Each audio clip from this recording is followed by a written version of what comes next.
The year is 2025. An extraterrestrial life form invaded the Earth. The situation became tense, and people had to retreat. The year 2038 has come.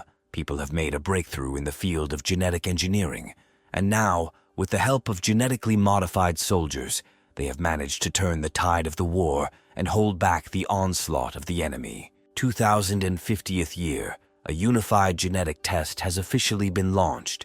People who have reached the age of majority and have scored a sufficient number of points receive a special injection and acquire superpowers. 2137, Sam Levins is a high school student experiencing the most important moment of human life in this world. Walking down the street, holograms of great gene soldiers greet people and agitate them to fight the alien invaders. A gene soldier or scientist is the only way to achieve participation in a genetic test. If you miss this opportunity, then this era will throw you to the very bottom of society, where a person simply becomes pathetic trash. Now every person from early childhood goes through countless lessons and exams, and all this for the sake of the coveted pass to participate in the gene test. To have the best physique for the single test, people go through intense physical training day in and day out. And after so many years of hard work, today the outcome will be decided. Sam receives a call from his mother, who decides to make sure that his son knows exactly what he is getting into, because the drug has a 1% mortality rate. The son is trying to reassure his mother since he has already passed all the pre-exams, and he would be sorry not to finish what he started. Many of his classmates did not even pass these tests. Mom still doesn't stop worrying, but she wishes her son all the best and believes that the main thing is that he returns healthy. They announce over the loudspeaker that students who want to take a single test and receive a gene injection must go inside. Sam says goodbye to his mother, saying that they are already starting to be called for a test. Inside the building, students are already crowding around and discussing what abilities they can get if they pass the test. Mr. Levins hears the conversations around him and realizes that everyone involved is equally determined to win. He headed to one of the designated entrances guarded by soldiers. He was asked to go to room 25 to receive a gene injection. Before you go inside, your fingerprints and iris are scanned and the check is successful. Walking along the bright corridor, the young man thinks that he doesn't even know what type of gene he will receive. He remembers how in the corridor the girls were talking about an incredible type that increases physical strength. There is also an exceptional type. With its help, people are able to use unique abilities. But there is an important rule. You cannot awaken strange abilities. There are opinions that they are so useless, and because of this, they are easy to defeat. Sam thinks it would be better to awaken something normal, like X-ray vision. His imagination immediately draws images of how he stumbles upon a crowd of beautiful girls and with the help of his ability can see them without clothes. In the corridor, he notices a group of guys discussing their fears about the 1% of injection rejection. One of the boys says that he saw photos of those who were rejected. Their bodies look terrifying. But there is one optimist in this company, saying that they have a 99% chance of successful awakening, and from now on they will live happily ever after. The alarmist still insists that there is a big difference between 1% and 0. An optimist is called over the loudspeaker to receive an injection. The young man is sure that he will receive great abilities. Seeing this, Sam thinks that everyone seems to be hoping to successfully awaken the genes like himself. He finally approaches Office 25 and, gathering his strength, wants to enter it. Just as he was about to knock on the office, a powerful explosion occurred to the side of him. The reason turned out to be that optimist. Because of the explosion, the body was on fire in the corridor. His friends immediately rushed to run, and in the meantime, he was emitting terrible dying screams. This turned out to be a side effect of the injection. The staff are trying to put out the fire faster and want to introduce another drug to try to save the boy. The employee extinguished the burning young man with a huge amount of solution from a fire extinguisher. His screams were no longer heard. They didn't have time to save him. His body was very damaged. This is already the 5th student today. This is another student whose genome was destroyed due to an abnormal reaction to an injection. Unfortunately, this young man turned out to be an exceptional fire type. His friends, seeing such a scene, turn pale before their eyes and decide to quickly get out of this place. Sam, who a couple of minutes ago wanted to boldly enter Office 25, now feels wild anxiety. He fully understands that he could die. The main character is seriously thinking about whether he should go into the office and whether he will come out alive. But compared to death, he is more afraid of becoming the waste of the genetic era. It seems to him better to travel beyond the Earth than to live a simple life. Sam decisively opens the door, states his status, first name, last name, and his personal number. A female voice responds by asking him to go inside while typing something in the virtual system. Noticing a pretty employee, Sam takes his breath away a little, and at that moment she asks him to answer a couple of questions before the procedure. The girl reminds him that he must be aware of the possible side effects of the injection, including death. The young man replies that he knows about this, and she asks the question, if he knows about all the risks, does he agree to take responsibility? Sam agrees with this. The whole stage is completed. The employee takes the syringe and asks the last question whether he is sure that he wants to receive this injection, thereby awakening the hidden genes in himself. Sam thinks for a couple of seconds, remembering the optimist who was firmly convinced that it would pass, but in the end turned out to be fried by fire. But even despite all this, he is sure that he will never back down, and in the end Sam loudly says that he is confident in his decision. The employee is satisfied with the answer. She calls his name, status, personal number, and asks him to take off his pants. Hearing her words about pants, the hero was a little taken aback. It's not every day that a girl asks him to take off his pants in order to stick a needle in his ass. She explains that the injection will trigger the activation of the gene, and for best effect, it is injected into the femoral artery. After the explanation, the young man certainly doesn't feel any better, but he obediently begins to pull off his pants. He asks her to be more gentle, but apparently the employee did not have a light hand because his screams were heard throughout the entire floor. The girl summarizes that the drug was successfully administered and distributed throughout the body. The young man's vital signs are stable.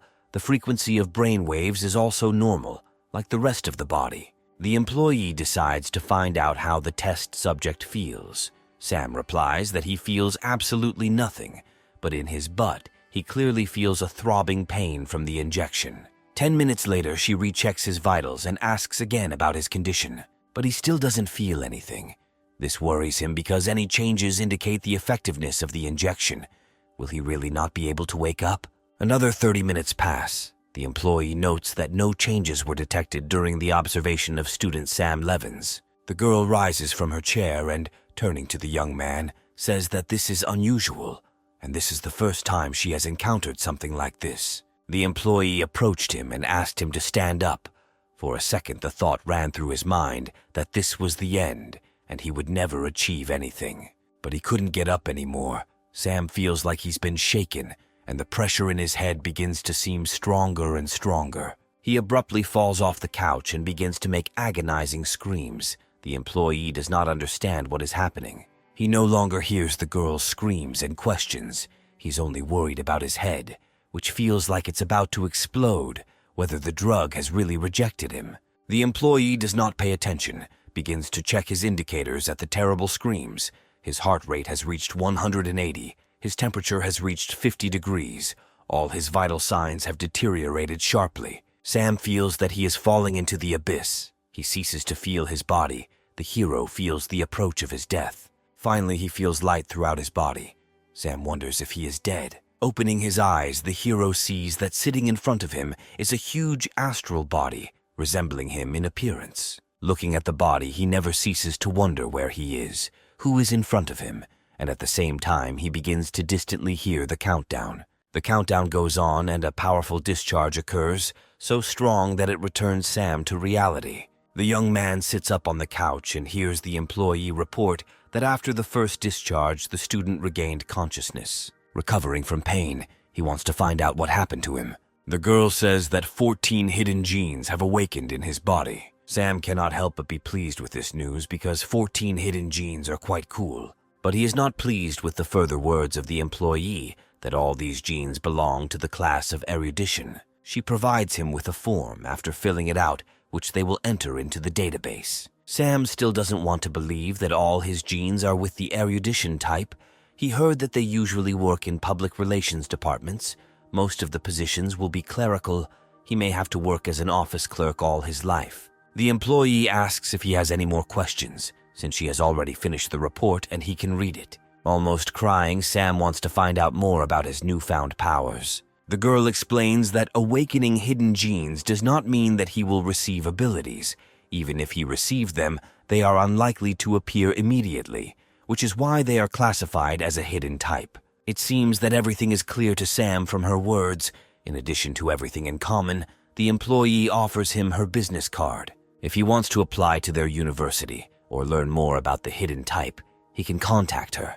Taking the business card, Sam learns that the employee's name is Annabelle Prince, and she is a professor at the Institute for the Study of Hidden Types. He could not even imagine that at such a fairly young age, one could already be a professor. Rising from the bed, he says goodbye to the employee and is already reaching to open the door, but the girl tells him to wait. Annabelle warns him not to get caught by an organization called Dawn Redemption. To Miss Prince's surprise, Sam apparently had heard of this organization before. The Dawn Redemption was a group of people who betrayed humanity and conspired with alien invaders. Because of these traitors, they have suffered quite large losses for the last 100 years outside the Earth. Even now, they do not sleep. They mainly kidnap gifted people for their experiments. The employee adds that 5 students who awakened 10 hidden genes have already gone missing. Sam thanks her for the warnings, but inside he begins to feel fear. He has as many as 14 hidden genes. The thought that he could become a target depresses him. Coming out into the central hall, he can't stop thinking about what abilities he has now. He thinks that it would be useful to gain some kind of combat skill. Sam remembers that when he lost consciousness, he saw 14 points of light. What is the connection between his genes and this astral body with points? His head still hurts by this time. Perhaps these are side effects from the injection. But his thoughts are interrupted by exclamations trying to draw his attention to themselves. He hears someone shouting his name. In front of Sam are his classmates, the joyful Stan Vaughn and the clearly not healthy-looking Chuck Engel. They ask how many genes the young man has awakened. Stan immediately says that Chuck awakened 11 genes, but they are all concentrated in his stomach, and in the future he may gain weight and be fatter than him. The prospect of becoming fatter than Stan clearly does not please the young man, and besides, it's not so easy to endure this pain in the stomach. Mr. Vaughn adds fuel to the fire, saying that there is nothing to worry about. Chuck must be destined to become the first transmutant glutton in history. The guy can't stand it and starts fighting with Stan, shouting that he shouldn't delude himself because his 8 genes are concentrated in the speed of his hands. Only God knows how useless he is. Meanwhile, Chuck decides to ask how many genes Sam has expressed, to which Sam awkwardly reveals that he has 14 hidden genes. The guys forget about their fight and, jumping up to the young man, begin to enthusiastically tell that they have heard the maximum about people who awakened 10 or more genes, but they could not possibly expect that Sam would manifest as many as 14. But in order to cool their enthusiastic exclamations, the main character says that he has an erudition class. They immediately distance themselves from him and will not help him believe what they just heard. Stan thoughtfully says that this is a rather difficult situation. Such genes are difficult to develop, and one cannot immediately find work with them. But Chuck tells the story of his relative, who is also an erudite. Before becoming a monarch, he changed 7 jobs, and now he is preparing to become an abbot. Sam in front of them argues that scholars are not in great demand. Their work is mainly related to the public. The choice of universities is also not great. They can only enroll in care. His situation is also complicated by the fact that he has a hidden type, so he doesn't even know what abilities he has. Perhaps he can contact a university professor. Maybe she can help him. Chuck decides to cheer up his friend, saying that thinking too much is harmful, suggests that everyone go have a snack together. He knows a place with a buffet. Sam refuses the offer, citing his headache, and promises that next time he will definitely treat them. As the friends follow the young man, they wonder if everything is okay with Sam. On the streets of the city, interactive advertising stands carry news about what is happening in the world, talk about new federal policies, new plans for space railways, and also missing students. It is also reported that a team of famous heroes recently encountered drug sales. Sam's headaches do not let him go. Perhaps it is his genes that are making themselves felt. A strange feeling awakens in him. Is this really his ability? He feels how his perception has improved. He turns his gaze to the cafe opposite.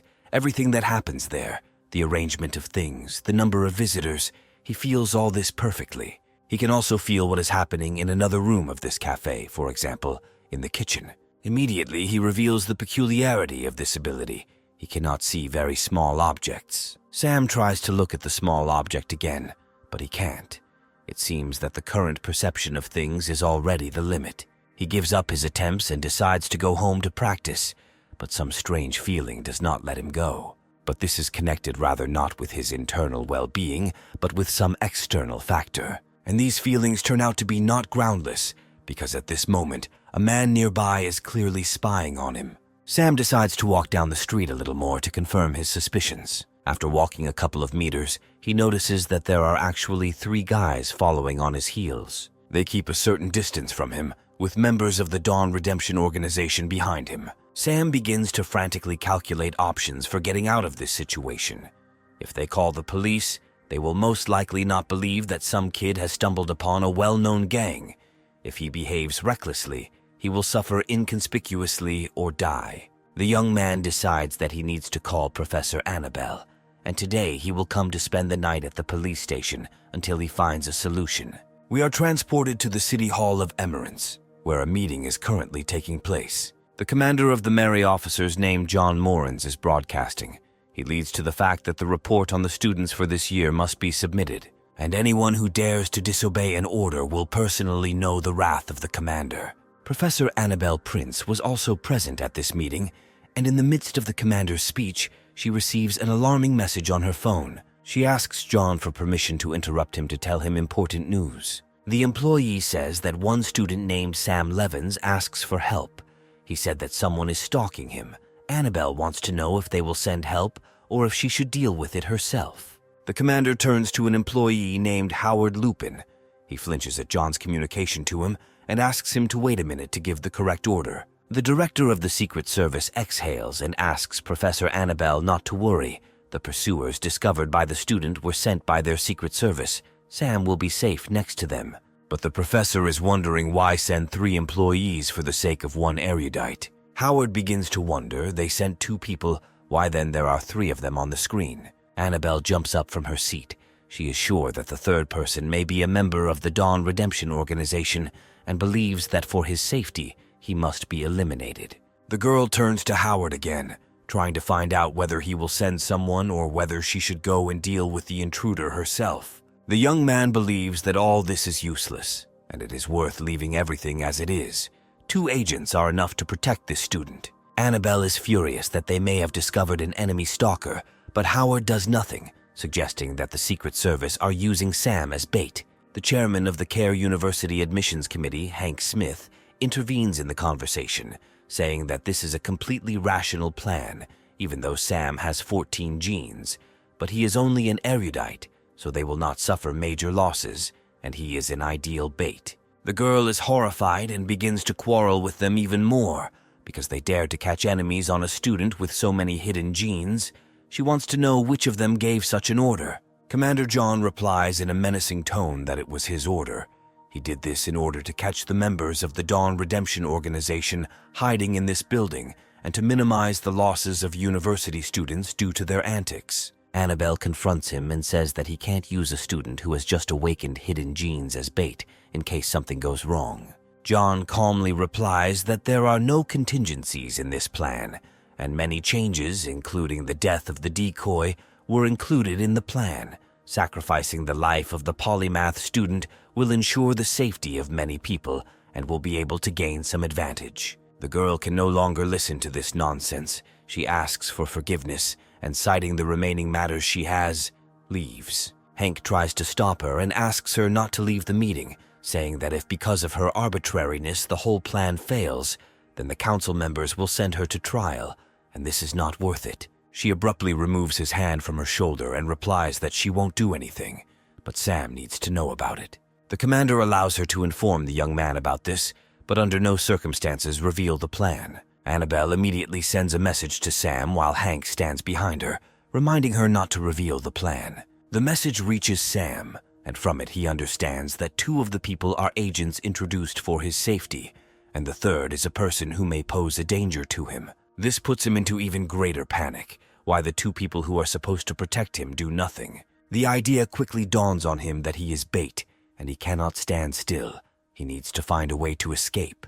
His legs themselves led him to one famous chain of coffee shops in the city of Emerance. In order not to be on a deserted evening street, he decides to go inside, where an employee greets him and asks what he wants to order. Seeing that the young man is clearly tense about something, she repeats the question, and he relaxed and with a smile asks for hot tea with sweet potatoes and milk, repeating that he needs to boil the tea well. She hands him sweet tea, wishes him a good day, and warns him to be careful.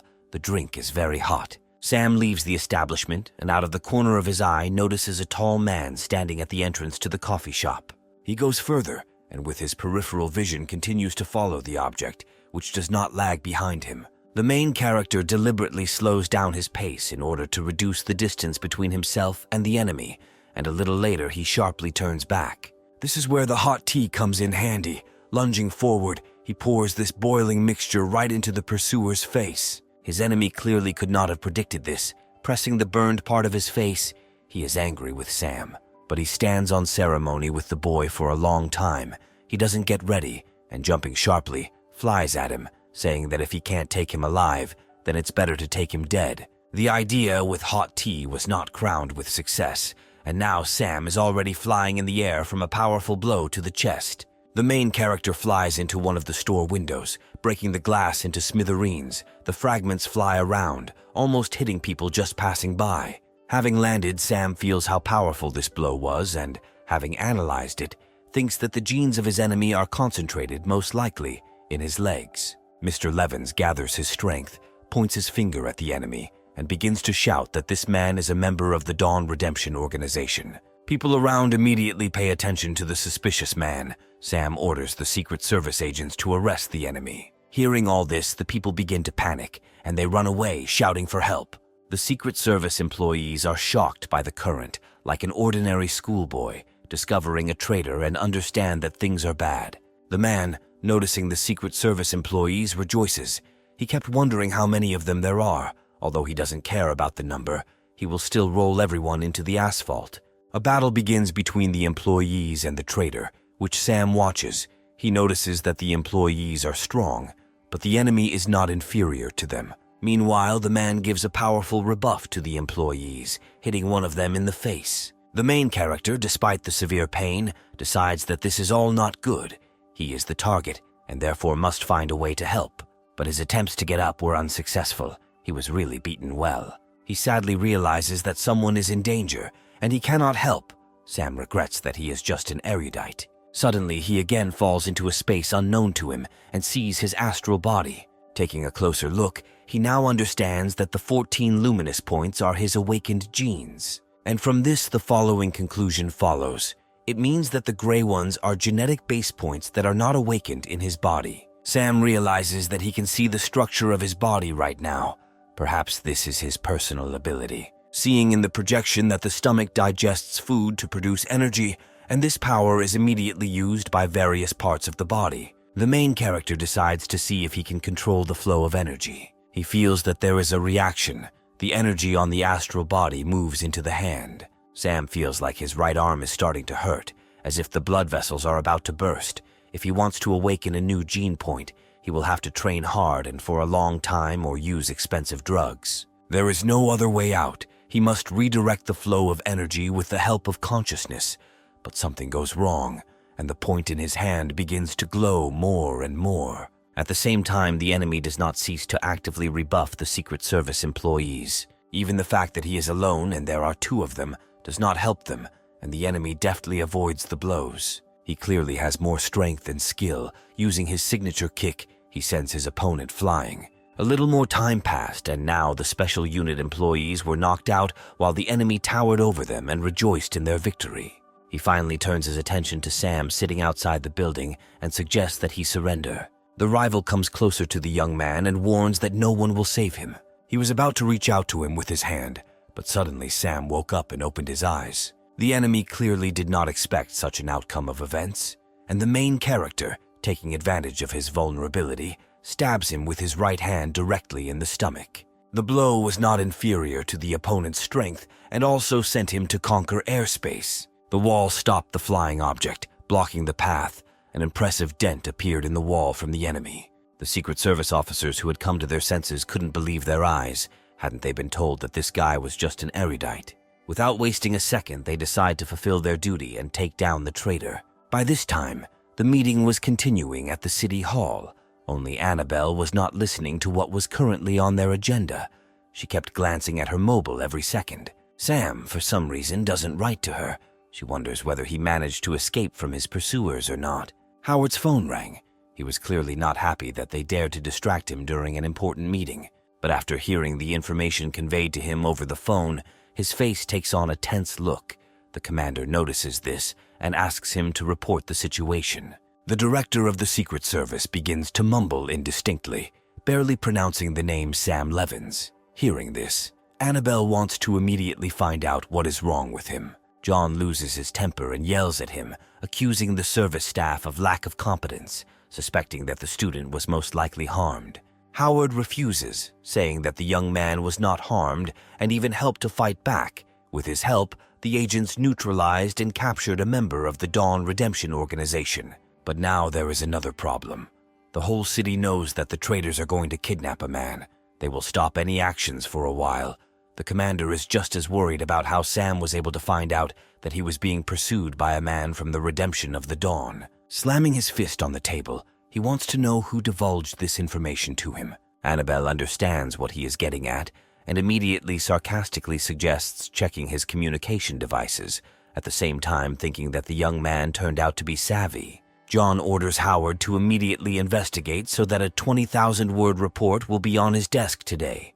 The young man unconditionally accepts the order. There was a flurry of movement into the Secret Service building in the city of Emerance. The identity of the pursuer was established. His name is Fred Paris. His call sign is Underpants. The employees report to the boss that previously only fighters of rank F appeared, and he has rank E, so 2 agents could not detain him, and Sam Levins is now in the interrogation room.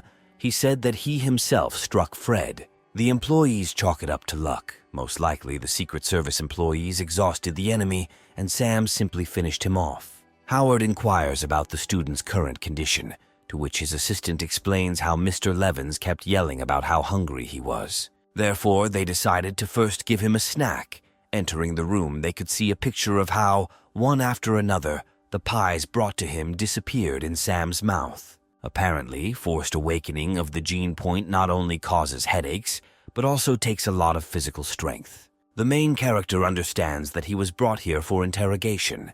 This was to be expected. The ability turned out to be very strong, but he cannot show it. Otherwise, he will end up on the surgical table for research. Sam admits that he received a message from Professor Annabelle and himself assumed that one of the observers was a bad person. Howard thanks the young man for his courage and apologizes for his agents, for whom he is ashamed. The director had already suspected that Annabelle had spilled the beans, and he also thinks that the young man opposite him showed himself properly.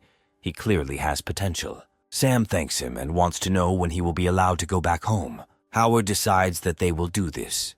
Mr. Levins must sign a confidentiality agreement, and as a reward for his assistance, he will be given 6 points and given 50,000 in cash. Sam reflects that according to the national merit rules, jointly signed by the genetic commissions, 10 points are awarded for capturing a rank E traitor, so he was awarded the majority. The director had already gotten up and wanted to leave, but a young man stopped him, asking if they planned to continue using him as bait. Howard responds that every year, geniuses with more genes appear in different cities, but many of them later became the target of the Dawn Redemption Organization. Therefore, they decided to secretly work with the Secret Service. As for Sam, the director mentions that he awakened 16 genes today, and now he is under the protection of Secret Service officers. There is only one unpleasant detail. The previous students with genes exceeding the number of 15 were not so resourceful, so they were all captured. Howard has already said a lot of unnecessary things, so he says goodbye and leaves to finish the remaining business. Going outside, Sam immediately decides to dial Annabelle's number and say that he has applied to Kier University, Faculty of Erudition, and perhaps he will soon become her student. The young man also says that the director of the Secret Service said that he will continue to be used as bait to prevent gifted students from disappearing. Sam wants to ask the professor if this is all true, to which she gives a positive answer. The main character understands that danger awaits him, and if he wants to create his own destiny, then he has only one way. This is to become stronger. Meanwhile, in the Secret Service lobby, the main computer lights up and begins to transmit a message that object number 37 has begun to show unusual activity, and that if there is no response for a long time, the task will be solved according to plan number 1. 3 days later, good news comes to the Levinson house. Sam has been accepted into Care University. While his mother rejoices, the son barely crawls out of his room, holding his stomach from hunger. He immediately heads to the table to have breakfast, and his parents never cease to rejoice and already want to send this good news to all their relatives. It's not without reason that Sam is plagued by hunger. In 3 days, he has exhausted his strength to open another gene base point in his left leg. His body can no longer withstand it. The young man even fainted while concentrating. But what's even worse is that it had zero effect. For some reason, the right hand seems more sensitive. It is difficult for him today to become strong, but by entering the University of Genetic Evolution, studying advanced knowledge and using it in practice, he will undoubtedly be able to achieve his goal. The father decides to give instructions to his son before going to university, telling him not to stoop to promiscuity and to do this only at night, but not too often, otherwise the body will be exhausted. Sam clearly did not expect such parting words, and is now awkwardly trying to get out of it, saying that it was all a mistake and he is not like that. But his father interrupts him again, saying that he and his mother have prepared a gift for him. Looking into the box, Sam sees rows of evenly laid capsules. His parents explain to him that the university will require a lot of resources from him, so they give him energy capsules. The main character, again, did not expect this kind of gift from his parents. These were energy capsules of rank E. These capsules are an important gene supplement for enhancing strength, but the vast majority of ordinary people can only afford F-rank capsules since they are cheaper. Sam begins to worry that his parents have spent too much on him. The father objects to him, but they do not have high salaries. But over the years he has accumulated savings, and they are more than enough to buy these supplements, while the mother is worried about her son and expresses fears about the bandits from the Redemption of the Dawn. He and his father don't want him to be a hero and simply tell him to take care of himself. Sam calmly and with a smile on his face replies that he understands them. In the evening, in his room, he again begins to discover his genes and begins to try to concentrate for this. As a result, after a while he manages to get into the world of his astral body. Sam watches as many lines appear in his left leg, showing accumulated energy. He feels pain in his physical body. His leg is swollen again because there is too much energy, and if it is concentrated in one point, it will explode. The main character begins to concentrate more strongly. Changes are immediately noticeable on the astral body. Energy begins to be distributed throughout the body. The distributed energy begins to light up at many points. Even in the left leg, the distributed force lights up 2 additional points. Screaming in pain, the hero regains consciousness and tries to catch his breath. He finally succeeded. He was able to awaken 2 more gene points. Sam falls onto the bed, his whole body aching. He reasons that an E-rank capsule will only be able to restore energy, but not mental strength. His eyes slowly begin to droop. He even seems to have time to come up with a solution to the problem, but he cannot resist and finally falls asleep. He awakens from the cries of his mother, who rushes to make sure that her son is already awake. Not wanting his mother to catch him like this, Sam abruptly jumps out of bed, jumps to the floor and pushes off. But he clearly did not take into account the new points he had awakened, because his jump was so powerful that it threw the hero to the ceiling. Having hit his head, he falls onto the bed, and pieces of the ceiling begin to fly on top of him. The parents, hearing this noise, ask if everything is okay with their son. Rubbing the back of his head, Sam tries to show with his voice that everything is in order, realizing that the strength of his leg has finally increased. But such noise could not leave the hero's parents alone, and they burst into his room. Sam gets out of bed and, still rubbing the back of his head, smiles sweetly, telling his mother how hungry he is. But his parents notice another intriguing detail when their son managed to pump himself up so much, because before he was like a match. Yesterday, Sam was able to awaken gene points in 2 places, in his left leg and in his brain. He himself felt how his strength increased. What is surprising is that the strength of the right palm has also increased. It seems that the genes of which parts of the body directly influence each other, but it's best to double-check all this, and the young man decides to throw the card. He tries to hit a tin can with his card, which stands in the other corner of the room, but misses.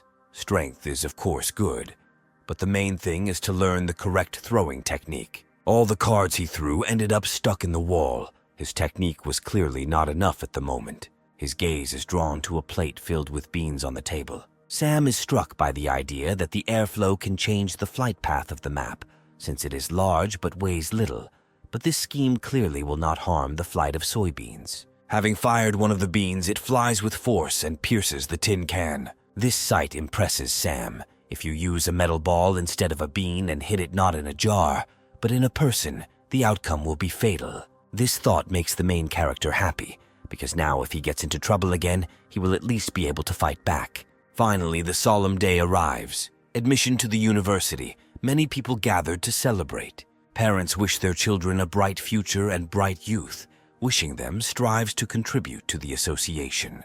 While Sam's mother tries to contain her emotions, the father reminds him that his son should take good care of himself, and if he suddenly needs help, he shouldn't be shy and tell them about it right away. Then, out of nowhere, Chuck appears and begins to reassure his friend's parents, saying that everything is under control. He will look after his friend, and with him, their son will definitely not go hungry. But someone is clearly missing, and as he finishes chewing his chicken leg, Chuck wonders where Stan has gone. Sam says that their friend called him in his spare time and told him that he had entered Coulter University. Chuck is dissatisfied that he was left in the dark. The main character tries to explain that Stan did not want to tell him, since the boy's mother insisted on entering Coulter, because there are more opportunities there. The only requirement for admission is that after graduation he will have to join Army. The comrade is not happy with this news, because he knows that 20% of the advanced detachments, which Stan will join after graduation, are the first to die. Sam believes that there is no need to be sad. Their friend is a genetic talent. He is strong and fast, quite combat ready, so they should be confident about him. The loudspeaker announces that students should take their seats as there are only 10 minutes left. The main character says goodbye to his parents. They shout after him that as soon as he gets there, he will definitely let them know. All students bring their things and try to get comfortable in the transport that will take them to the university. Throwing his suitcase onto the shelf, Chuck promises that he will have an affair with the first beauty of the university, since he spent his pink school years on knowledge and preparation. The guys sitting nearby, hearing his speech, begin to mock him, saying that they heard about the genes located in his stomach and how they stopped letting him into buffets throughout the city. They do not stop their ridicule, adding that what a first beauty he is, because he is far from even the 10th. Sam decides to stand up for his friend and orders Metacalps to shut his mouth if he can't talk. But Met doesn't see anything wrong with smart people telling the truth. The atmosphere is heating up and the newly minted students are already thinking about starting a fight. But a man who looks like a professor manages to besiege them. He orders them to sort out all their relationships on the street. T grabs Sam by the shoulders and asks him to better forget about everything, because there are teachers here. The main character finally decides to tell Meta to keep his mouth shut from now on. This is for his own safety. The teacher once again warns the children that one more such prank, and he will show them a happy future. The stern man finally decides to introduce himself. His name is Roust Fomé. He works in the education department of the city of Emerance, and he was appointed to accompany them.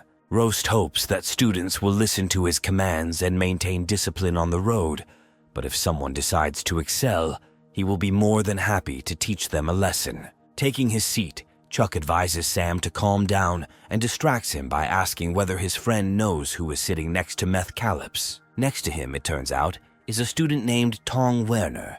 He is a real machine, and during a single test, he awakened 16 genes. Sam remembers that Secret Service Director Howard may have mentioned this student. Also sitting not far from them is a talented girl named Marie Sank.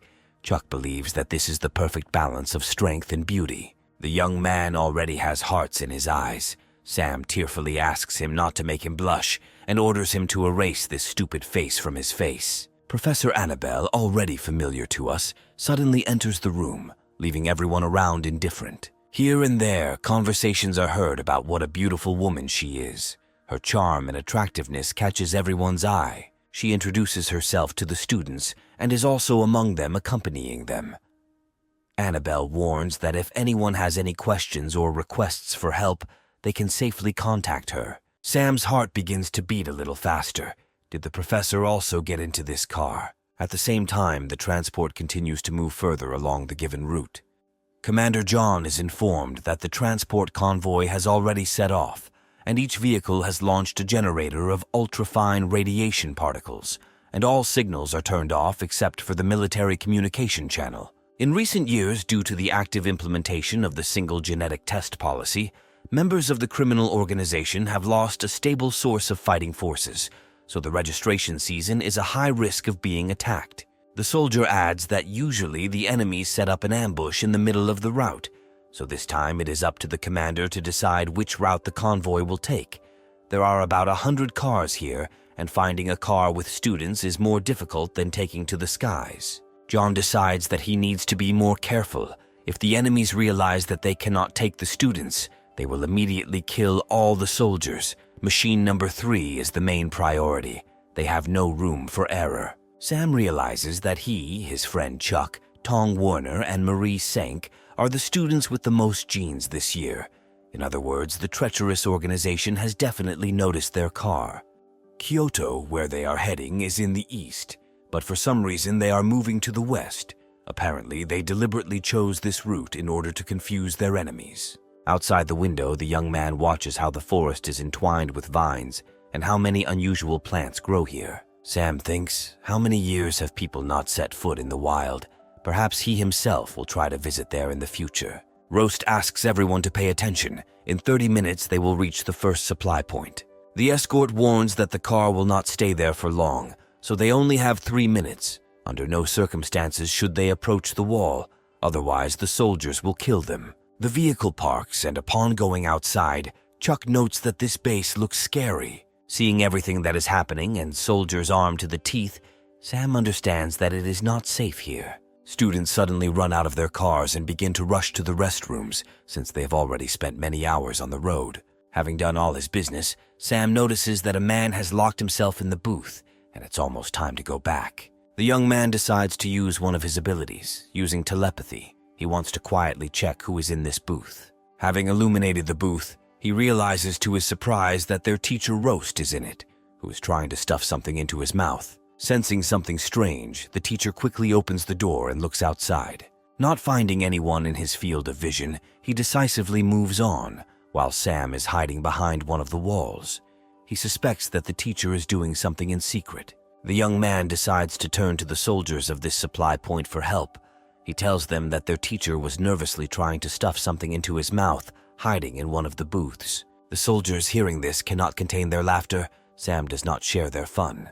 They want to know why the student was spying on his teacher, but the hero's excuses are interrupted by the announcement that there are only 30 seconds left, demanding that everyone immediately return to their seats. Sam takes off because the cars are about to start driving away. Roast, who is accompanying him, is waiting for him at the gangway and is already beginning to scold the student for the fact that everyone is now waiting only for him. Already at the entrance to the transport, Sam decides to ask the teacher what he ate then. This question took Roast by surprise. He begins to scream and ask what kind of nonsense his ward is talking about. Sam turns around and says with a smile that he just wanted to know if there was a canteen on base. Entering the salon, the main character apologizes to everyone for making everyone wait for him. Walking to his place, Sam is haunted by the thought that Roust Vomit is clearly hiding something. The convoy leaves the base, and while the main character continues to watch the escort out of the corner of his eye, his friend Chuck offers him a snack. Mr. Levins also noted that the suspect had 2 dentures, but something was clearly wrong with them. He is consumed by the thought of whether he should inform the soldiers about this, or maybe they are at the same time. He doesn't know for sure, so there's no point in putting himself at risk. But if anyone needs to report this, then there is one person whom he can trust. Sam, without a shadow of a doubt, goes to Professor Annabelle and asks permission to sit next to her. She is interested in what he wants from her, and the young man begins to tell her noodles about the fact that he wants to ask a couple of questions about a hidden type of genes. The girl allows him to sit next to him, which causes a heated discussion on the part of young students who believe that such a simpleton should not sit with a goddess. But the professor is not stupid, and as soon as Sam lands next to her, she wants to find out what exactly he wanted from her. The young man carefully hands her the phone, where in the notes he described the whole situation with the oddities of Teacher Roust, separately mentioning his 2 strange prostheses. Seeing this information, Annabelle immediately gets up from her seat and, heading to the teacher, asks permission to check his mouth. Roast, alarmed, also gets up from his seat, but does not have time to do anything, because the professor has already pressed him to the ceiling with her force. He tries to find out from her what she is doing, but the girl weakens her strength and he falls to the floor with a roar. The soldiers, noticing this mess, take a fighting position and hold the escorts at gunpoint. But Professor Annabelle, with her most fearful gaze, and as if not in her own voice, orders them to sit down. The soldiers, trembling with fear, let go of their weapons, obeying her orders. Meanwhile, the teacher is already wringing Roast's hands behind his back, while he shouts that she seems to have gone crazy. Sam has already rushed to the suspect. On Annabelle's orders, he is trying to pull his dentures out of his mouth. The main character manages to get 2 dentures. He hands them to his ally so that she can conduct an analysis. One glance was enough for the professor to understand that these are magnetized tantalum transmitters. This is a generator of secondary ultra-low waves. Such devices are extremely rare. They are capable of bypassing conventional protection. Realizing the seriousness of the whole situation, Annabelle wants to know who he was passing on the information to. Roast begins to laugh. He didn't even think that he would be discovered. But even with this outcome, they won't be able to do anything. Now no one will be able to escape. Meanwhile, the employee reports to the commander that the transport convoy has begun to move. As soon as they reach the plane, the organization of traitors will no longer reach them. But then another employee bursts into the office and reports that car number 3 has gone off the intended course. The messenger reports that vehicle number 3 is requesting direct communication with the commander. Professor Annabelle gets in touch. She reports that an enemy spy was caught in their car, and at the moment their route has been revealed. Commander John is beside himself with rage. He orders to immediately go to car number 3 and change the route. Also, while a convoy of vehicles is moving forward to help, he requests that aviation equipment be convened from nearby military units. The controller standing at the control panel shouts that he notices several flying objects in the air. Energy charges were launched by the enemies in the direction of their transport column. John commands the vehicles to maneuver, but his subordinates were no longer able to carry out this order. The discharges turned out to be faster and had already undermined the middle of the column. John takes the helm and tells all employees that the enemy has precision weapons. The remaining vehicles must hold the line and wait for reinforcements. Annabelle declares an emergency, and as per instructions, she tells everyone to dismantle their seats. Everyone obeys her orders, and while Sam is dismantling the chair, he thinks about how the organization of traitors easily reached the students. This is all completely different from what is advertised on TV. Having made shields from specially equipped chairs, the students slowly begin to lower the cars down the ramp. The commander has already arrived on the battlefield, and on the radio he orders to launch projectiles with electromagnetic interference and guided mines, since the enemies have devilish impulsive guns. More and more it becomes more and more dangerous. Every now and then explosions and return shots occur everywhere. Radars detect that an object has appeared in the air, and the guidance systems suddenly begin to shoot simultaneously at one place.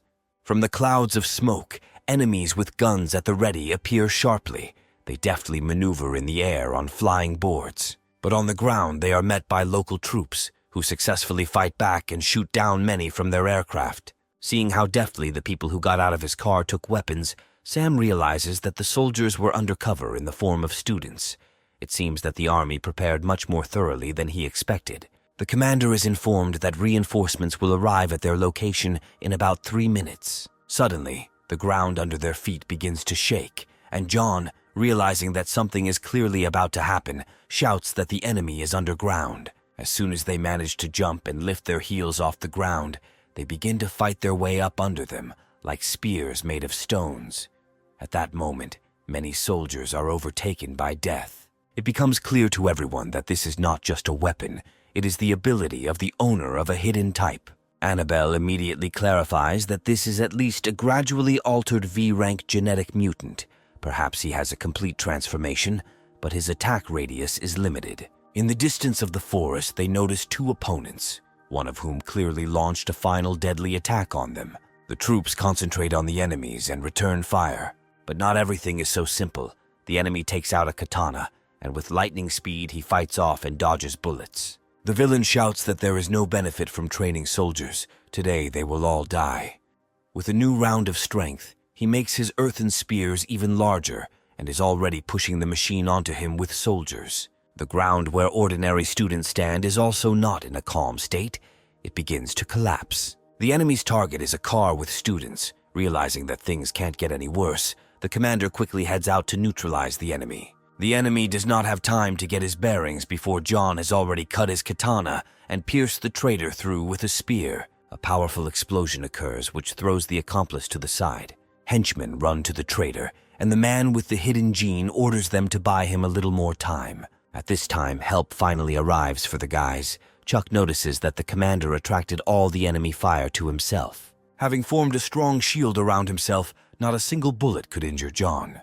He successfully continues to withstand the onslaught of his opponents and scatters them with his spear in all directions. Chuck and Sam, watching this, understand what the expression transcendental power means. Strange sounds begin to be heard from the forest, similar to the clatter of huge paws and hooves.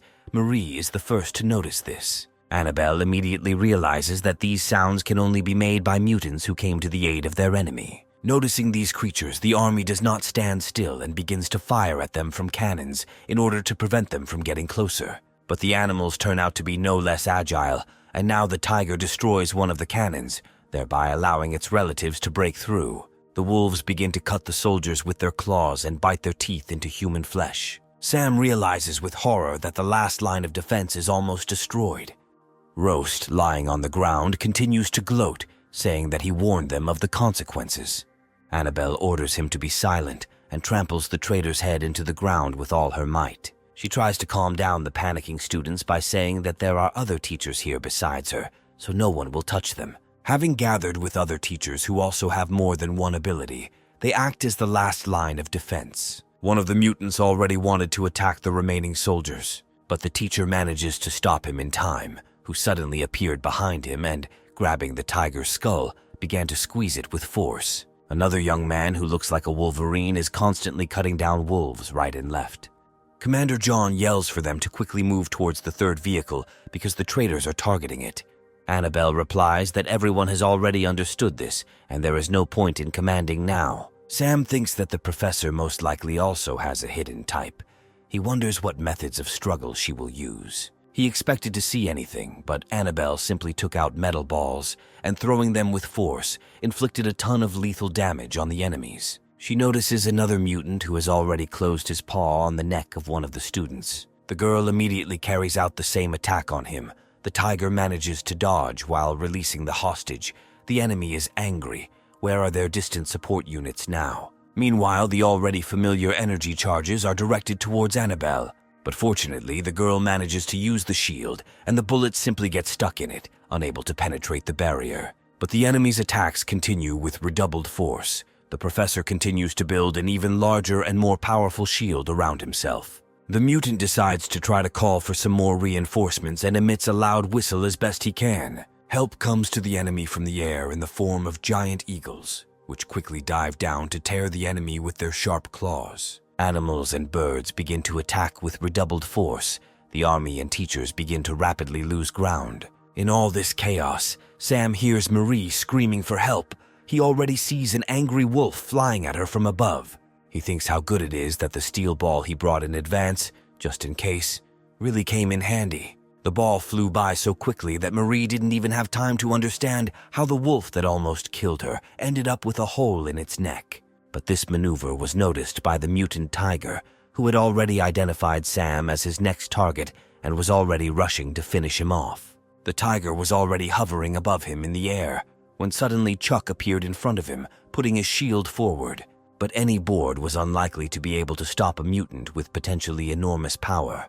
The tiger's punch slams Chuck into a nearby rock, leaving a large dent behind him. Sam decides to use the old trick, and again, with all his strength, launches a steel ball towards the enemy. The tiger fails to dodge and, landing on his paws, looks at his opponent with a brutal look, while a small abrasion from the ball is visible on his forehead. The main character is very frightened by this. The mutant's head turned out to be too strong. The attack with the ball did not kill him. He was just about to reach into his pocket again, but his opponent did not stop, and without giving him a second of extra time, the monster was already approaching him. But out of nowhere, powerful plant stems began to emerge from the ground, and they instantly twisted the mutant. Marie came to the aid of Sam, using one of her genes. She tells her comrade to hurry up. The main character again takes out his balls and throws them as far as possible. The tiger begins to laugh, thinking that his enemy simply missed, but it was not Sam's mistake. He hoped that he could throw them as far as possible, and his plan succeeded.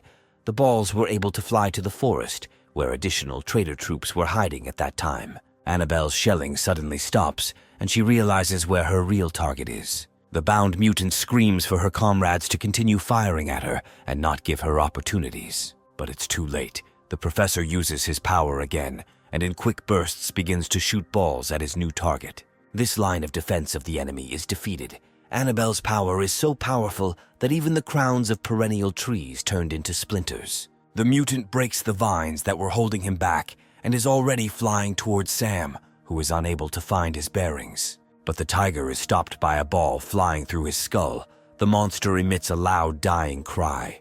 The young man's savior turns out to be the same Professor Annabelle. All the mutants run away from her. Even celestial creatures are overtaken by karma, and the balls quickly knock them down. Help also comes to her from the air. The ships launch an attack on the remaining mutants. Looking up into the air, the commander feels a little lighter at the sight of their warships. One of the main traitors orders a retreat. The operation fails due to the fact that they were unable to finish off the girl. But John does not even think about letting go of the enemy. He is rapidly advancing towards him. The enemy commands his minions to execute the third emergency evacuation plan. Lined up in one line, the obedient soldiers suddenly raise their heads upward from the discharge that pierces them, and they all explode at the same time. At this moment, Annabelle's strength leaves her, and having lost consciousness, she begins to fly down. Sam notices this and, gathering all his speed, manages to catch the professor, who was about to come into contact with the ground. Looking at the exhausted girl in his arms, the young man feels calm. Fortunately, he managed to catch her. John, emerging from the smoke, wonders how he could allow his subordinates to blow himself up in order to escape. The soldiers of his army warn the commander that they are beginning to pursue the enemy. But the commander stops them and orders them to build a fortification and take care of the wounded. At the beginning of this operation, John was confident that everything would be successful, but everything went wrong. After a little time on the hospital couch, Chuck finally comes to his senses. He tries to get up, but his whole body hurts like hell.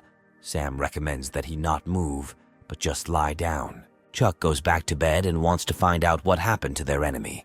The main character says that with their joint efforts, they were able to send the enemy to flight. These words calm the student. He already thought that his life was over, and Chuck didn't want to die as a virgin. Sam says that his friend escaped with minor injuries, but he was prescribed rest for the next 3 months. The young man is glad that he at least survived. The main character mentions that if it were not for teacher Annabelle, the circumstances would have been much more tragic. The last thing Chuck remembers is how the snipers pinned her down. Sam begins to tell in more detail how things went further, but he is interrupted by Marie running into the first aid station. The girl reports that Professor Annabelle has woken up and calls Sam Levins to her.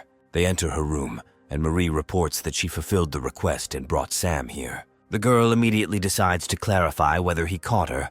The young man smiles and replies that it all just happened by itself. She is also interested to know if he may also have removed the blood on her body. This immediately makes the young student blush. Marie, standing nearby, giggles and says that it was she who cleaned up the blood and changed her clothes. Annabelle throws off her blanket and asks to be taken away, as she needs to talk to the commander. Sam quickly runs up to the bed and, taking the professor by the hand, wants to help her get up, but does not meet with a positive reaction. Behind him, Marie laughs again and says that she would rather help the teacher get there. The young man burns with shame and quickly removes his hands from Annabelle. At the same time, the traitor Roast is being electrocuted. Despite the pain, he screams for them to continue and not stop. Annabelle enters the room with Marie and Sam. John inquires about the professor's well-being. The girl reports that she is feeling better, and she thanks them for their care, and besides this, she asks if there are any results. John says that no amount of torture or drugs forced Roast to speak, and his neighbor said that his family disappeared a few days ago. Apparently, he thought of everything. Annabelle wants to know what he will do about it, to which the commander believes that the traitor should be brought to a military court. Mr. Morans reports that the enemies made a technological breakthrough. The transmitters they removed almost immediately turned off, and now they are ordinary prosthetics that they cannot present as evidence in court. Roast lets out a loud laugh, saying that they are accusing an innocent man.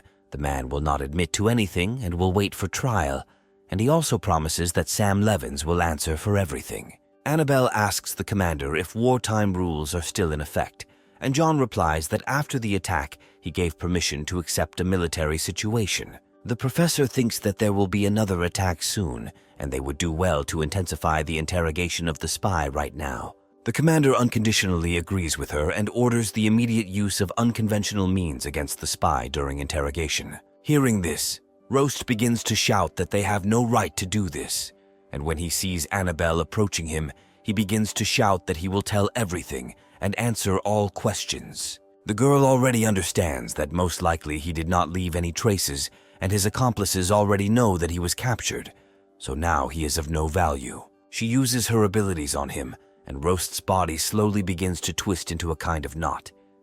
Annabelle admits that most of all in the world she hates traitors. The traitor begins to emit death rattles, when suddenly Commander John, with a quick movement, strikes the enemy's throat with a dagger. The commander admits that he does not want her to take on this burden. He himself has already claimed many lives. Mr. Maurice orders it to be recorded that the interrogation lasted 5 minutes. Then he notices Sam and says that he showed himself well, and everyone here is indebted to him. John notes that first the young man was able to find the pursuer, as well as find out the identity of the spy. The main character, not knowing how to respond to such praise, simply gives out the stock phrase that it is his duty. Walking along the street at night, Marie decides to ask the professor a question why the traitor was not shot on the spot. Annabelle explains that in the future they will understand that there are certain laws, and sometimes bad people understand them better than good people. She also explains that the commander called her for a reason. She and he are in different camps, and if he writes in the report about her presence, then the higher-ups would have more confidence to lie low. Sam and Marie realize with horror that their enemies have foreseen everything, and it was all a trick. Annabelle says that the real world is completely different from the world they used to know. It is full of lies and deceit, in which enemies are everywhere. Only by working hard will they be able to survive in the Gene era. And the first lesson that the guys must learn is the ability to protect themselves. The convoy of equipment accompanied by air continues on its way. Marie believes that if they were accompanied by air forces, the enemies would definitely not dare to attack. But Sam reminds her that these are the guards of other schools that have just been liberated and flew here. Chuck, lying on the couch and eating a corn dog, argues that yesterday's guy managing the land is a real devil. He almost destroyed the entire convoy. Even the commander could not catch him. Annabelle joins the conversation and says that all the enemy's actions were clearly planned, so they attacked them with the help of the owner of earthly genes. She also notes that Marie Sank has the ability to control plants and radiation, but if it weren't for the plants on the battlefield, she would hardly have been able to contain that mutant, so she and Sam were very lucky. The student decides to ask what their professor's rank is. Annabelle believes that now they can already know that she is a permanently changed C rank. Sam is surprised to hear this news. It turns out that with an S rank you can be a professor at Care Genetics University. The girl adds that as for the transcendental type, the professor must at least have a complete transformation.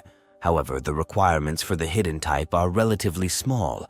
For those who have special abilities, an exception can be made. Marie does not lag behind the teacher and wants to find out her abilities, but Annabelle only advises in the future not to reveal her abilities to others. This will guarantee that they will live much longer. She tells us to never forget about this, and everyone answers in unison that they understood her. But there is a small discrepancy. Sam reminds that after enrolling they must report their genetic data. He wants to know if this will be a problem. But Annabelle hastens to reassure them because their data will have a very high level of confidentiality. A large metropolis finally appeared outside the window. The guys, despite all the difficulties, were able to get to Kyoto. The guys see flying skateboards outside the window that cost about $1 million and begin to dream of the same ones. Meth at this moment mocks his classmates, calling them a bunch of sheep who have never seen anything in the world. Chuck decides to approach Sam and ask if he thinks Marie Sank likes him because yesterday she literally didn't leave his side. The young man begins to refuse, and at this moment the girl just decides to sit down with the guys, driving Sam into even greater embarrassment. The cars finally reach Keir University, and the loudspeaker immediately announces that students can take their things and leave the vehicle. It is also loudly announced that the entrance test will be held tomorrow. Chuck is sure that in his current state, he will definitely not pass, and he will be immediately expelled. Sam offers to find out if he will be allowed to take this test later. How lucky it was that paramedics were already heading towards them, and when they saw Chuck, they ordered him to go with them, since in the near future he would be released from any activities. The young man cannot believe his luck and decides, just in case, to find out if it is free, and the answer pleases him even more, because for this period all his expenses are covered by the university. Despite his diagnoses, he surprisingly quickly jumps onto the bed and is ready to go for treatment. Marie warily asks Sam what is happening to their comrade, but the hero only replies that their comrade was happy that he will be eating for free for a month. Finally, the main character gets to his room. During this time, so much has happened and he is pretty tired.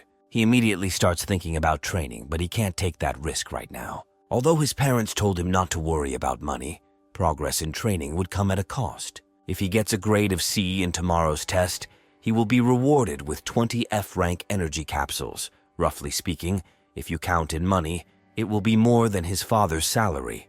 But even if so, subsequent capsules will cost him just as much. At the moment, he has only 2 problems, money and supplements. Tomorrow he must try. To achieve C rank, he needs to open at least 20 gene points. He is still missing 2. If he can break through today, then almost 1/3 of the entire year's training costs will be solved. This time, his left hand will also be able to throw soybeans. In the morning, exhausted from yesterday's training, he wakes up on the floor to a knock on his door. Getting up and opening the door, he discovers that Professor Annabelle has visited him. She doesn't stand on ceremony. She immediately walks inside without an invitation and orders Sam to close the door. The girl also interrupts him and asks him not to look in her direction. She puts a piece of paper with words on his desk and asks him to focus and read what is written there. Using his telepathic ability, he reads that the piece of paper contains the number of kilograms of apples and their price per unit. Annabelle says that this is enough and asks him to put on his pants. Sam agrees, although he thinks to himself that she herself was stealing here and is now giving orders. At the same second, an older student named Sasha Finke bursts into the room. She is here to raise all the first-handers. But she comes across a picture where a freshman is pulling on his pants and a rather beautiful girl is standing next to him. This makes the whole situation quite awkward, and Sasha hurries to leave as quickly as possible. Sam is shocked by everything that is happening, but the professor doesn't care about all these teenage habits. She wants to know how many base points he has already awakened. He admits that he has opened 20 points so far and wants to find out if he has a chance of getting a C rank. The teacher assures him that if he tries hard, he can reach C rank, but she is here to tell him something important. The professor advises him that when the time comes to undergo testing, she advises him not to show his full strength. Seeing the silent question in his eyes, the teacher invites him to guess where his telepathy can be used. Sam has an idea that his skill could be useful in surveillance. Annabelle is sure that this is the ideal option, and she is also convinced that if everyone finds out about this, he will be drawn into all the internal wars and intrigues of their universities. Of course, he can ignore her instructions and show strength left and right, but Sam says that he understands everything and wants to find out whether he should hide all his strength. She recommends not showing at least half of it. Besides, he studies at the faculty of the hidden type and therefore completely switched under her name. Annabelle wants to know if this state of affairs suits him, to which she receives a positive answer. Since he is satisfied with everything, the professor allows him to sign the report. He sees that he needs to sign a paper stating that he neutralized the enemy during an enemy attack. Sam turns to Annabelle because he has nothing to do with it. It was she who killed the tiger. But the teacher tells him that without him, nothing would have worked out for her. So this is his merit. In addition, the association will give him a good monetary reward.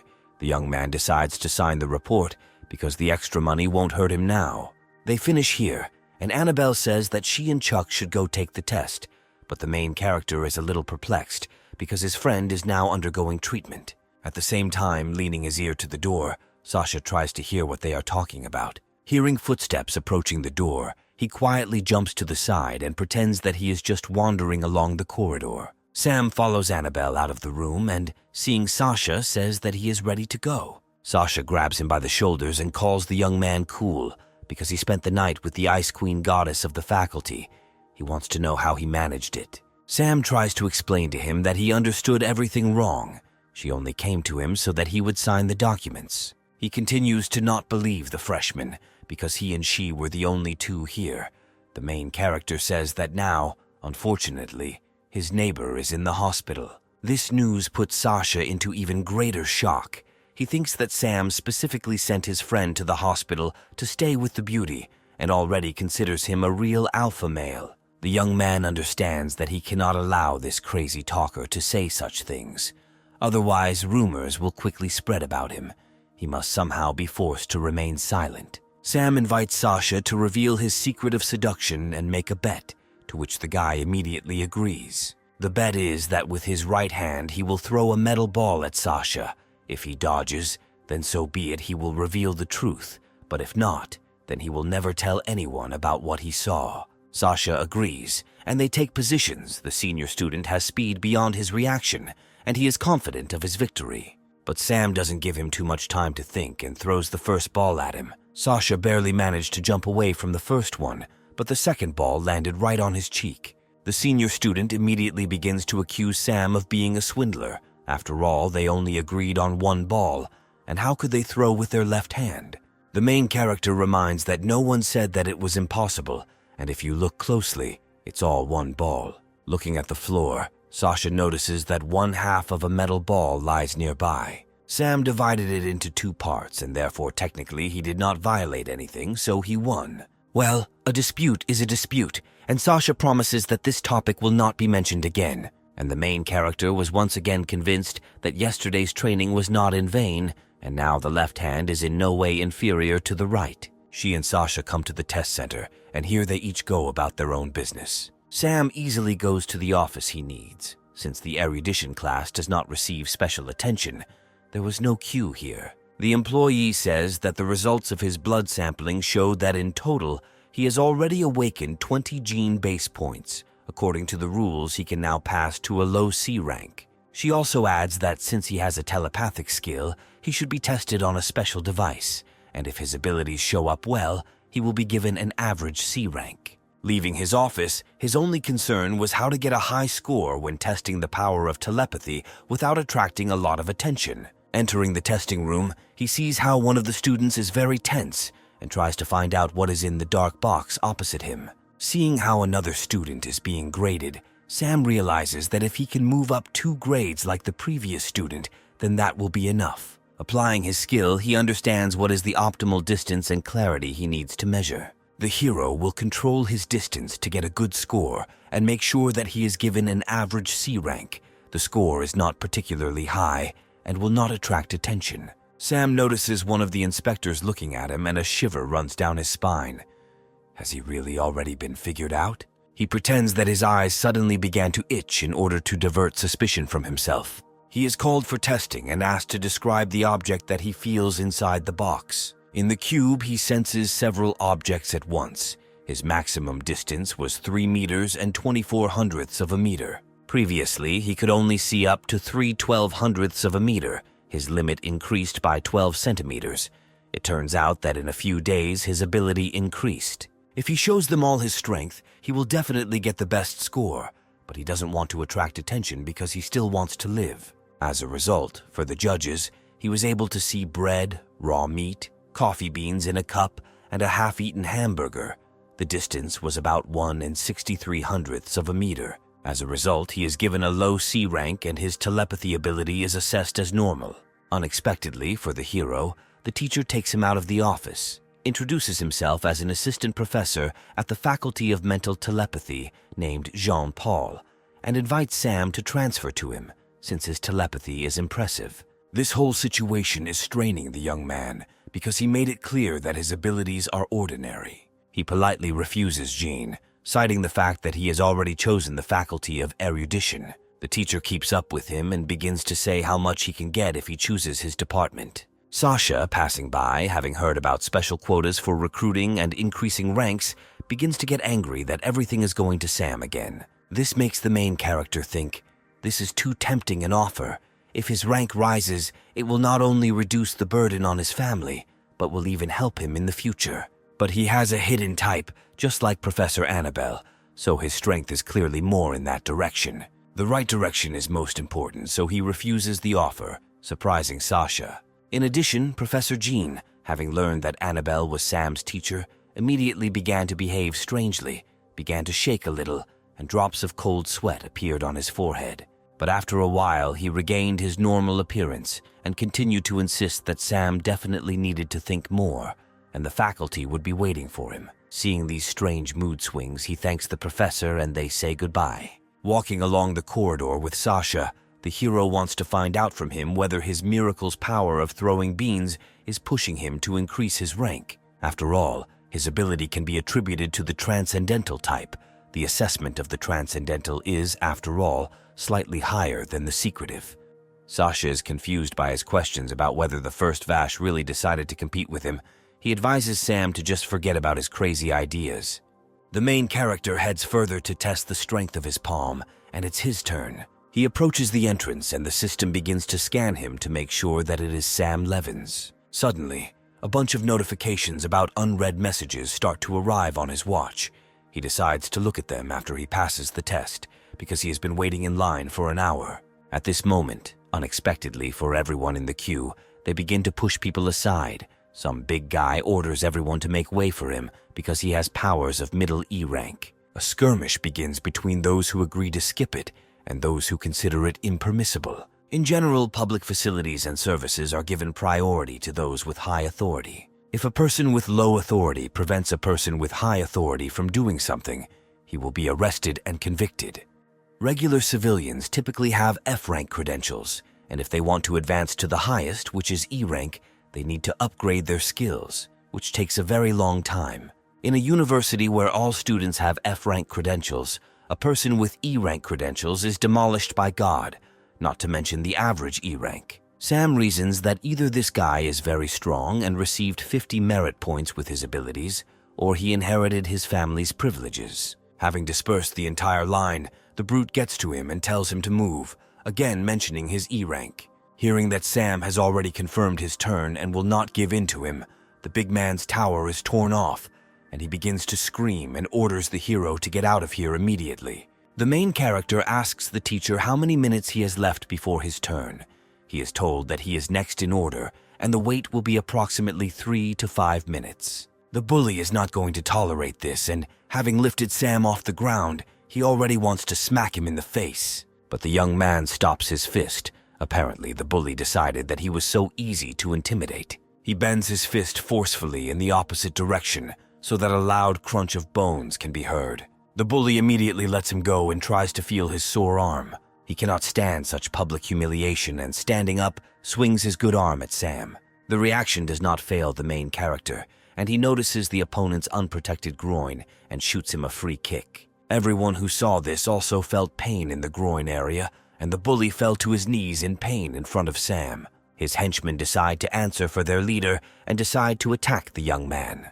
Before the guys had time to show all their hidden techniques, the main character had already taken out his famous metal balls and launched them into the necks of his opponents. So all 4 hooligans were defeated by the main character and were now lying on the floor groaning in pain. Sasha, watching from the queue, begins to have another attack of envy because how the first one managed to defeat the 4 of them who also had a high rank. Sam asks the bullies if they are still going to fight because next time he will throw metal balls in the direction of their eyes and then their heads. The students have already filmed this entire scene on their phones, and now this video is gaining popularity on the internet. Sam already suspects that he is finished. He hasn't been very successful at becoming invisible. Holding on to his belongings, the bully gets up and tries to threaten everyone who is filming this, that they will be in trouble, and he will settle personal scores with Sam.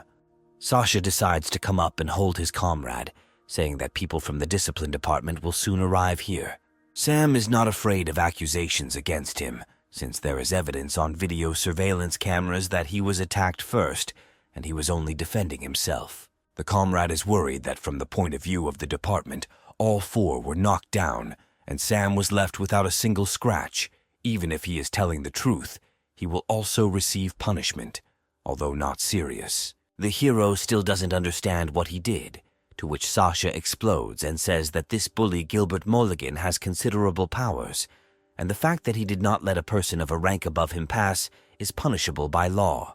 The most severe punishment that can be imposed on him is expulsion and compensation for medical expenses. Sam thanks him for the information and decides to look at the unread messages. But since such a case occurs, he decides not to read them further, but simply confirm all the acts sent to him at once. From the messages, it is clear that he is being promoted to a low-ranking position and that money transfers are pouring in from various foundations. Sasha watches as a creepy smile appears on his friend's face. The senior student also decides to ease Sam's situation a little and offers to help Gilbert escort him to the first aid station and dissuade him from making a mountain out of a molehill in this situation. He says that he will forget about this if Sasha apologizes to them all on her knees and pays everyone moral damages. Sam approaches them and thanks the young man for his help, but he assures that he is able to solve his problems himself. He suggests that Gilbert tell the department everything, but not blame him for not giving him a chance. Mr. Mulligan looks down on his rival and says that Sam will regret his words. A representative of the department scolds the guys because they have not yet passed all the entrance tests, but have already violated the rules, and now they will be punished.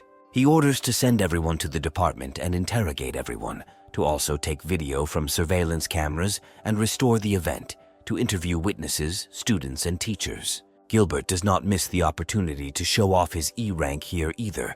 He tells how he simply asked to give way to him, but they refused him, and in addition, they attacked him. The inspector makes sure that his rank is genuine, and in this case he really has the authority. He can tell everything in his own words, and he will not be interrogated. Gilbert is jubilant and asks Sam if he has any courage left, but the young man puts on a calm face, turns to the representative, and mentions that he has the authority of a low D rank, who also takes advantage. Gilbert begins to laugh hysterically, trying to catch his rival in a lie. The representative himself doubts that a freshman can have a low D rank.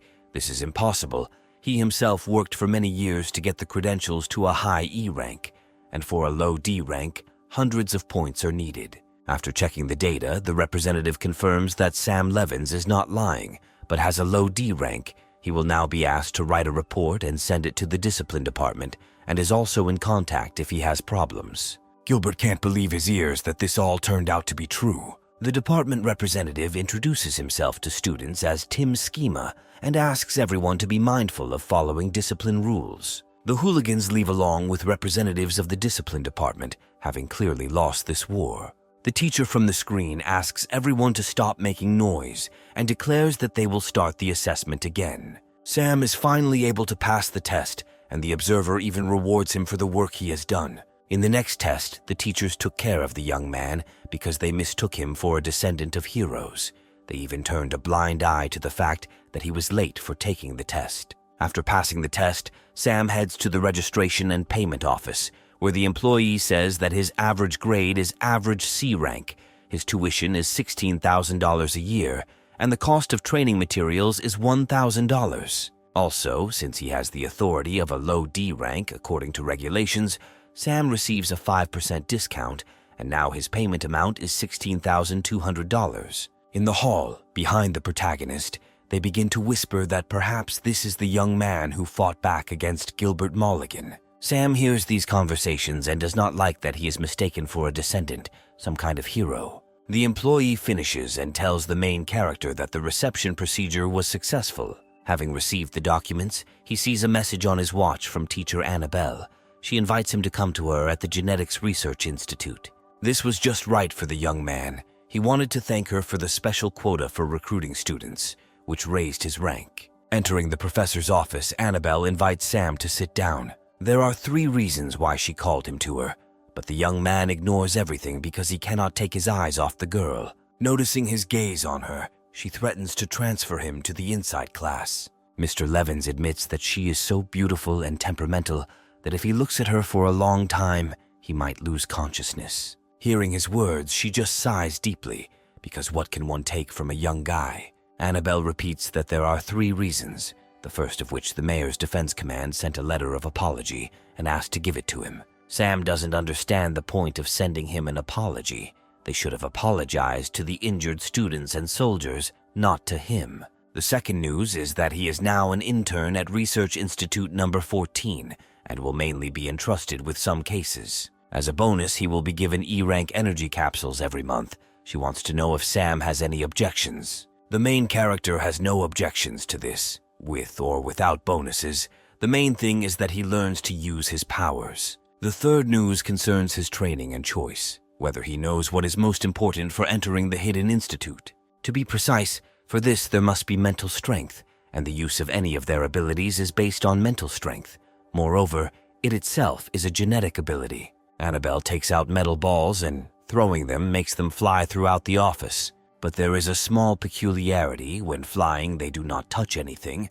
The teacher says that enough development of mental strength is not inferior to the unique abilities of an exceptional type. Human research has discovered countless secret cultivation methods, and their type's genetic base also has a secret method called inner vision. Going outside, he suspects that his teacher knew that he himself has inner vision. She also mentioned that anyone who is able to sense the smallest things has inner vision. However, only a small number of genetically modified people and gradually named mutants are able to possess it. Students using this unique method discover an average of 15 gene base points, but they can be either useful or useless, plus there are various side effects. This news makes Sam a little happy, because in fact everything depends on luck. Annabelle corrects him, saying that this is not entirely true. Before it could be compared to playing roulette, but after 100 years, humanity has developed safer methods of awakening genes. The main character also wants to find out if their type has something else besides internal vision.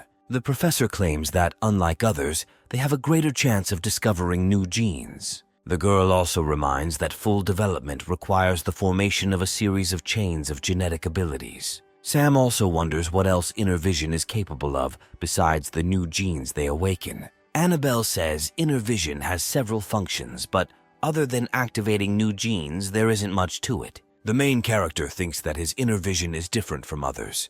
The teacher gave him these training methods to practice. Walking towards his room in the corridor, he again bumps into his now comrade Sasha. He comes into the room with him to talk about something. While the young man is unpacking his purchases, he notes that their rooms are much better than their old ones. Sam hands him a can of cola and says that Sasha can speak directly to him.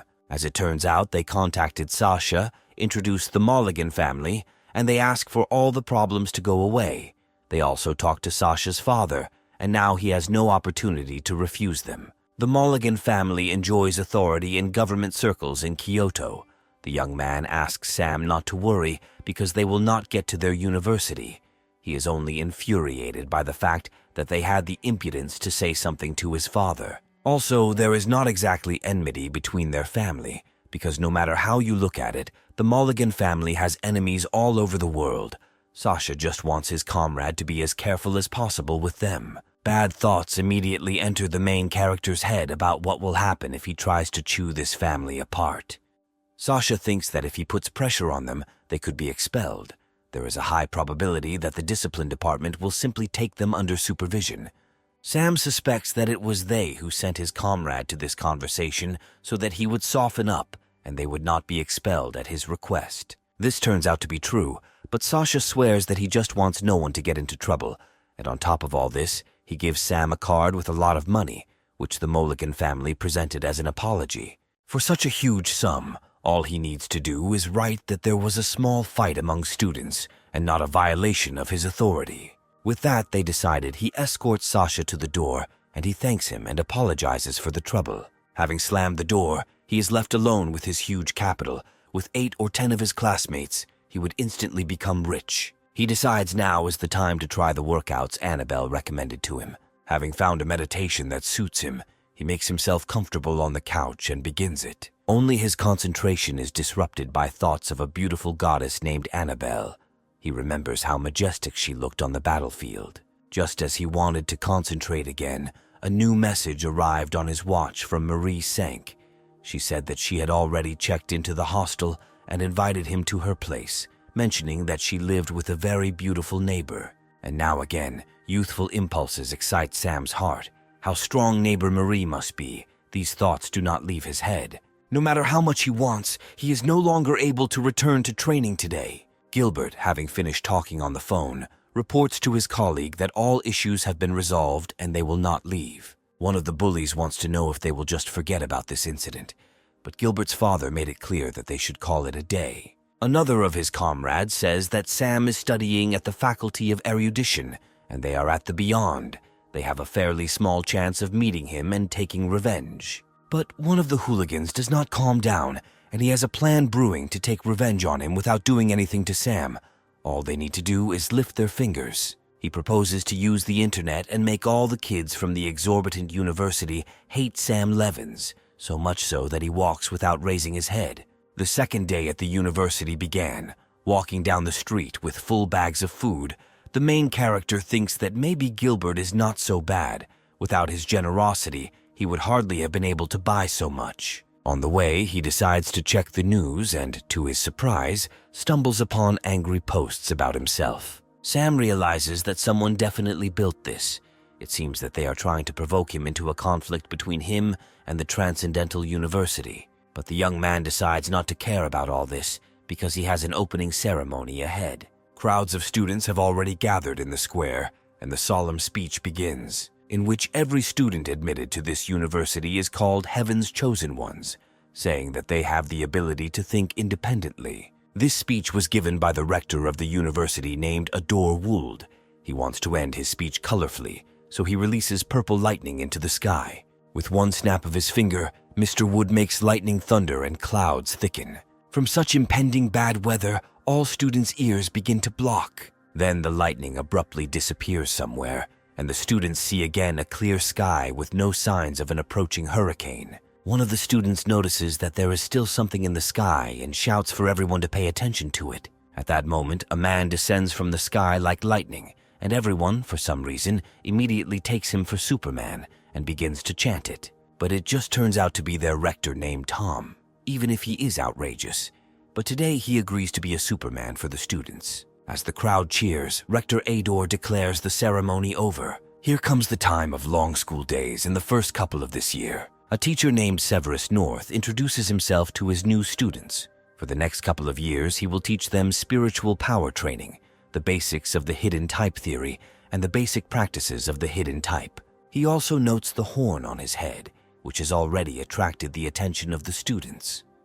Severus says that this is a consequence of an error during training, and if among the students there are those who want to get a pair of horns, then he allows them to sleep on the pairs. From his speech, Sam understands what Annabelle's teacher was saying about useless genes at the base point.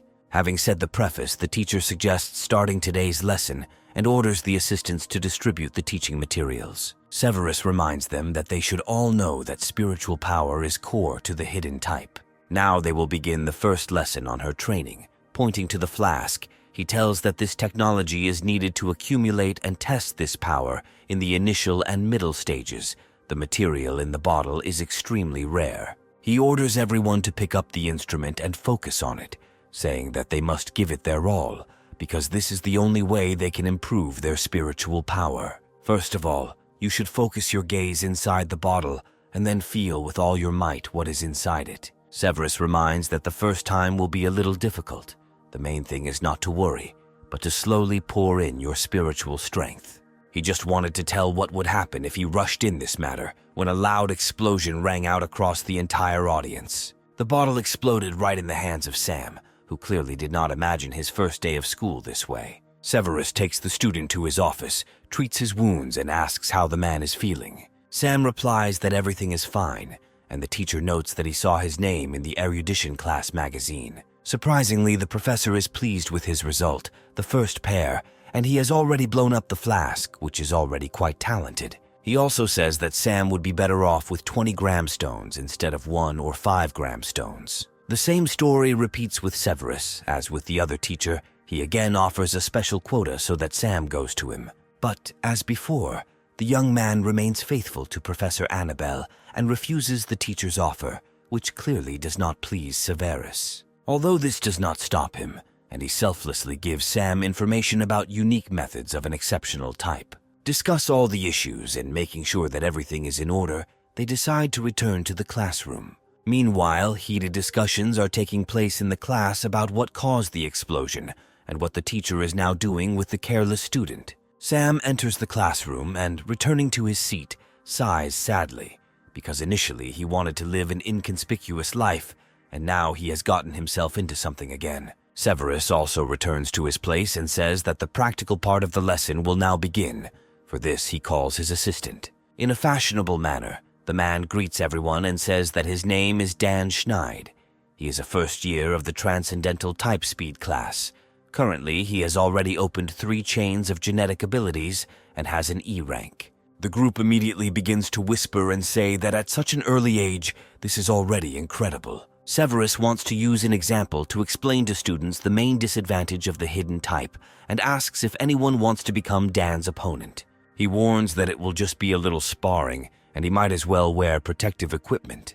But to everyone's surprise, Dan says that he has only one condition: Sam Levin spar with him. The teacher is interested in why the choice fell on this particular student, and besides, combat practice is carried out voluntarily. Dan admits that since such a strong student appeared in the Faculty of Erudition this year, he really wants to conduct a practical lesson with him. Sam is under pressure from all sides, because if he doesn't come out to spar, then everyone will consider him just a coward.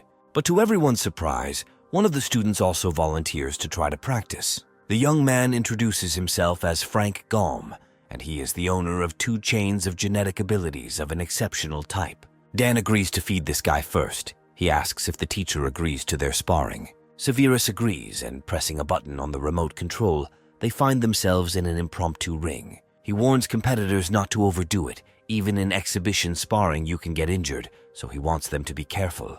The report is in, and the fight is declared open. Frank warns that he has quite powerful fire, and his opponent needs to be careful. But it looks like he should have been more careful, because Dan very quickly knocks his opponent down. To the surprise of the students, the fireball that Frank had been holding at the ready flew out of the ring.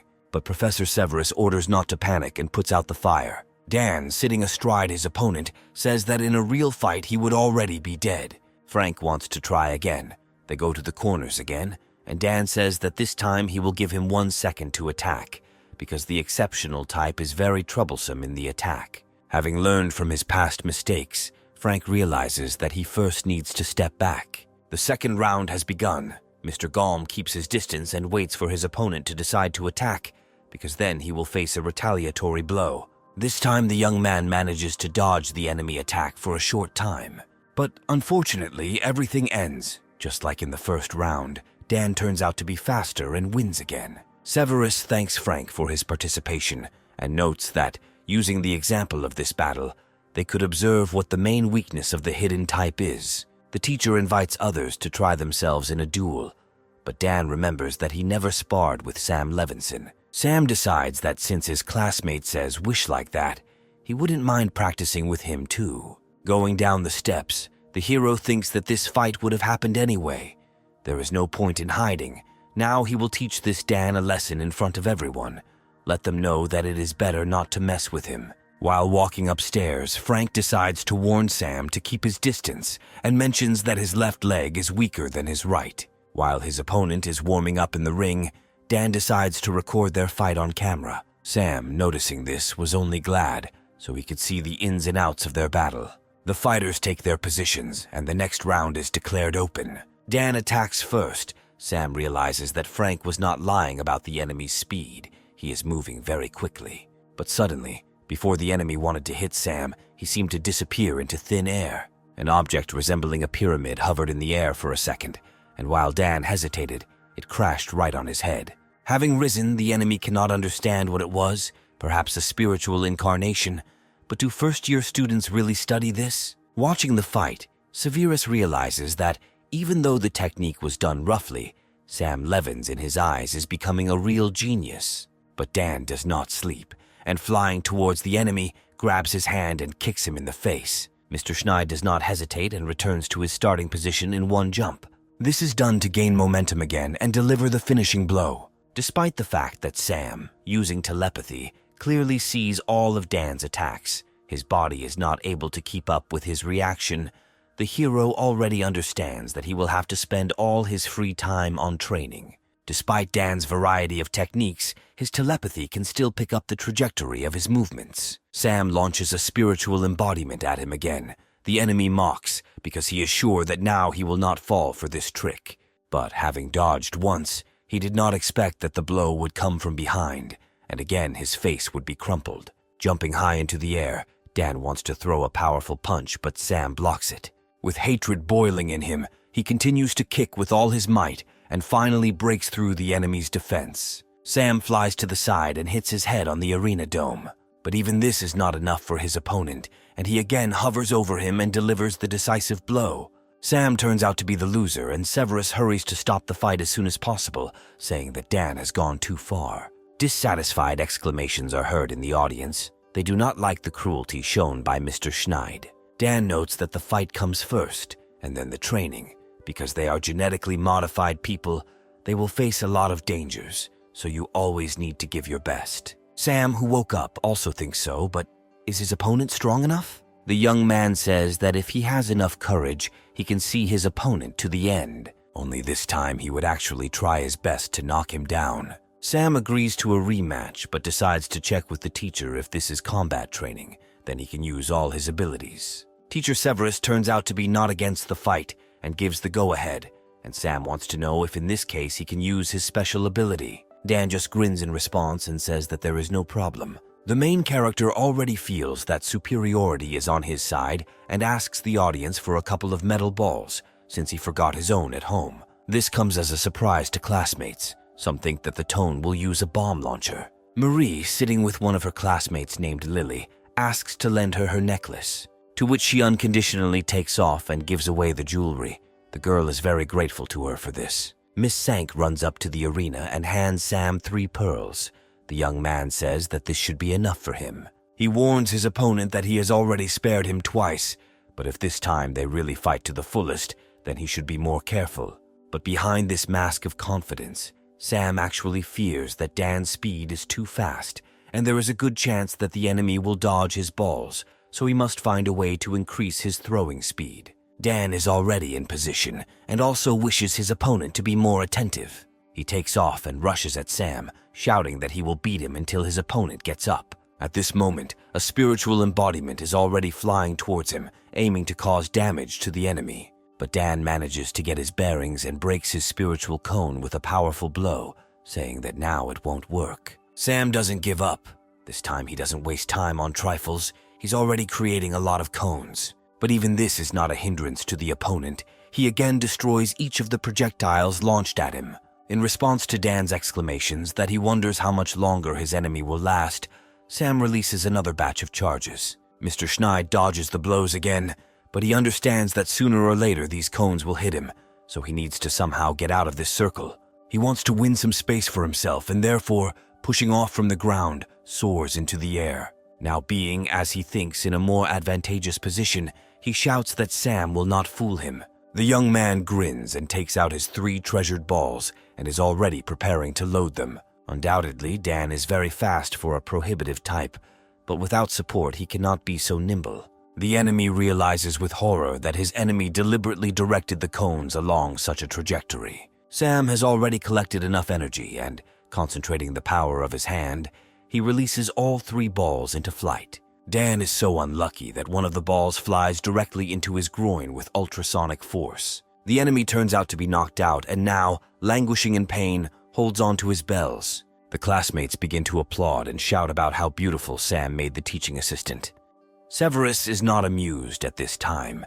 He conveys a message to the ambulance so that they urgently come in, since there is a student with a serious injury who may need surgery. The doctors quickly arrived and placed the victim on a gurney, making a preliminary diagnosis: a sprained ligament. The meniscus and the synovial membrane were seriously damaged. The rest will be known after the operation, but it is believed that even the operation can leave consequences. The medical worker asks Severus how it all happened.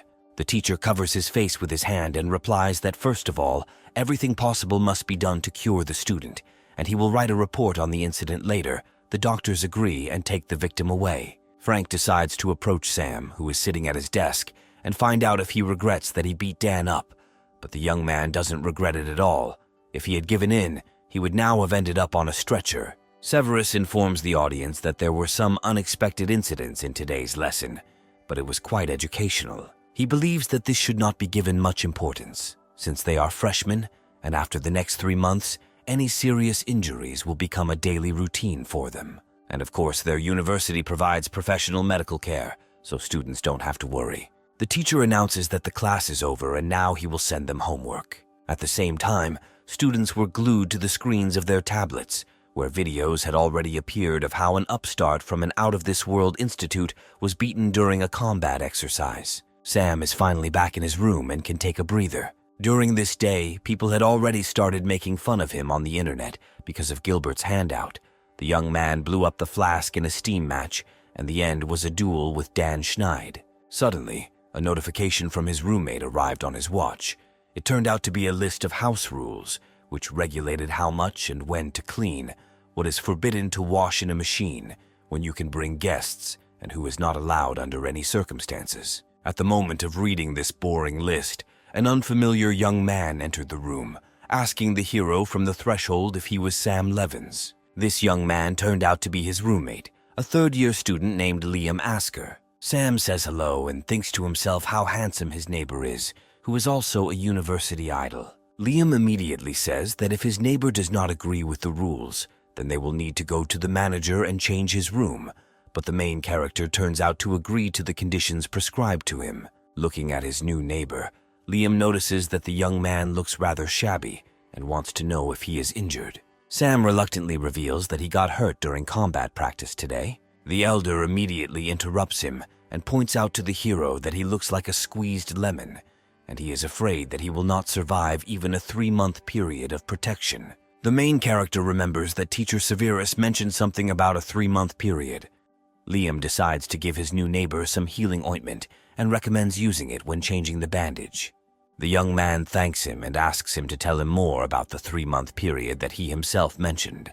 Mr. Asker grins, folds his arms over his chest, and says that Sam really doesn't know anything. Every genetic evolution university encourages students to improve with each other. Keir University is no exception. Those who come out on top in the competition will receive more training resources. Every year, a list of the 100 best students comes out. First place is the Dragon, the top 10 are the Tigers. For each place, a separate reward is given. Sam is surprised to see a D-rank energy capsule because it's $100,000 out of the blue. Liam says that the so-called 3-month protection period means that the freshmen will not be bothered by competition for 3 months, but after 3 months, the competition will be completely open. But there are especially gifted guys, like Sam, who strive to break the rules of the university. The main character does not quite understand what they are talking about. The older neighbor says that every year, because of the competition, students get seriously injured, become disabled and expelled, and sometimes die. This is not uncommon. Heading towards the exit, Liam says goodbye that Sam has already become a target, so now no one is interested in his problems, and if he wants to survive, he must train properly. Left alone, the hero thinks about everything he heard. He assumed that it would be difficult to get along with the elder, but he never expected that Liam would be a man with a sharp tongue and a soft heart. But his words about the target worry Sam about how things could have turned out this way. At the very least, Gilbert and Dan have a grudge against him. But one way or another, these show-offs have already been filmed, and he was at least able to learn about their strength. All these thoughts give him the idea to look at the training methods that Master Severus gave him. Sam hopes that the methods will include skills such as affinity with metal. Finally, evening came, and the young man took a shower after such a busy day.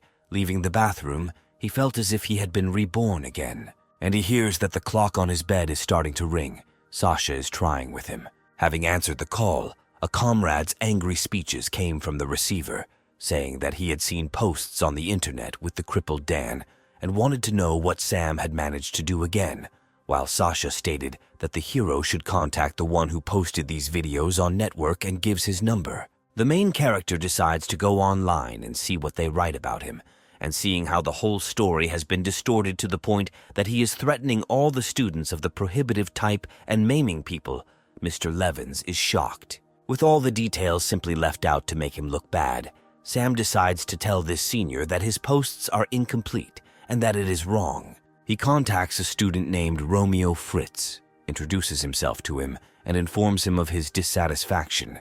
He wants the students to see the whole truth, as it really was, to which the senior student asks if Sam wants to settle everything, and he announces a price of $500,000. If he gives him that amount, then Romeo will agree to change everything in the posts. After waiting a minute, the extortionist bursts into loud laughter and says that he is just joking. He would not dare to rob a poor student, and in general there is nothing wrong with his posts.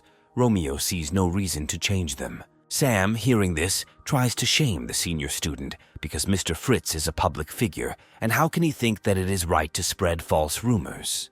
Romeo points out that Dan Schneid really wasn't mutilated by Sam, asks him to point out where the author lied, and says that he's too busy and the call will end there. Having completed the call, Romeo leans back in his chair and laughs at how naive young people can be. Sam remains unhappy after such a tense conversation. His enemy turned out to be really cunning. His loopholes cannot be recorded. The hero comes up with the idea that he can try to complain about his work, but at the same time he understands that Romeo can continue to work on other conspiracies, and this way he will not get rid of the infection. But still, some measures need to be taken, and Sam begins to get ready, thinking that since his opponent did not want to be kind, then he should not blame him for his rudeness. At such a late hour, he decided to go to the discipline department, entering the foyer and being greeted by the secretary. Just as he wanted to communicate his desire to write a complaint, the head of the department, Tim Skem, who was already familiar to him, entered the foyer to find out what was happening here. Sam reports that someone was using the university's website for blackmail and extortion.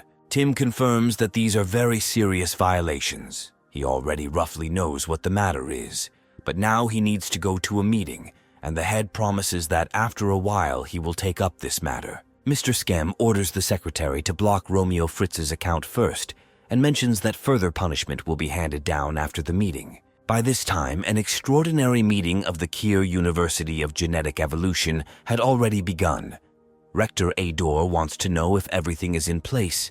He has reported that with the exception of Tim Skem and several committees who have gone on assignments, everyone is here. The reason for their meeting today is two students, Sam Levins and Dan Schneid.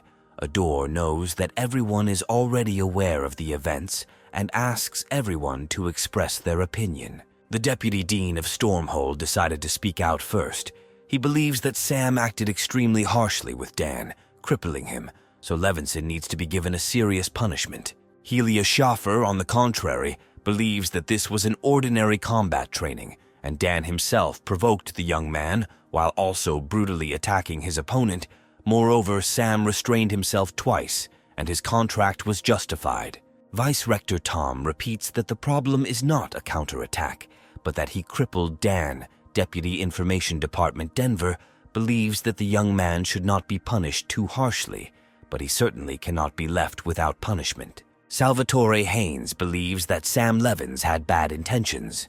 The bad thing is that he took the fight tape. Because of this, they had a problem. So the Office of Academic Affairs believes that this young man should bear the main responsibility. Ador listened to all the deputies and managers and now wants to find out what Teacher Severus thinks about this. Sweating with excitement, he admits that he too is responsible for this incident because he did not follow their fight. The rector loses his temper and begins to shout at the professor because he has a huge responsibility. After what happened, he did not reprimand Sam, but allowed the situation to develop further. In addition, he should have immediately contacted the information department of the Hidden Institute and posted the full video of the battle on the internet. But due to his negligence, such a commotion occurred. Adore thinks that Severus wanted to glorify the student of his institute, but first of all he should support the students and not engage in conflicts for personal gain. The rector also wants to know, after they finish, the opinions of his colleagues on what to do with Severus. Opinions are divided. Some believe that the teacher is to blame, but Sam should not go unpunished. Tom suggests giving them a warning for the future. Adore asks the question, if the students of their university do not want to resist the deliberate humiliation of their rivals, then why are they teaching them? He bursts out with a speech that even if those students who resist are punished, will other students maintain the spirit of resistance in the face of powerful enemies of the future? The rector suggests that Severus take on the main responsibility. Regarding other students, let the teachers of their respective faculties limit themselves to educational conversations.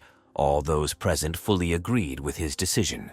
Towards the end of the meeting, Tim approached Adore and brought him a completed full report on the incident. Having glanced over the report, the rector throws the tablet with it to Denver and asks him to look at it for himself, because he did not expect that this could happen at their university. Adore says that a student named Romeo used his popularity to blackmail and extort money. 3 cases were confirmed, and the video itself is in the Denver Information Department. The head of the university offers Denver to go to the front instead of the director if he copes with his duties so poorly. Meanwhile, Romeo taunts Sam because the freshman thinks that if his number is blocked, he won't be able to do anything. Hearing knocks behind the door, he decided to go up and open it. A man appeared from behind the door, handing the senior student his ID. Having mentioned his name, the people introduced themselves as employees of a special department of the Intelligence Department. They had an order to arrest Romeo for extortion and blackmail, and they asked him to go with them. A scream is heard in one of the dorm rooms early in the morning. It turns out that all the videos that the students filmed were deleted, and they will now not be able to make money from it. The students notice they are notified that they could be prosecuted for the video and their use of blackmail and extortion. Professor Severus is removed from his position as vice dean, and the university states that it encourages rivalry among students so they can create strong heroes. That same morning, Sam continues to meditate and persistently train his genes. Having finished, he falls tiredly onto the bed. The last 36th base point of the first level has finally been opened. Usually it takes at least 6 months, but he did it in 4 weeks. Sam feels that although his spiritual power has not skyrocketed, but the intensity has increased significantly, he is confident that in the next battle against Dan or anyone else, his spiritual cone will not break so easily. Jumping up sharply, he decides to test his skills and see the progress of telepathy. He feels that while his range is about 6 meters, it is more than his room. Sam tries to look a little further, and now he sees the older neighbor's room. Right now he is training. The young man can even see his martial arts books. But to his surprise, he feels Liam's gaze turn to him, and Sam clearly hears him being called a bastard. Mr. Levinson feels as if he was thrown out of his visions. He does not understand how this could happen. Liam immediately comes into his room, clearly not liking the freshman's tricks. Sam tries to apologize to him, pointing out that he just tried it out of curiosity, but the elder does not listen to him and only notes that if in 1 month he exceeded the 4 meters mark, then that is not bad. But he still warns him that the freshman must be careful, otherwise he will receive a response for any negligence. The main character swears to him that he will be extremely careful from now on, and after hesitating awkwardly, he wants to find out what genetic abilities Liam has. The senior student declares that he not only has genetic abilities, he has an ancient martial art called Lion's Roar. Adjusted to his gene points, this art is capable of resisting telepathy. Sam is surprised. He is hearing about this for the first time. Liam says that there are many types of genetic abilities.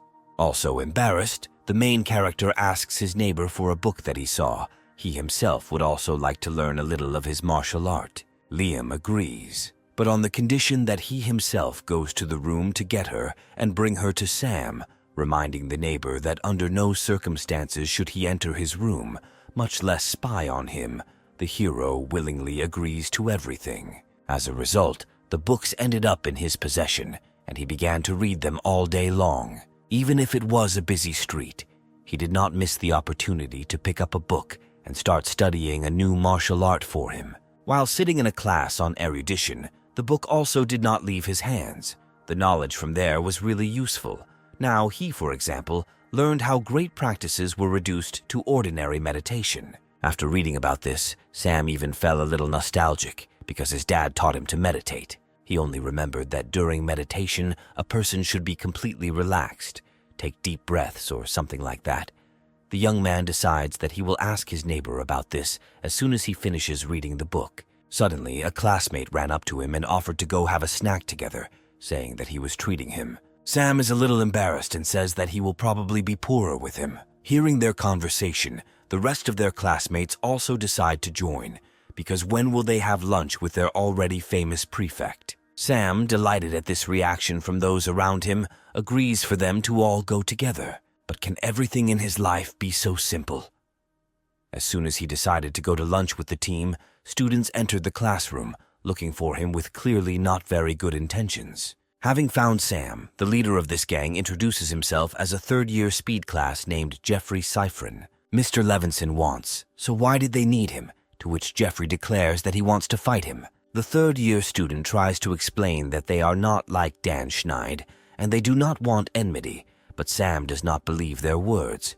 He replies that they started it all for the sake of revenge. Other students who came with Jeffrey claim that they have nothing to do with that identical person, because Dan was too self-confident and wanted to become famous. Mr. Cyphrin decides to get straight to the point. The Dragon and Tigers rankings are coming up soon, and since Sam's fighting abilities are very unusual, they want to fight against him to hone their fighting skills. Having heard this, the main character doesn't even really know whether to tense up or relax. It turns out that the students are preparing for the ranking of Tigers and Dragons. Jeffrey invites him to fight in the training building. If the opponent is worried about safety, they can also ask the teacher on duty to be the judge. They are even willing to offer him money. Sam suspects that they have already prepared the money from the very beginning, but despite all the persuasion, he refuses. He simply doesn't want to waste his precious time on this and is getting ready to leave. Seeing their opponent leave, they throw their last trump card at the students and offer him an E-rank capsule. They notice that Sam has stopped at the entrance and begin to raise the stakes, offering even more capsules for each of his exits. Turning to them, the hero clarifies whether he will receive the capsule if he loses, and the whole gang gives him a positive answer. As a result, they will move into the fourth hall of the combat training building. All the students admire the technological equipment of this room. The observing teacher warns that this is just practice and tells the students not to hurt each other. He especially addresses Sam, warning him not to turn out like last time. Mr. Levins wants to know who will start first, and Jeffrey volunteers to be first. The third-year student turns to his comrades and asks them to carefully watch their battle and then sum up the results. The fight begins, and Jeffrey warns that he will now begin to attack. Sam gives him advice not to attack with all his might at once. Mr. Cyphrin rushes into battle, shouting that people of the transcendent type must always attack with all their might. The companion says that they studied the video of the fight with Dan, and the hidden type should keep his distance during the fight. So in the fight against Sam, he should close the distance as quickly as possible. Jeffrey mentions that he noticed that during the fight with Dan, Sam would direct spiritual cones in special trajectories to make the enemy jump up. The third-year student gathers strength and, reducing the distance as much as possible, tries to strike the enemy and crashes into a spiritual wall. The enemy admires Sam's spiritual skills, but believes that in the face of absolute power, any tricks are ineffective. Jeffrey strikes again, and his fist begins to penetrate the enemy's defense. He was ready to rejoice at his incredible strength, but his fist again hit the barrier. The young man doesn't understand where he came from. Did Sam really create two barriers so that he wouldn't notice it? The main character stands happy, because having such tactics is in the order of things. Have such tactics to compensate for your weaknesses. Jeffrey is trying to restore his arm. He has the complete feeling that the barrier was made of stone. The observer comes up and examines his injury, and advises that if there is no fracture, apply ice and use ointment, and otherwise give yourself an injection, and the hand will heal in 2 days. But the young man does not care. He wants to know whether he can continue the fight. but the teacher raises and announces that Sam Levins won this fight. The next round begins and one confident young man is called up. A couple of minutes later, he was holding his chest and lying on the floor while Sam was declared the winner. Next, the third-year student's comrade in arms was defeated. Mr. Levins was again on strike. Well, the last of the company fell under attack and also ended up losing on the bench. As a result, Jeffrey gives Sam a box with the treasured capsules and thanks him for the experience gained, offering to practice some more. The main character looks after the departing senior students and thinks that they are good guys, and he earned quite a lot, but he could kill time sitting in the laboratory. And then it dawns on him that he forgot to clean the laboratory. He starts running and ends up even overtaking a group of his classmates who were watching his fight. As a result, he managed to clean the laboratory, he filled in all the necessary solutions, and all of today's tasks were completed. But suddenly he smells a distinct smell of blood coming from the office at the end of the corridor. Does someone really want to fight him again? He throws the canister aside and rushes straight into the office. Looking pretty shabby, Annabelle admits that Sam is a very good cook. The young man admits that as soon as he smelled blood, he thought that someone had gotten in here, and he was also worried about where the professor had been all these days. In addition, he notices that the girl is very badly wounded, and he continues to be bothered by the question of what happened to her hand.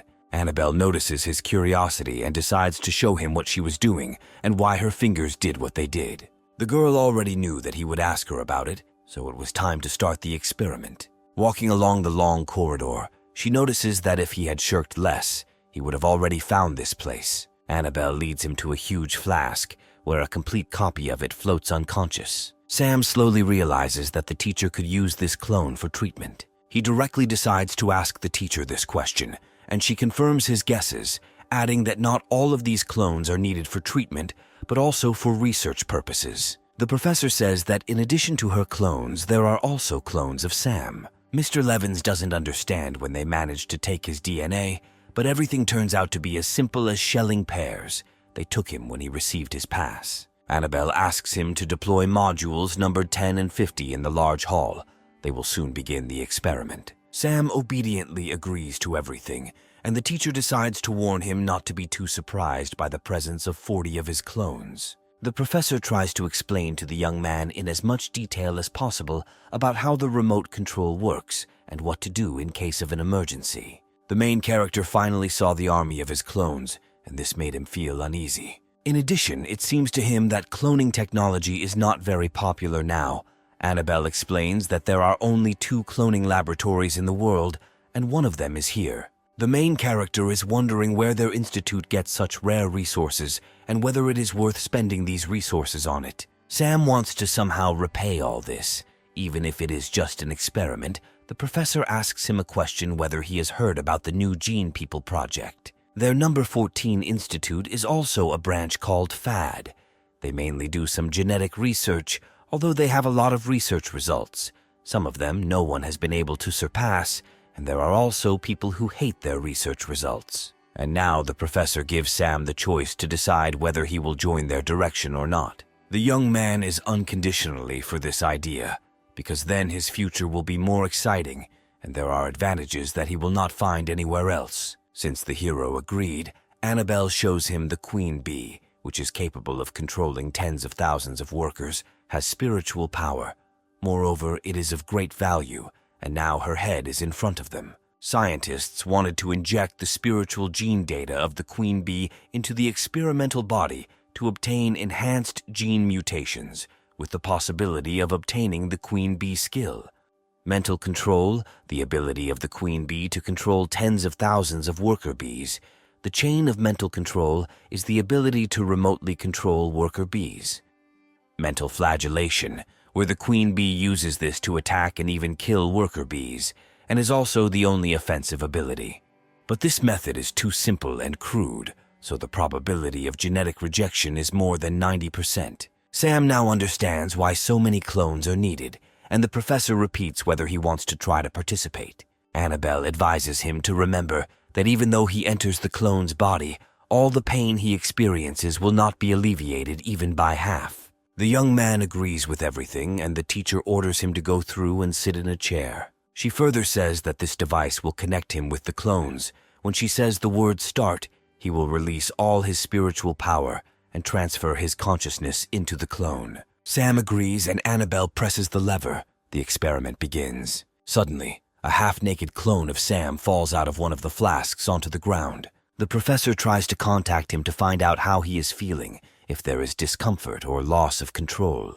The young man replies that everything is fine. He does not experience any discomfort and, moreover, freely controls his body. Annabelle orders him to go to a place under the glass window of the control room, where there is a through-hole. He must stick his hand there when he is ready to inject. At the same time, the girl begins to record that experiment number 01 with the Black Crown Queen Bee has begun.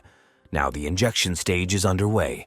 The observation time is 30 seconds. Sam had already taken the injection by this time and was now starting to feel a little sleepy, which he immediately reported to the professor. To his surprise, all his senses stopped working at once. His vision went dark, and he found himself lying on the floor. The recording continues. Miss Prince reports that brain death occurred during experiment 01. 10 seconds have passed. She asks the original what the body felt during death, but he could only remember a headache. Annabelle decides to begin the second experiment.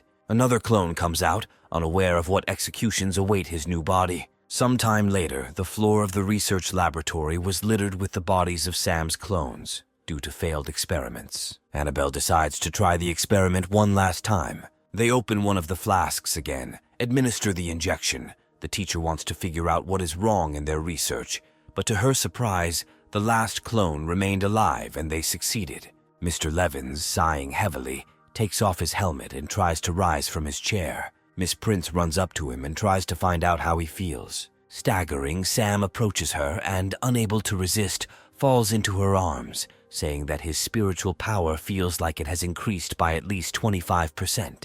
The professor wants to know about his abilities, whether he has acquired any powers. And she was right. The young man actually received 2 new abilities. One of them is a chain of mental control and, much to the surprise of the teacher, a mental whip. Annabelle grabs her charge by the scruff of the neck and rushes him to try out new skills, while Sam just wants to rest and eat something to recuperate. His professor was not a monster, so she fed the student. Sam admits that the experiment was too tedious. The girl praises him. He achieved excellent results with less than 40 clones. At this moment, a robot assistant flies into the room and offers Annabelle a glass of water, at the same time pointing out that she needs to pay attention, because when Sam saw her clone, his pupils and heartbeat changed dramatically. He ends this monologue with the assumption that Mr. Levins is most likely a bad person. Sam tries to explain everything, but Annabelle interrupts him and says that this is Flaber, a special supercomputer at their research institute. He couldn't see Flaber before because he has an unhealthy interest in secret observations. Sam now has only good thoughts in his head. In addition to 2 cloning devices, he also has his own artificial intelligence. Apparently, it's good that he entered the Institute of Research Institute number 14.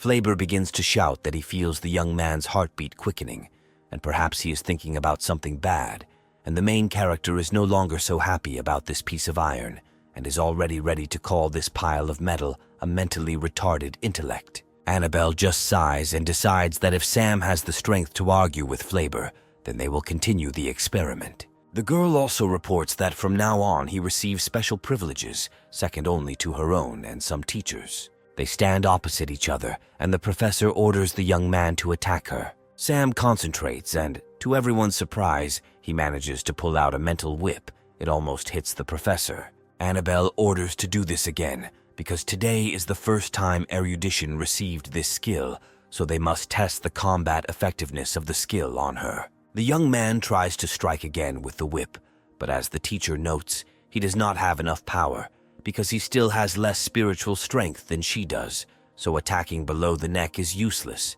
but it may work on others. She notices that he used very little spiritual power. With experience, he would be able to use 1/10 or even half of that spiritual power at a time to make the attack powerful. For now, they stop there and Sam wilts, having failed to impress Annabelle. The girl comes up to him and says that his results are not bad and calls him their genetic miracle, the only one who acquired 2 skills at once. Everyone else, including the founders, only acquired 1 skill each. Annabelle advises Sam to rest while she writes the report. If they can identify the basic gene center, the mental control circuits, then the fruits of their class will increase, but so far they are lacking. The young man himself should know how difficult it is for the erudition class to train, and the liquid of the black crown queen bee can help them with this. Besides, the corpse of the queen bee is extremely difficult to get, so the professor does not know when they will be able to recruit new volunteers. Flaber expresses his dissatisfaction because Annabelle said that Research Institute number 14 was just her and Sam, forgetting to mention him. The girl apologizes to the artificial intelligence and approaches the young man to give him a gift for his work. Having opened the box, he cannot understand what it is, and at first assumes that he was given a keychain. Having given a little hint to his student, Sam finally understands that there is a flying sword in front of him. He had only seen this in films before. Since the hero received a chain of mental control, according to Annabelle, he can easily control the sword and even offers to try it out. The young man, full of determination, agrees to another small experiment. He tries to carefully lift the knife into the air and already feels that it takes a lot of strength. Annabelle calms him down, saying that, in the end, he will gradually get used to it. She suggests that the theoretical distance of mental control could be up to 500 kilometers, but with his current spiritual strength, he could try 100 meters first. Sam tries and gradually succeeds in holding the sword in the air and sending it further and further. He has already reached a distance of almost 100 meters. The teacher now advises him to try to return the sword in the same condition. The sword suddenly turns back and lands next to its new owner. Annabelle was a little scared by his maneuver and tells him not to act rashly, and after returning to train, better control, especially the moments associated with acceleration, deceleration, and turns. Suddenly, Miss Prince received a call on her mobile phone, and she answered the call instantly, ending the call. The girl calls Sam with her because someone is waiting for them. Walking along the corridor and continuing to practice with the sword at the same time, the hero is curious why the professor has such a serious face and who the caller could be. They come to the office of Deputy Rector Helia Schaffer. Annabelle assumes that he didn't just invite them to have tea here. He replies that she should know that this applies to last time. The professor repeats that Helia should know that a new employee has appeared at their research institute number 14. The entire warehouse is full, and there are no places left. The deputy replies that he immediately felt Sam's aura. I can't even believe that he is a freshman, and since she is done with him, then she should allow other university employees to use the modules. Annabelle refuses, because the next step will be the full development of Sam's clone for further medical examinations. There is also long-term research that also needs to be carried out. Helia still begs to allocate at least one module. This begins to bother Miss Prince, and she threatens that if the teacher mentions it again, then the conversation will go differently. The man states that she still has no choice, because she should know the rules and regulations of the university. Her research has not been fruitful, and if she does not want to give them the cloning equipment, then something may happen to the funding of her research. Annabelle wants to know how much they want to cut the budget, and Helia reports that at the moment they want to cut funding by 80%. It turns out that many people have been wanting to use this laboratory for a long time, including military structures. Helia promises to contact Annabelle and advises her not to worry. Sam, walking out the door with the teacher, wants to know how much money the institute needs to operate normally during the year. In the deputy's memory, funding for this institute has never been less than $50 million a year. The young man wants to know if it was because of him that they began to put pressure on the professor. Helia, patting him on the shoulder, declares that he is just the reason and nothing more. Their arms are getting longer and longer, and even the founder's idea of cloning attracted their attention. Previously, Teacher Annabelle did not work alone. Some left, and some betrayed them. Helia wishes Sam to grow up quickly and help his beloved professor. The protagonist wonders how he can help her, but the deputy says that there are many ways to help, such as new research and performance evaluation, but there is a more direct and effective method. And by this effective method, he means the ranking of dragons and tigers, the 10 best students who were at the beginning of the ranking. If a freshman gets into the general list, then this will be recognition of the contribution of their research institute. Annabelle, leaving the office, notices that only Sam remains, and having learned that Helium's teacher has left, recommends that the hero go train using a flying sword, while not forgetting about his duties in cleaning the laboratory and cultivation warehouse. Sam wants to know what she will do next. The professor reveals that she will complete several tasks in order to receive funding. Now the proposal about raiding the dragon and tigers did not leave the hero's head. He needed to think and choose the appropriate tactics. While thinking about this out loud, he did not notice how Sasha approached him, and now he wanted to know what tactics were being discussed. He called Sam, but he didn't hear him, and when his friend approached, he heard him muttering something about tactics and began to think that these were his Don Juan tricks again. The hero asks if his friend has a desire to train. Sasha thinks this is funny because he ranks 89th in the ranking of sophomores, so it will not be easy to defeat him. Noticing the grin on Sam's face, his comrade explodes and says that luckily for him, he was just heading to the battle room, and now he will show what he is capable of. Entering the hall, they notice a girl who is clearly not happy with their appearance. Sasha brings Sam closer to her and introduces her as her girlfriend named Sierra Kantz. She immediately says not to call her anything. She is a sophomore. Sierra doesn't understand why he came here. He was also late. Sasha begins to make excuses that he met a friend who wants to spar. The girl assumes that a freshman is strong enough if he trains with someone who is older. Her friend reminds him of that video with Dan and says that it was Sam's work. Sierra calls the young man a newly hatched chicken who was able to defeat a strong opponent. Having moved away from the guys, she takes out brass knuckles from her skirt pocket and says that she wants to fight with this chicken. This confuses Sam a little. He is not particularly eager to fight with his friend's girlfriend, and Sasha, meanwhile, shouts out that she took 32nd place among the sophomores and asks not to overdo it. Sierra asks the enemy to get ready, and they take their positions. The protagonist commands that he is ready, and she can begin. The girl gathers her strength and jumps into the air as Sam creates many spiritual shields around himself. The lady deftly breaks through all the shields with her weapon, taking the young man by surprise. He could never have expected her to be capable of such a thing. Having landed, she punches her fist through the stone floor. Where Sam stood a second ago, he managed to jump back. A rapid thought process begins in the hero's head.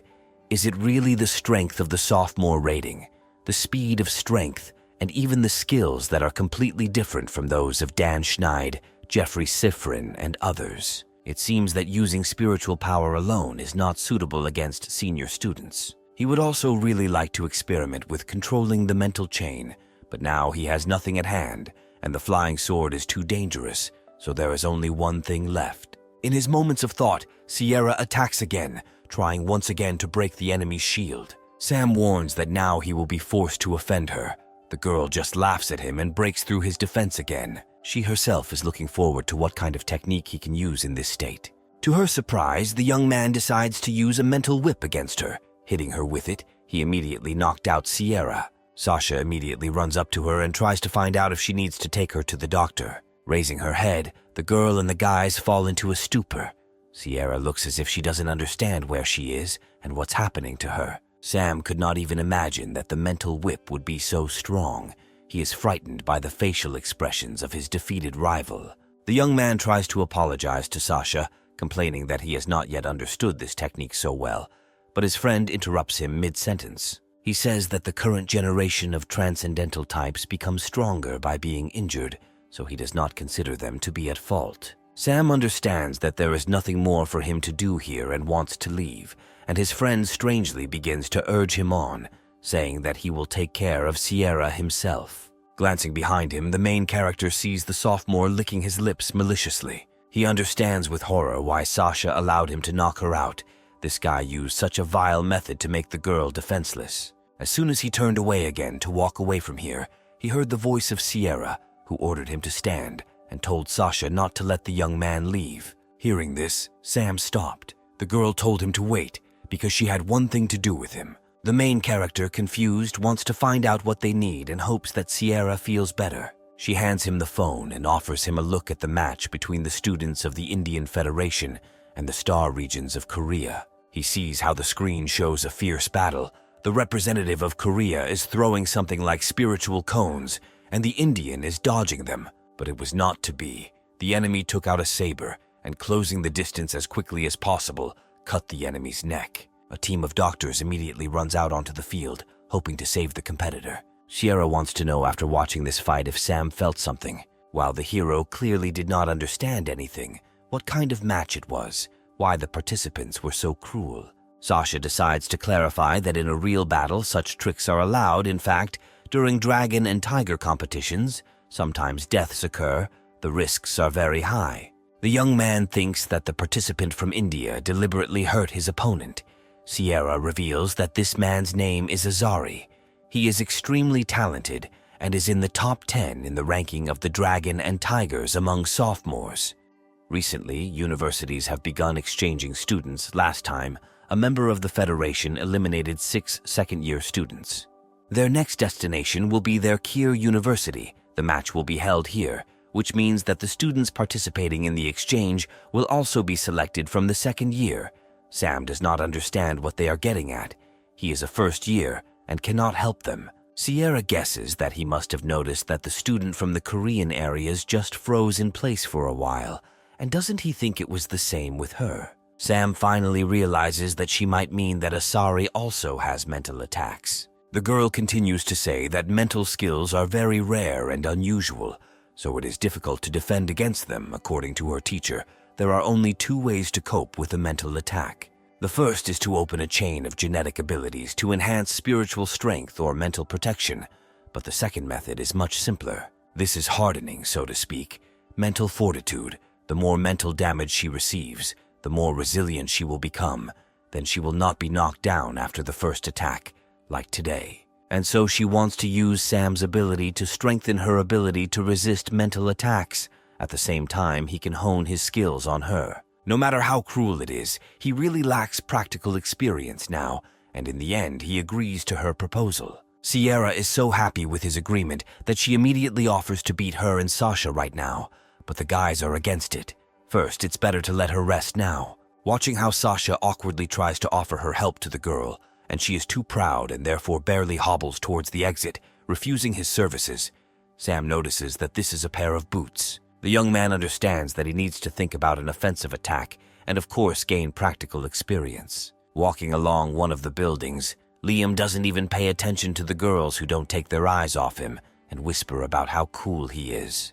But he is suddenly attracted by a familiar voice. Sam happily greets him. The hero immediately rushes to tell him that he has read all the books he gave him, but now many questions have accumulated in his head. But Liam asks him to slow down, because at the moment he is in a hurry. Sam wonders where his neighbor really needs to go. A senior student is scheduled to give a lecture on ancient martial arts, and upon hearing this, a neighbor suddenly blocks his way and demands to take him with him. But Liam explains that if the student does not have an invitation, then he needs a recommendation. This only further stimulates the freshman's interest, and he promises that if a friend takes him to this lesson, he will clean for 2 weeks. And such a neat guy like Liam, understandably, could not refuse such an offer, and in the end, agrees to take Sam with him. They got to the main building by airmobile, and Mr. Levins wondered how much it cost. Liam replies that it's not that expensive, something around 2 million. Sam reasons that it is good to have a rich family. His neighbor supports him. He himself undoubtedly comes from a rich family, but he earned all this himself. Liam tries to explain to the freshman that he must understand that times have changed. They are genetically modified people at the pinnacle of evolution. For ordinary people, 1 or 2 million is an exorbitant price, but for them it is a reward for 1 or 2 tasks. Obviously, the difficulties and dangers of a mission are also unimaginable for ordinary people, but when you are strong and meet the requirements of the university, you can also complete these tasks. Entering the classroom, Liam continues to talk about the fact that today, Seth Rogen, vice chairman of the Association of Ancient Gene Martial Arts, is giving a closed lecture, and since Sam wants to dispel his doubts, he should first listen to the lecture, and then they will see if he understood something. While standing looking for a seat, a girl notices a local idol and willingly calls him over, saying that she has saved a place for him. She says that she came here at 5 o'clock in the morning and managed to take the 2 best places. Liam thanks her and invites her to sit in Sam's reserved seat. The young man immediately understands that this is a very bad idea, noticing the look of the person in love. Liam sees that his friend does not want to sit in this place and offers to sit in the other remaining free ones. Sam decides to sit down in the place reserved for Liam. The idol asks the girl to choose where he will sit, either next to Sam or on the opposite row. The lover will especially allow Liam to sit with a guy than with those hungry wolves from the neighboring rows. This is what she did, giving way to him and sitting down in his prepared row. Sam managed to sweat all over from the exertion. This girl, in his opinion, simply has a murderous aura. He decides to ask his neighbor why he refuses, because everyone dreams of being in his place. But Liam only throws out the phrase that he won't understand him. Finally, Seth Rogen comes to the podium. He says that everyone who has gathered here today already has an understanding of ancient genetic martial arts, so he will not talk about these well-known things. Liam glances briefly at his neighbor and cannot understand when he already managed to take out a notebook and began to write down. The lecturer announces that today they will be discussing energy fields. In fact, they prefer to call them internal ki, or true ki. Seth invites interested students to try what he just talked about right now. After all, the secrets of cultivating the energy field of ancient Jin martial arts are not suitable for everyone. The student must act based on his capabilities. So if someone present feels ki, he can press the button under the armrest of the seat. Sam questions Liam, and it turns out that this is the main technique. He wonders how long it took his neighbor to feel the ki. Liam rolls his eyes and doesn't want to compare himself to his neighbor because he's a genius and managed to master this technique in an hour, at which time Sam begins to feel something. Noticing this, the senior student does not hold back. He wants to know if Mr. Levins felt something and receives a positive answer. The inspectors approach their places since Liam pressed the button. The employees look at Sam and do not believe that in 15 minutes he was able to feel something. Noticing Mr. Asker sitting nearby, they lower their irritated tone and find out that it was he who pressed the button, and he has complete confidence in his neighbor. Liam suggests approaching the venerable Mr. Rogen and seeing everything with his own eyes. Lecturer Seth at that time was sitting calmly in his rocking chair and listening to music. The attendant brought the young people and briefly outlined the situation to him. Mr. Rogen is intrigued by this news and asks Sam to let him see it so that the young man can feel the ki as he did then. The main character agrees, and in just a couple of seconds he was able to feel that same ki, which greatly surprised the old man. He asks Liam if he taught this young guy. The older student replies that no, he was just studying his books. Old man Rogen rejoices when he hears this news and calls Sam a good seedling. Seth approaches the young man and offers to join their association of ancient martial arts. The main character apologizes and refuses him, since he is already a member of a school called Jin Miracle. Having heard this news and comparing all the facts, the old man suggests that if within 7 days, Sam can open the place where vital forces are concentrated and condense a mass of internal ki. In this case, Seth will make an exception and personally take on his training. The guys couldn't believe their ears when they heard these words. Leaving the classroom, Liam says that he could not even imagine that his freshman neighbor would learn so much today. Sam thanks him and says that this is all only thanks to his help. The main character's watch receives an alarming call from Sasha. Annabelle did not answer his calls, and he also recommends reading the news quickly if he is not aware of what happened. In popular queries, a bacchanalia is happening. The first of the queries comes out with news about a hot woman professor who is being challenged by a man named Hiroji from the Indian Federation. Sam does not understand what is happening. He immediately rushes to look for Annabelle and finds her in the training laboratory. The professor doesn't understand why he visited her at noon. Does he really have something to do with her? Sam immediately begins to tell what he saw in the search engine queries, and Annabelle was already aware of this. They are trying to provoke her, and the students are very worried about her. The young man wants to know how the teacher is going to respond to this. He suggests that she take a photo of her hand and send it to Hiroji. After getting comfortable, Annabelle asks if Sam wants to make her admit defeat and bow her head. The young man tries to say that he didn't mean that. The teacher, of course, herself understands that he's just worried about her. She says that this time she suffered at the hands of Hiroji. Their school also studies mental attacks, but Hiroji cannot capture the Black Crown Queen alone, so he resorted to dirty methods, caught the teacher by surprise, and when she had no strength left after killing the queen, and now challenges her when she is injured. But Sam reminded her that she had to teach him a lesson. The main character had never seen such a look from the professor before. This time she was really angry. Sam immediately promises that as soon as he gets such an opportunity, he will definitely hit this Hiroji in the neck so that he will not say anything more about her. She felt better in her heart from his words, but for now she could only rub her eyes and wait. But she must remind her student that kindness to the enemy is, first of all, cruelty to oneself. After leaving the laboratory, Sam thought about this whole situation and the professor's words. And when Sasha and his friend approached him in time, Mr. Levins was just about to disturb his friend. Sasha is happy about his friend's requests, but now wants to introduce his friend named Christopher Kai. He provides some specialized goods for students at their university. Sam and Christopher shake hands, and the new acquaintance notes that Sam's name is already like a clap of thunder at their university. And Christopher decides that it's better to say less and do more. He takes Mr. Levin's order out of his pocket. It turns out to be a whole bundle of metal balls. Now that Sam has this, he won't be afraid to remain unarmed if his flying sword is taken away from him. Just as he wanted to reach out for payment, Christopher decided to find out if the young man was really going to participate in ranking matches. Hearing that it is true, the merchant says that he has a good idea.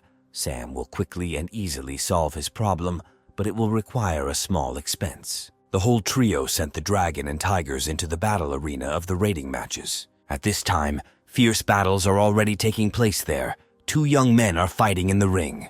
A couple more powerful moves and a new winner is declared. Christopher notices how Sam looks at everything with admiration and understands that the guy is seeing such a sight for the first time. He takes the banner and says that he thinks Mr. Levin's name will appear on it soon.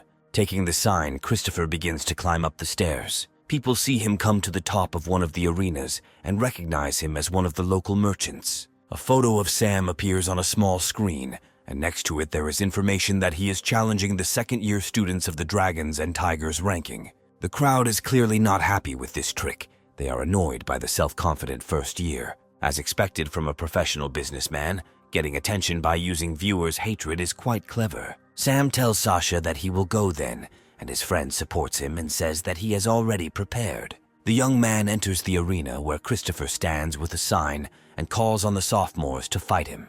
The first person to come appears. He enters the arena with a baseball bat and hands Christopher an E-rank capsule as an entry fee. Tolka applauds the emerging sophomore named Kemish. They sincerely wish him victory. He takes 94th place in the ranking, and now the rivals meet and the fight begins. Sam watches closely as his opponent begins to accelerate to hit him, but timely released metal balls cool Hamish's ardor and knock him down. He approaches the loser and says that he could not imagine what level the second-year students were at. Everyone in the stands heard his derogatory words about the second year. A group of students are discussing what a stupid kid he is, and in any case he has nothing to do with either the third or fourth years. One of the students turns to the leader of their community, Killian Ferb, to find out what the second-year Tigers should do about it now. Kemish returns to the podium in disgrace until his friends understand how the first year defeated their comrade with one blow. He explains that he was not careful, and these balls are faster than bullets, and the angle of attack is very strange. Kemish could have died.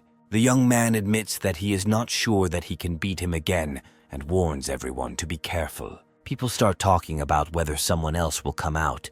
Now the person must be rated higher than Hemish. Hearing these conversations in the crowd, Christopher has a clever idea. He takes the loudspeaker and announces that with each subsequent section, the reward in the form of E-rank capsules will only increase. A student named Heinrich nevertheless decides to enter the arena. He has 29th place in the ranking. He tells Sam that he used to underestimate him, but now he realizes that he is worthy and will fight him. Having taken a fighting stance, the enemy still wonders if Mr. Levinson needs rest. Sam gives a negative answer, which leads Heinrich to think that his opponent did not spend much spiritual strength in the last fight. The battle began, and a couple of charges of balls were immediately launched at the enemy. He finds it incredible to control them, but that is why it is easier for him to defend. Heinrich decides that he needs to find the right moment and attack him when his controllable range is reduced. He skillfully hits each ball, knocking them back. Manipulating an object using mental force means that a single connection is established between the object and the manipulator. And as soon as the object is attacked, the spiritual force begins to devour its owner. Having understood all this, Henry was already rushing towards the enemy, tasting the feeling of his victory. But as soon as he approached Sam, he dodged his attack and smiled and said that the fight was over. Using a mental whip, he knocked out his opponent. Looking at this battle scene, all the spectators in the hall froze in silent shock. Killian, seeing this, wishes that this guy had shown up 10 days ago. He would have paid him to use mental skills on him to increase his stamina. One of the henchmen jumps up and asks the leader what will happen next. At this rate, Sam will disgrace the entire second year. Killian orders him to go and fight. He is just up to the task. They will not let the first year think that there are no strong students in the second year. The comrade agrees and immediately soars into the air, hurrying to overtake other comers. Sasha, looking from the podium, points out to Sierra that Killian actually sent Brad to fight. The girl notices that Sam is behaving quite provocatively. Meanwhile, Sam was mourning the loss of his 2 expensive balloons and was wondering whether he should ask for compensation for them. Suddenly, an E-rank capsule flies into his hand, which means that a new opponent is on the scene. He introduces himself as a sophomore named Brad and says that he is ranked 7th. Reaching into his quiver for an arrow, he says he hopes for a good fight. Noticing that his opponent is an archer, Sam tenses up a little. The long-range attack is a hidden-type sworn enemy, but distance is very important for an archer. This arena is unsightly for him. It looks like the battle will be difficult, and as he expected, Brad asks him to change the arena, since it will be inconvenient for him to fight in this one, and Sam agrees to this condition. Everyone is excited about this battle. Many are looking for better places to capture it. The desired arena was found and the battle began, Brad immediately trying to gain as much distance between them as possible. There is also a live broadcast of this fight in the rector's office. Adore wants to know the name of this interesting student who challenged the second-year students. Helia tells him that this student's name is Sam Levins. He is a first-year student in the erudition class. Professor Annabelle is his supervisor. Adore wonders if they found a suitable candidate for the enhancement experiments.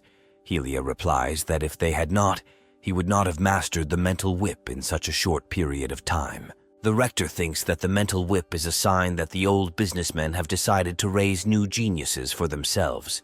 He sees that this boy is special. None of them did anything like that in their time. Now the youth have become more resourceful.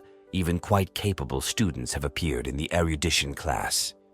Helia fears that after this battle, even E-rank capsules will not help him recover. Adore says they shouldn't jump to conclusions just yet. In the laboratory, meanwhile, Annabelle was also watching the progress of events in the arena. Even Flaber decided to stick to the screen. She also noticed that the enemy would be an archer and understood how truly difficult a challenge it would be. Wanting to tighten the bow, Brad asks his opponent if he feels comfortable in the new arena.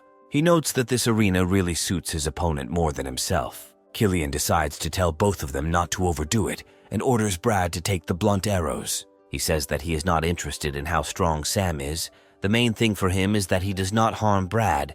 Tomorrow he has an important fight with students from other universities. These speeches confuse Brad a little. He tells the leader that he is confident in his abilities. Sam promises that he will try not to hurt his opponent too much. Then Sasha decides to enter the arena, and he says that long distance is indeed the sworn enemy of the hidden type, but by asking not to hurt Brad, Killian is already forcing him to admit defeat. The leader's argument becomes the blunt arrows that his comrade will use. Sasha is not happy with this argumentation. He found something to compare. He put pressure on one and forced the other to hold back. They continue to argue further, having already left the arena. The opponents are ordered to get ready, and finally the long-awaited battle has begun. Finding himself almost under the dome of the arena, Brad prepares to fire one of his arrows. But in contrast to it, Sam has already created several spiritual shields, one of which has already been attacked and broken into fragments. Even despite the rubber arrows, the energy of the flight is still strong. At this rate, he is afraid that he will not be able to cope. The arrow still penetrates all his levels of defense, and Sam has to quickly dodge it. Those caught on video don't understand why the freshman doesn't use his mental attacks, but one girl suggests that they might just be learning about each other. Brad tests Sam's reaction time to determine the most appropriate position, and Sam is trying to grasp the rate of fire and the strength of the enemy's attack as much as possible. It is worth recognizing that both have very developed tactical thinking. Mr. Levins finally begins to attack and releases the balls. He is able to control them even at a distance of 20 meters. Brad thinks that he needs to increase the distance again and tries to find the distance while dodging the enemy's attacks. Carrying out a series of attacks, Sam forces his opponent to lift himself higher and higher. Brad suspects that his enemy is trying to drive him into a dead end, but what he may not know is that all transcendental archers must be able to fight in the air. Sam directs his guided balls at the fired arrows, but for some reason none of them hit the arrow. He cannot understand how this happened since he knows how to control silver balls well. The hero understands that it is too late to dodge, and the last thing he can do is take cover under the shields and block the attack. The arrow was launched with such force that it was able to penetrate all 3 spiritual shields. Sam's friends can't believe their eyes when they see this sight. The main character lies motionless in the arena. He clearly did not expect such a strong attack. The TV presenter tells her partner that everyone is asking about stopping the fight live, but instead, the girl addresses people live, calling them idiots. She asks them to forget about this fight. Even the 4th-year students did not have time to notice anything. This time, Sam suffered from a lack of combat experience. No matter how accurately he chooses the trajectory, there will be subtle deviations when he hits. Brad used a quick attack to fire 3 arrows in quick succession. This tactic was to have the first 2 arrows hit Sam's spirit power, thereby causing his 3rd ball to deflect slightly and use it as a breakout. In fact, in the last battle, Heinrich actually hit Mr. Levens' spiritual power. Obviously, the freshman was not aware of this and therefore lost. But to everyone's surprise, everyone notices Sam getting to his feet, wondering if he can continue the fight. Everyone is wondering why he is holding his ribs with his hands. Didn't an arrow hit him in the shoulder? To which another commentator says that it is worth paying attention to the shields that Sam created. He specifically used an arc-shaped shield, which is a tricky trick, so he was hit in the ribs. This time, Sam realizes that he was inattentive and did not expect the enemy to undertake such tactics. However, this style of aerial combat must be a huge strain on him. Brad is amazed that his opponent was able to get up. He underestimated him. Sam sees that the enemy already wants to end the battle as soon as possible, so he will try to disarm him again.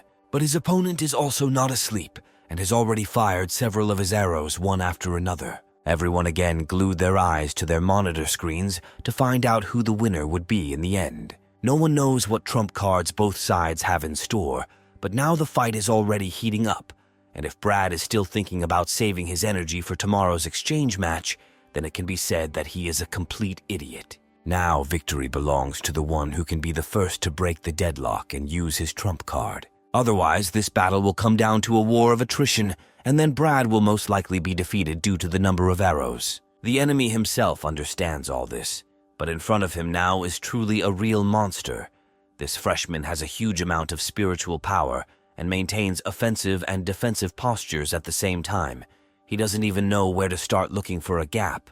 He can use his trump card, but it all depends on whether Brad can recover before tomorrow's fight, and this will only hinder the team.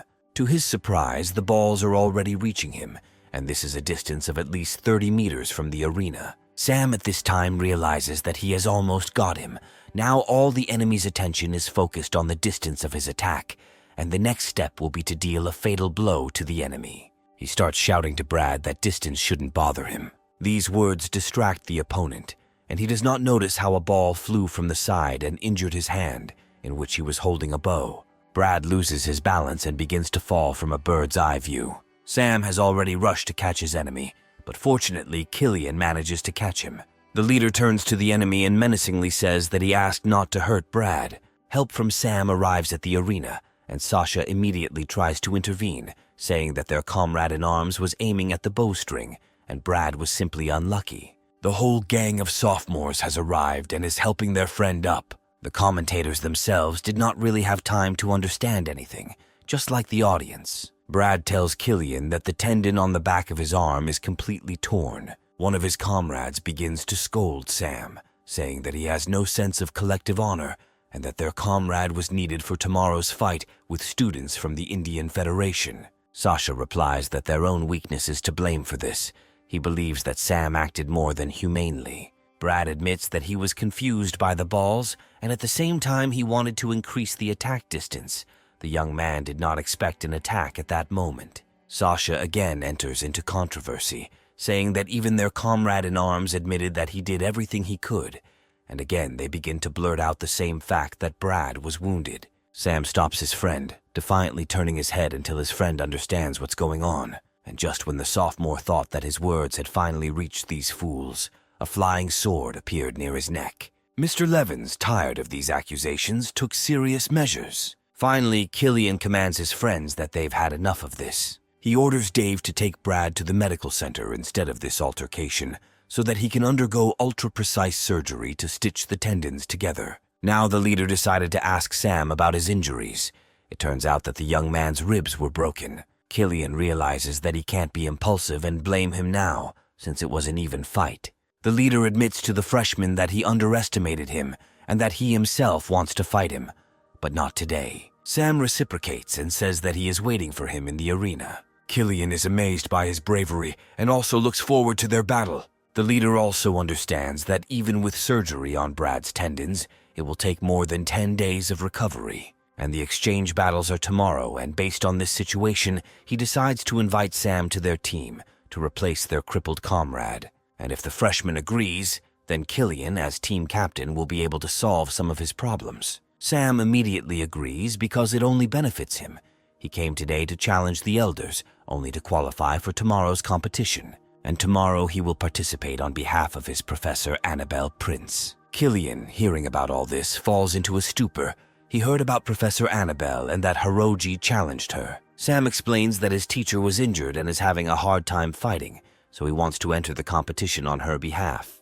The leader is satisfied with his explanations, and he bids him farewell until tomorrow, saying that he will take care of the training side. Sierra didn't like Killian, with his eternal talk about principles and collective honor, and Sasha is already advising Sam to use a flying sword during their training.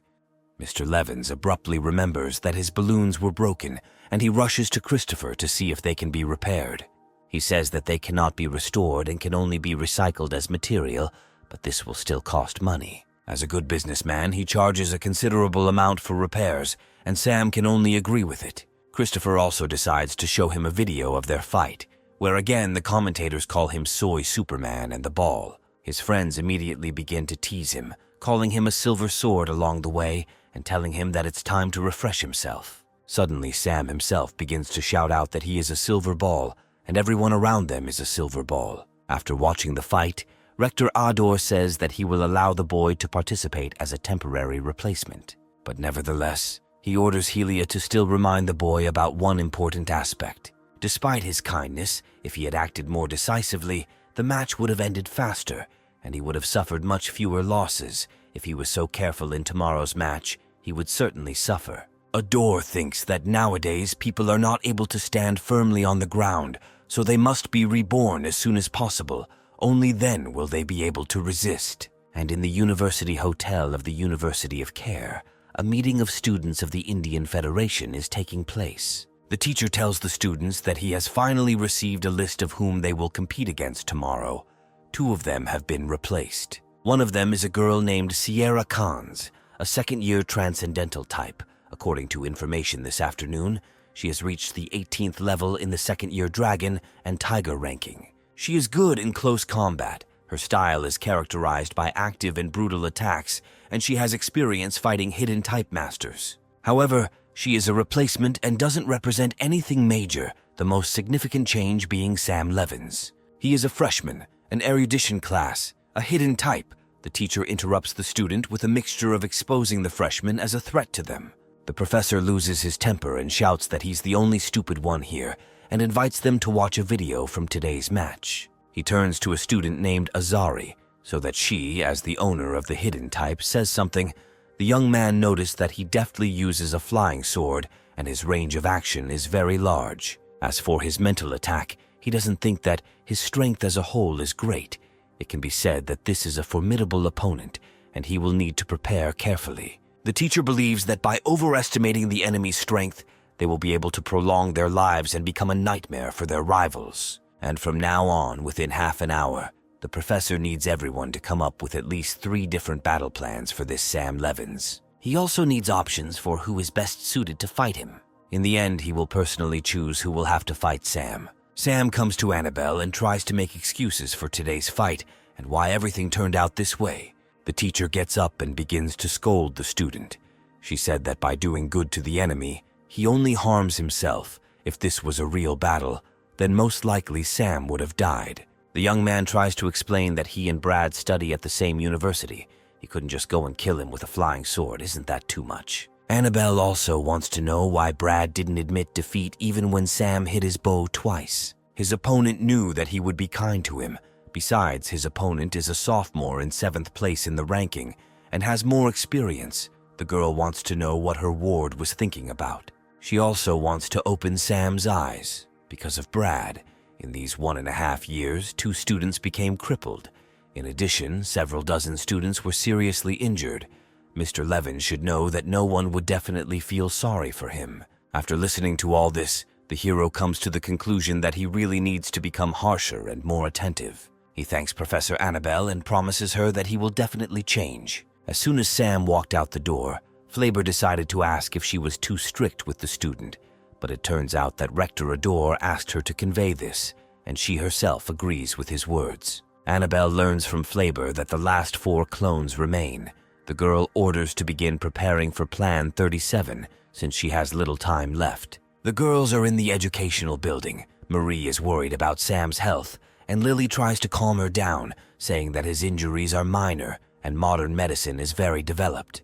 But to their surprise, they notice Sam Levins, alive and seemingly healthy in the crowd. From afar, Marie shouts out her friend's name, and coming closer, they greet each other, and the girl invites them to sit down. Sitting down on a bench, Miss Sank offers Sam a bun for breakfast, which turns out to be just right, by the way, because the young man trained all night and even forgot to have breakfast in the morning. Marie also wastes no time asking them to take them to the inside of the arena so they can watch the match, since the outside is too far away for them to notice anything. Sam wasn't even aware of this privilege.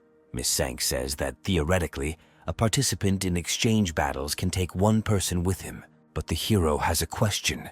How then will he cheat them both?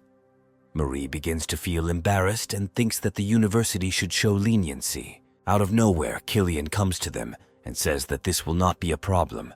He also received data about the students from the Indian Federation, their strengths and weaknesses. He hands the tablet into Sam's hands and says that all the information about the opponents is there and recommends that they carefully analyze everything. Killian points out that special attention should be paid to Azari, since Sam is the second participant and he will be put against Azari. And he reminds the hero that he has half an hour left to think about the battle plan. Rector Adore entered the building, and Salvatore almost from the threshold announced that there was bad news for him. 20 minutes ago, they received a message from the exchange delegation from the Indian Federation. 2 of the participants had stomach problems last night and had to be replaced. Only their names are known about the new participants, so in this case, their pre-thought-out strategies and plans go nowhere. Adore turns to the second-year students with questions about whether they are afraid of their enemies.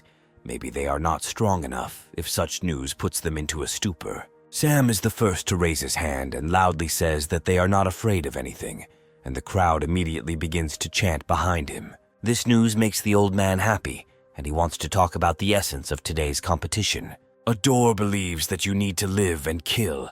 Killian doesn't like this, because this delegation is of national importance. Won't death cause problems? The rector is happy about the question asked and begins to say that there are 3 things. Fear does not mean sweetness. Second, if the interlocutor drinks his jacket, and then they have nothing to fear. The second-year students quickly pick up the slogan and chant that they will go kill. The competition is declared open.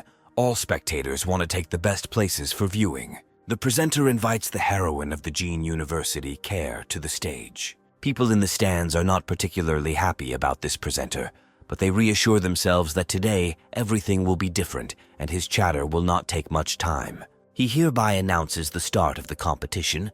To his left is a second-year student from Shinen University named Azari, and opposite him is a second-year student, Sierra Kantz. The first exchange match between Care and Shinen Universities, Sierra versus Azari. The gong is struck, and the fight begins. The rivals begin to get closer, which surprises Sierra because her opponent is not a hidden type.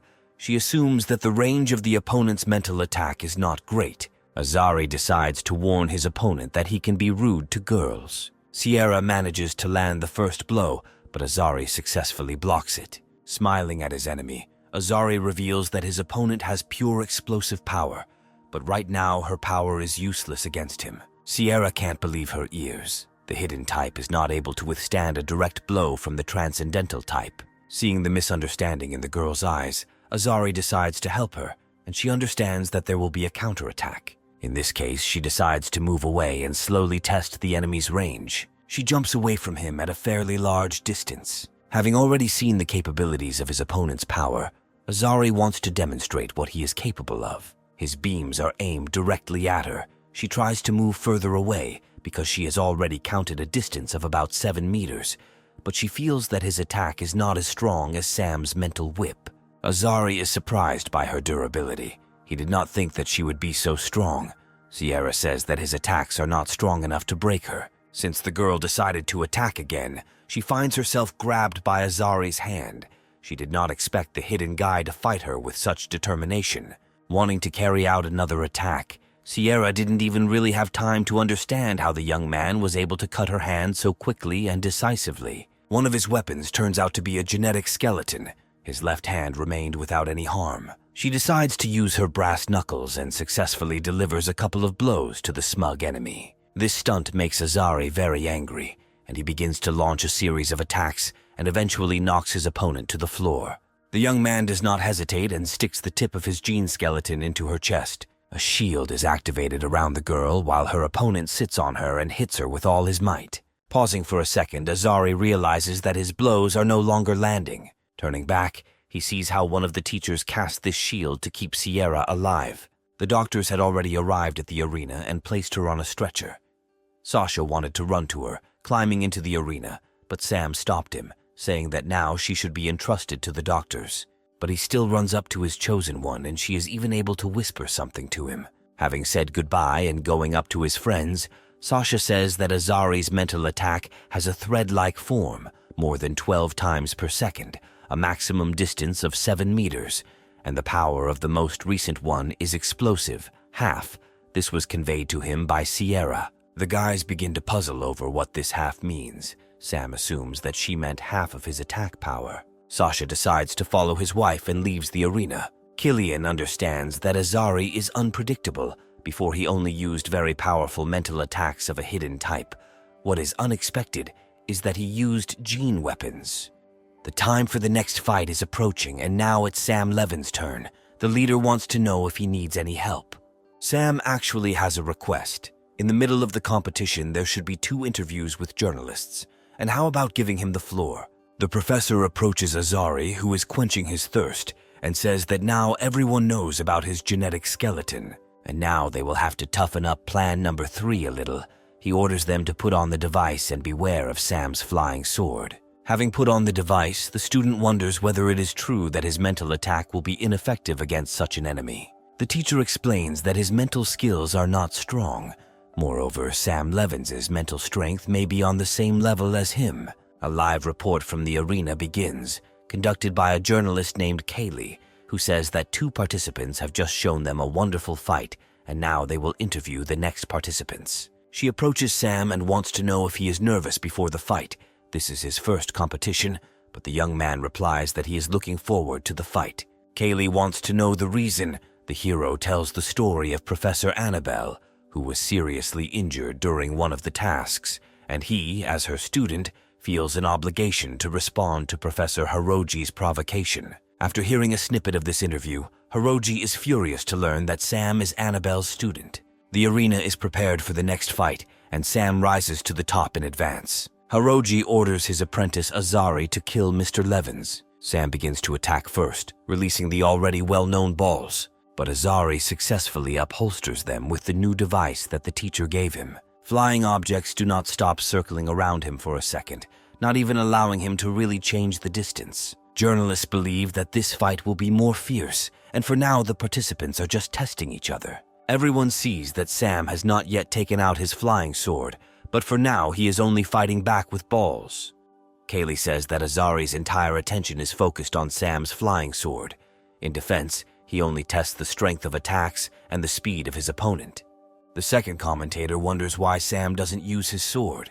The girl came to the conclusion that at a distance of 10 meters, neither the silver balls nor the flying sword pose any particular danger, but now the power of these objects is different, since Sam deliberately spins it around himself to cause centrifugal force, but it is not yet clear what he is going to do now. Azari has already cursed his opponent. Does he really want to distract his attention with his flying sword in order to knock him out with silver balls? Since his opponent wasn't going to use the flying sword, then he'd get rid of his fucking balls first. Sam realizes that the enemy has finally fallen into his trap, and he launches a flying sword at Asari. Even at night, Hiroji said that his opponent was a beginner, and several chances for victory turned into failure because of his kindness. He gave instructions that if Sam takes up the flying sword, he will try to inflict minor injuries on them, thereby forcing the enemy to admit defeat. At such a moment, you just need to try to dodge the attack. Azari wanted to know why it was necessary to dodge the first attack. Everything turned out to be simpler. The sword has one weak point. The student deftly dodges the attack of a flying sword. Everything turned out as Hiroji said. The biggest weakness of the flying sword is that the attack power is not enough, and it lacks maneuverability, so after the first unsuccessful attack, it is useless. And the greater the speed, the more difficult it is for Sam to control him. Now he will not even be able to pull out his sword. Azari has already gotten close to deal a fatal blow to the enemy. But to these words, the young man only smiles and says that his opponent is right. But so what? Hiroji yells at his student to be careful and look behind him. Asari only manages to direct his peripheral vision when a silver ball pierces his neck. Doctors examine the young man's body and say that the brain membrane is damaged and he will not survive. Sam turns to Professor Hiroji, saying that he seems to be better at chatting than teaching. One journalist is perplexed. Like most of the audience, Kaylee folds her arms across her chest and assures that Sam Levins has deceived them all. Previously, everyone thought that the flying sword was the young man's main trump card, so they only paid attention to it, and the participants from the Indian Federation also thought the same. But in fact, the final movement was the ball being cut in half. Journalists noted the level of Sam's preparation and tactics. The main character begins to receive hundreds of notifications about the replenishment of his subscribers on social networks. Hiroji can't find a place for himself and tells his students that they have a new rival. He wants them to teach these monkeys a lesson in their next fight. While Sam was sitting in the stands waiting for the next fight, Ryo's teacher was heading towards him. He begins to praise the young man for a good victory. The main character thanks him for the fact that the teacher does not accuse him of killing his opponent. Ryo tells him not to be afraid. As long as he is within the walls of the university, he can fight safely. The teacher hands him 2 flasks and invites him to use them to restore his strength. Convinced that it is a free gift, Sam drinks the entire contents in one gulp. The gifts don't end there. He is given a set of new silver balls. Ryo tells the young man to try hard because the university will not allow such a loss. The break is over and the host asks who will be leaving Shinen University next. A student named Shakuro enters the arena. With his whole appearance, he studies wild confidence. Ryo's teacher freezes in place and Sam wants to know what he knows about this student. The teacher mentions that Shakuro has a hidden water type in class, but he is worried about something else. He is a 3rd year, and the battle with Sam may not be according to the rules. The judge asks the young man to explain the entire situation. If the explanations are not worth it, they will be forced to change him to another participant. Shakuru greets everyone and explains that due to a training accident, he was absent for 1 year, so he is technically a 2nd-year student. The crowd expresses their displeasure, realizing that this will not be a fair fight. The representative addresses the judge, saying that they may not have noticed this problem before, so they have already contacted the right people to complete the information about the 2 new replacements. The representative agrees to require all additional information for the judge, but this will take time. Ryo is unhappy that they are citing a lack of documents, which can be found in 15 minutes if desired, and Sam is only now realizing that the 3rd year is pretending to be a 2nd year in order to fight him. The teacher suggests that they had thought this through in advance. They decided to temporarily take him in as a replacement after watching the video of Sam's flying sword. Mr. Levins believes he cannot be intimidated and is ready for this battle. Ryo reveals that Shakuro is good at skills such as Ice Shield, Ice Spikes, and Ice Spear, and he also specializes in long fights.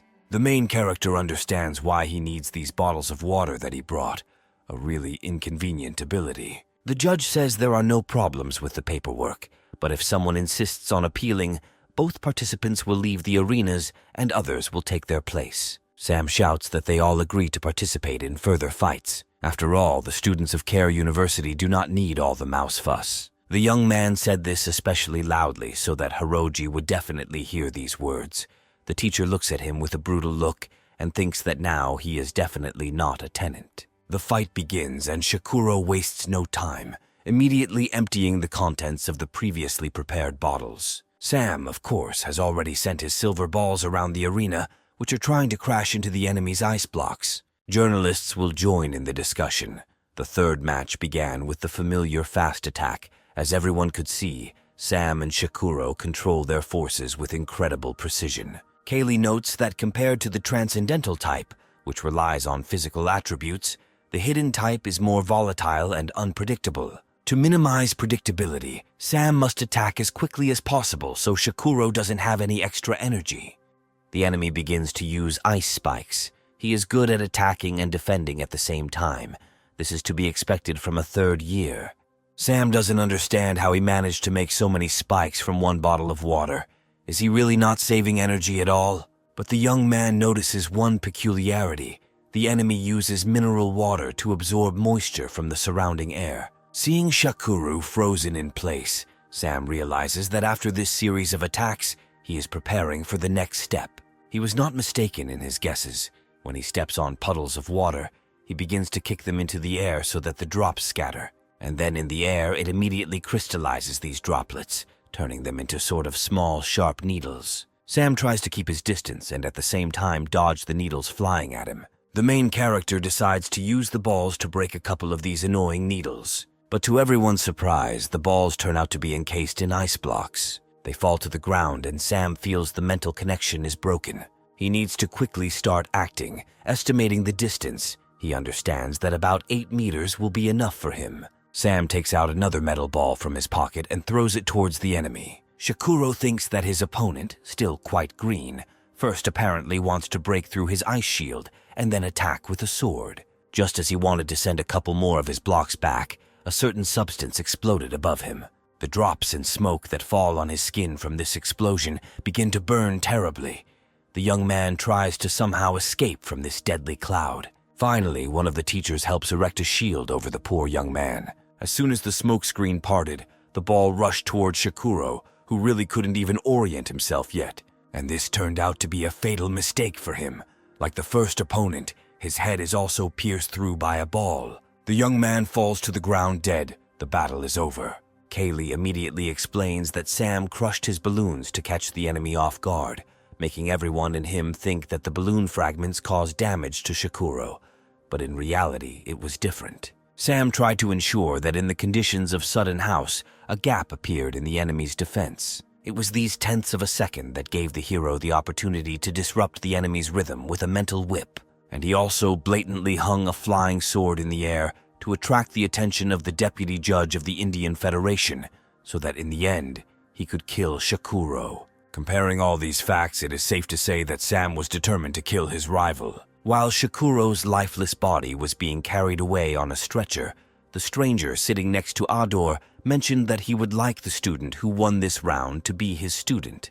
The rector decides to say that he is already late. The stranger wants to find out who managed to appropriate this talent for himself. Ador replies that this student already belongs to Annabelle Prince from Research Institute number 14, to which the man decides that he will not reap this fruit. The head of the university admits that he also had such thoughts. The stranger laughs. They are both in the same boat and without a chance. But to this, Ador answers with a grin that this is a student of his university, so he is also his student. The man thinks that the old man is saying this on purpose to warn him and did not attract the attention of Research Institute number 14. And at the same time, he is tormented by the question of whether the student has finished competing or continues to participate. Hiroji looks at Sam angrily and is already thinking that next time he will definitely kill him. But at this time, Mr. Levins had already photographed the departing enemy and published a post about how he left his students high and dry and let his opponent flee. As the head of the Indian Federation prepares the next student, Rio decides to praise Sam and say that even the judge appreciated it. He reports that they have very little information about the next enemy named Rakat.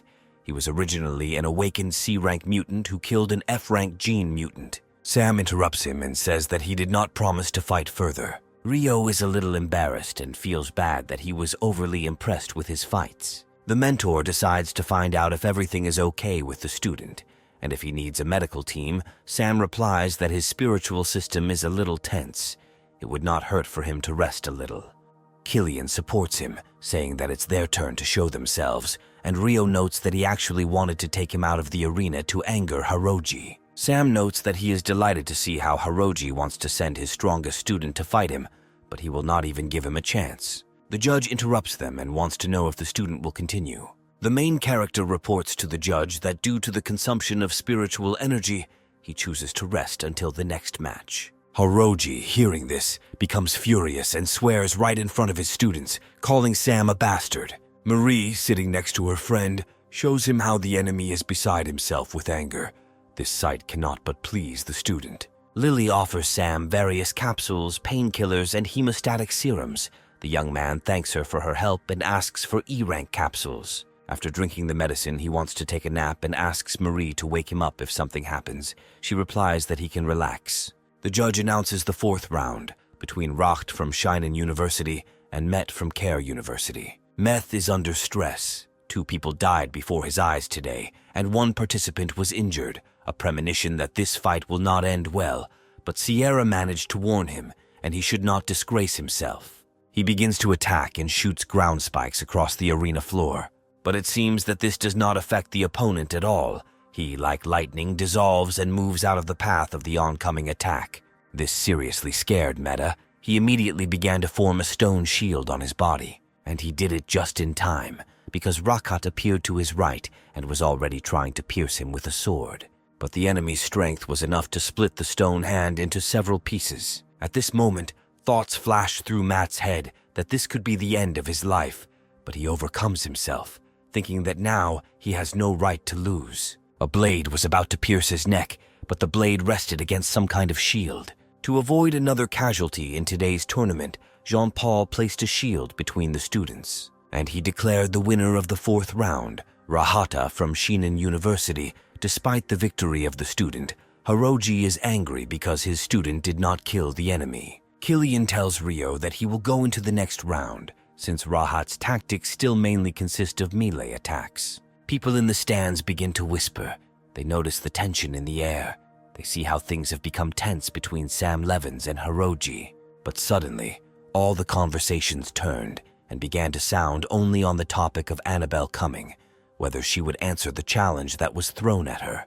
The teacher at this time looked at her ward, how he was peacefully dozing after a difficult battle in which he wanted to defend her honor. The time has come for the next round, and Marie decides to irritate her comrade because Killian will now fight. Sam wants to know nothing. He's only slept for 10 minutes and wants to know what's going on. Lily tells him that Rahat's ability is likely a sudden surge of transcendent-type genetic abilities, mentioning that he cut off Meta's arm and he is now in the infirmary. Sam immediately understands that this Rakat is not an ordinary one. In the arena, he cannot even notice him. With his abilities, it is as if the enemy can disappear into thin air. Killian deftly avoids the purple lightning strikes and is finally able to fight it off. Thus, the young man was finally able to throw his opponent to the other end of the arena. The head of the second-year students tries to strike back at the enemy, but Rakat soars into the air, having time before the collision. Killian immediately rushes after him. He understands that the enemy cannot be allowed to catch his breath. His abilities are too dangerous. He accelerates through the air and puts as much force into his blade as possible, and he succeeds. Rakat flies away with force to the opposite side of the arena. Turning over in the air, he landed on the floor. He was not at all surprised by such maneuvers from the enemy. This is what he expected from the celebrity from the list of the dragon and tiger's cane. This only provokes him, in which case he should definitely give his best. The fight continues, and Rakat hits Killian in the shoulder with a dagger. Feeling a wild pain in his hand and falling back, with the last of his strength, he hit his opponent's hand with all his strength. This force was enough to break Rockot's arm and twist his elbow in the opposite direction. But even this was not able to restrain him. In an instant, he cuts off Killian's hand. Mad with pain, the young man, with the last of his strength, raises his sword and throws the enemy away with a blow. Seeing this, Jean-Paul was about to declare Rockot the winner, but Killian objects. He believes that he is still combat-ready. The enemy adds fuel to the fire by calling Killian a damn monkey. He rushes at him with a sword, but he disappears into thin air again. Jung shouts for them to stop immediately. Rockot was already behind and raised his blade over the enemy's severed limb. The young man with a devilish smile on his face tells Killian to get ready to say goodbye to his hand forever. The opponent rushes back, while Rockot's blade again rests against the protective field. Jean again applied measures which made Hiroji unhappy. He believes that one of the judges is maliciously interfering in the fighting competition. The spectators in the stands are unhappy. They do not understand why the mentor of dishonest students has the right to protest. The judge asks Jean to give a reasonable explanation for his intervention in the fight. He replies that he noticed how a member named Rahat deliberately wanted to mutilate Killian's limb, and he was trying to prevent the students of their university from becoming permanently disabled. Hiroji begins to scream loudly. For them, this is not malicious intent, but tactics. This makes the judge think that, according to the rules, they can only intervene if the student's life is in serious danger. After reflection, he nevertheless declares Rockot the winner and admits that Jean-Paul broke the rule. But he also wants to know if both sides of this fight have any objections. Rio says through gritted teeth that they accept the chief judge's decision. Students from the Indian Federation, hearing this, begin to jump on the spot with happiness, realizing that they have finally won this round. Killian trudges through the pain towards the stairs, realizing with annoyance that he has lost. Having gone downstairs despite the pain, he does not forget about his manners and bows to the judges. To his surprise, he hears the exclamations of the people. They call him a real man. After recovery, they already want to spar with him. These speeches cheer up the young man a little. It seems that this is not a complete defeat. Sam sees him on the screen, expresses his admiration for him. Marie notices his uplifting spirit. The main character says that he is now ready to go out because he and the teacher have a new tactic. Hiroji wants to know if his student will continue the competition. Rahat replies that he can, but his broken arm will cause him some problems. The mentor will not be stopped by such a trifle. He wants to inject him with an injection of stimulants to improve his condition. He orders that whoever the next player is must continue to take them out of the game. Rio warns the students that Rahat's combo skills are very strong, and this battle will likely be fought to the death. One of the sophomores volunteers. She has explosive power, and she asks to be allowed to try out. Rio rejects her candidacy since she has a fire class, and in battle she will most likely lose her head. The next student believes that if he has the same long weapon as Killian, then he can enter the arena. For Rio, this is simply funny. He shows all his dissatisfaction with his ward. Even Sam, who volunteered, did not suit him. In his opinion, the student's head would also fly off his shoulders. The young man objects and refers to the fact that he has the ability to telepathy. He can sense Rockot's movements. Rio is surprised by this and immediately wants to know more about it, but he is more interested in whether Sam is confident in his tactics, to which he is given a positive answer. Journalists are discussing who will join the battle next. They notice how confidently Sam, who has already proven himself, rises into the arena again. For Rockot, his appearance means nothing anyway. No one can see his sudden outbursts. But to his surprise, the enemy simply stands opposite him and defiantly spreads his arms as if hinting to attack him. The start of the battle is announced, and Sam immediately uses his silver balls and flying sword. Rahat disappears. Mr. Levins realizes that he must first summon the spirit cone as a defensive measure. Against a speedy opponent, he may only have one chance. If he wastes this chance, the next attack will be much more difficult. But suddenly he hears a strange sound to the side of him. It turns out to be Rockot. He was struck by an invisible something. The enemy falls in front of him with a crash, as if his entire body was instantly paralyzed. Sam doesn't understand anything. How could his opponent be so unlucky? Journalists do not understand what is happening. Has Rockot really been defeated by a ghost? The commentator suggests that Rockot himself relied on speed.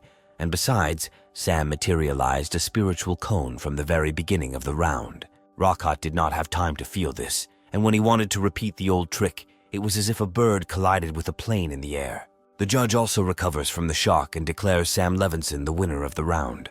While the doctors are running to take the victim away, Sam comes down from the arena with a strange feeling. He does not have a feeling of victory. Former opponent Dan Schneid also watched the broadcast of the fight. He understands that the reason for Rakat's loss was the spiritual cone. Mr. Schneid understands what kind of enemy he has made for himself. He thinks that Sam still showed mercy in their battle.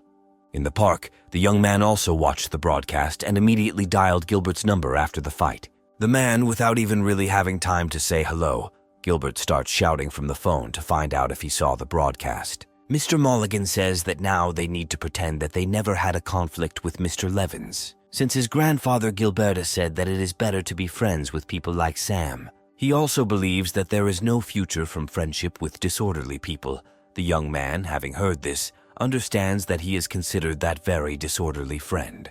In the next round, the second-year student from Care University again wins. Hiroji is already starting to lose his mind. They have lost again. The score is 6-3 and not in their favor. Seeing his happy opponents, he understands that if they come back like this, he will certainly be punished, and he needs to do something to get back into the game. His vengeful thoughts are interrupted by a journalist who wants to hear his opinion about today's competition. Hiroji says that this exchange match between universities helped reveal shortcomings in his teaching. Despite the regrets, they learned a lot.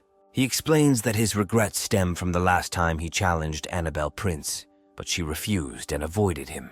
The journalist says that most likely the refusal was due to Professor Annabelle's injuries, so she sent her student to fight in the competition. Of course, the enemy knew about her injuries, but now this is the only way he can save his reputation.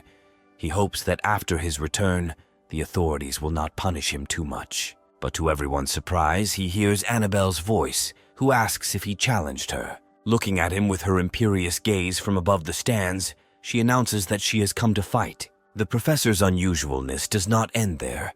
She takes a step and begins to walk through the air. Hiroji can't believe it. Seeing this trick, he realizes that it seems that her abilities have increased again. She hovers over the arena and offers to continue the challenge he gave her. The enemy understands that if he refuses now, he will not only lose his own face. Hiroji pretends that everything is fine and she is just in time. Meanwhile, Annabelle has descended from heaven into the arena. One of those present notices that Professor Annabelle used to have silver hair, but now it is white. These are noticeable signs of evolution. Perhaps she has undergone a complete transformation. Adore decides to clarify this question with Helia, since he is closest to Research Institute number 14. But even he does not quite understand that this is the only assumption. There is definitely no evolution here. A couple of weeks ago, she certified V rank and could not do that quickly break through. Having overheard this conversation, the man understands that the characteristics of genetic changes do not include white and long hair. Perhaps Research Institute number 14 has begun to study a new direction. Adore laughs and decides that this could be the usual accumulation of Research Institute number 14 because they are eccentric in their direction and have always been ahead of their time. The man is not happy with the news about the progress of this direction of the university. Sam runs up to Annabelle and wants to know how her hand is. The professor calms him down, saying that this will not affect the battle in any way, especially since they have a hidden type. They do not often use their hands in battle. She also says that the change in her hair color is due to a sign of genetic variation that does not affect the body in any way. The young man is still worried about his mentor, but she just grins and calls it all a mouse fuss. Helia stands on the platform with a senior consultant and honorary deputy leader of the Indian Federation exchange team named Profo. Mr. Chaffray says that he and the invited Profo will lead the competition, and they want to hear the consent of the participants. The judge once again makes sure that the participants definitely need this combat battle and announces the start of the battle. After the signal, Hiroji immediately takes off and begins to move rapidly. The enemy doesn't hesitate either. Energy circles begin to spread out from her feet across the arena. Hiroji notices how these circles are overtaking him, and he did not foresee this at all. The enemy stops and directs a blast of his power directly at Annabelle. Having met, the two forces produce a powerful explosion, leaving the entire arena in smoke. When the smoke clears, Hiroji sees his opponent unharmed and has erected a shield around herself. The enemy decides to go ahead and wants to hit the shield, but Annabelle deftly avoids the blow and says that she did not expect him to make any progress in 20 days. Hiroji orders her to shut her mouth and is horrified to notice how her hair begins to sparkle with blue lightning. But he manages to react and puts a shield in front of himself while Annabelle strikes. But the professor's power turns out to be more powerful. The shield shatters and he flies back from the shock wave. From the fragments it forms thin needles, which deliver the next blow to the enemy. Having pierced the body, these needles begin to explode, causing Hiroji incredible pain. Annabelle begins to gloat and says that he can consider her to be repaying the debt for the previous surprise attack. Explosions occur throughout his body, and he begins to scream that she is killing him. Profo, seeing his employee being killed, takes action and draws a line between the rivals. Annabelle calms down and says that the next time he wants to challenge her, he can contact her through official channels. She turns around and leaving adds that otherwise he will seem like an even bigger clown. The audience applauds and calls the professor a goddess. They fully support her. While the medics are taking away the wounded man, Profo turns to Annabelle and apologizes to her.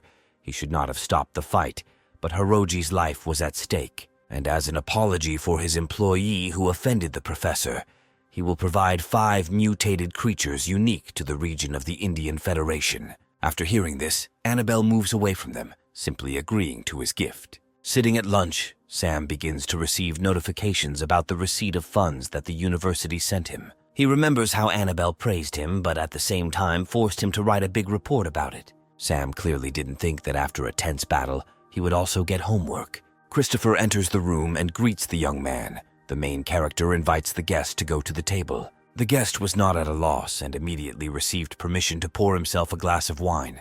He says that he saw his fights live today. Sam laughs and says that there is nothing special about it. Christopher invites him to get straight to the point because he called him here for a reason.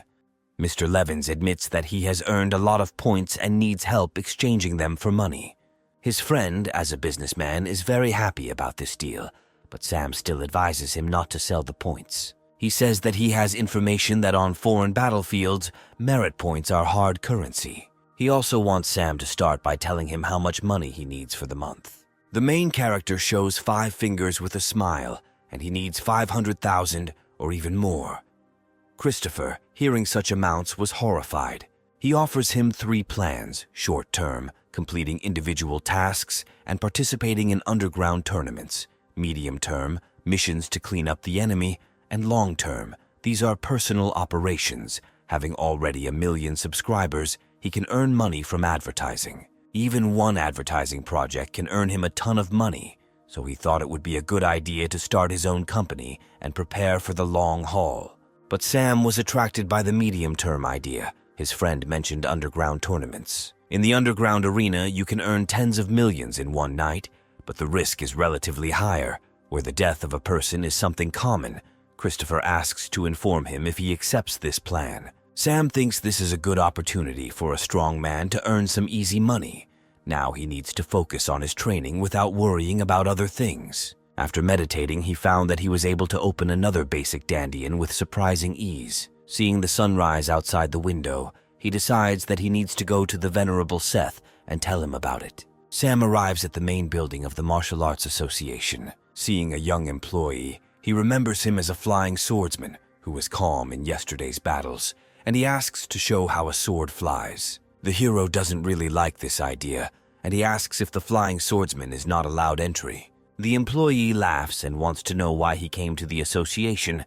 Sam says that he would like to see the Venerable Seth Rogen. The employee first wonders why the young man came right now, and realizing, he attacks Sam with questions about whether the student really opened the dandian, to which the hero laughs and gives a positive answer. He walks further down the corridor, and the employee cannot believe that a person is capable of dandian in 4 days. Sam turns around and asks to come with him and show him which room Seth is in. Arriving at the Venerable One, he also at first cannot believe that a first-year student was able to awaken the basic dandian in 4 days. Sam replies that, to be honest, he opened it in 1 day. He was too busy to practice before that, so he only started last night. Seth smiles and thinks that it's only a day. That's pretty good.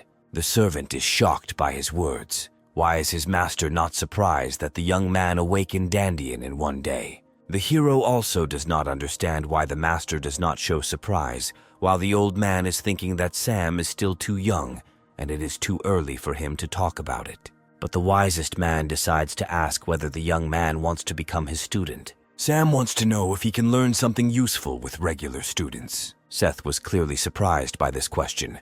Their cultivation method could be learned by ordinary students. But it is not so easy to learn the energy field, the so-called Vajra tide. This is a secret skill aimed at protecting the body. There are only 5 levels in the entire lab site. No more than 10 people have learned this. And Seth mentions that, coincidentally, he is also one of the people who owns it. The young man's eyes lit up at what he heard. He just lacks defensive skills. Mr. Rogan noticed this and already understands this talented person in his school. By accepting him, he will be able to show off in front of other old people. He says that in the past, when he received disciples, he had to hold a 3-day banquet and invite famous martial artists to witness the event. But now it is not like that. If the disciple agrees, he can simply bow to him. Sam, without hesitating for a second, falls at the old man's feet and asks to become his patron. The mentor extends his hand to him and says that the founder of their school is called Philip Friends, and that in the future, on a foreign battlefield, the young man will hear this name. The main character finds himself at a banquet in honor of Care University's victory in the exchange competition. Annabelle approaches him and wants to know how his interview went. Sam is glad to see the professor and replies that it was unusual. They watch as the vice-rector of their university takes center stage, and the professor adds that she asked Sam to be given the title of junior researcher, and in return, he will send his financial inspector to their research institute. Sam is worried that this is an attempt to interfere with the finances of the research institute. Annabelle asks him not to worry about this, but rather to take care of himself. Having said this, she leaves, and the young man remains, embarrassed. The professor is really strict with everyone, but he himself understands that he really needs to hone his abilities more. Retreating to a corner of the banquet hall, he calls Flaber to discuss something with him. A projection appears, and the disgruntled artificial intelligence wants to know why it was called. Sam explains that the teacher asked him to hone his abilities a little more.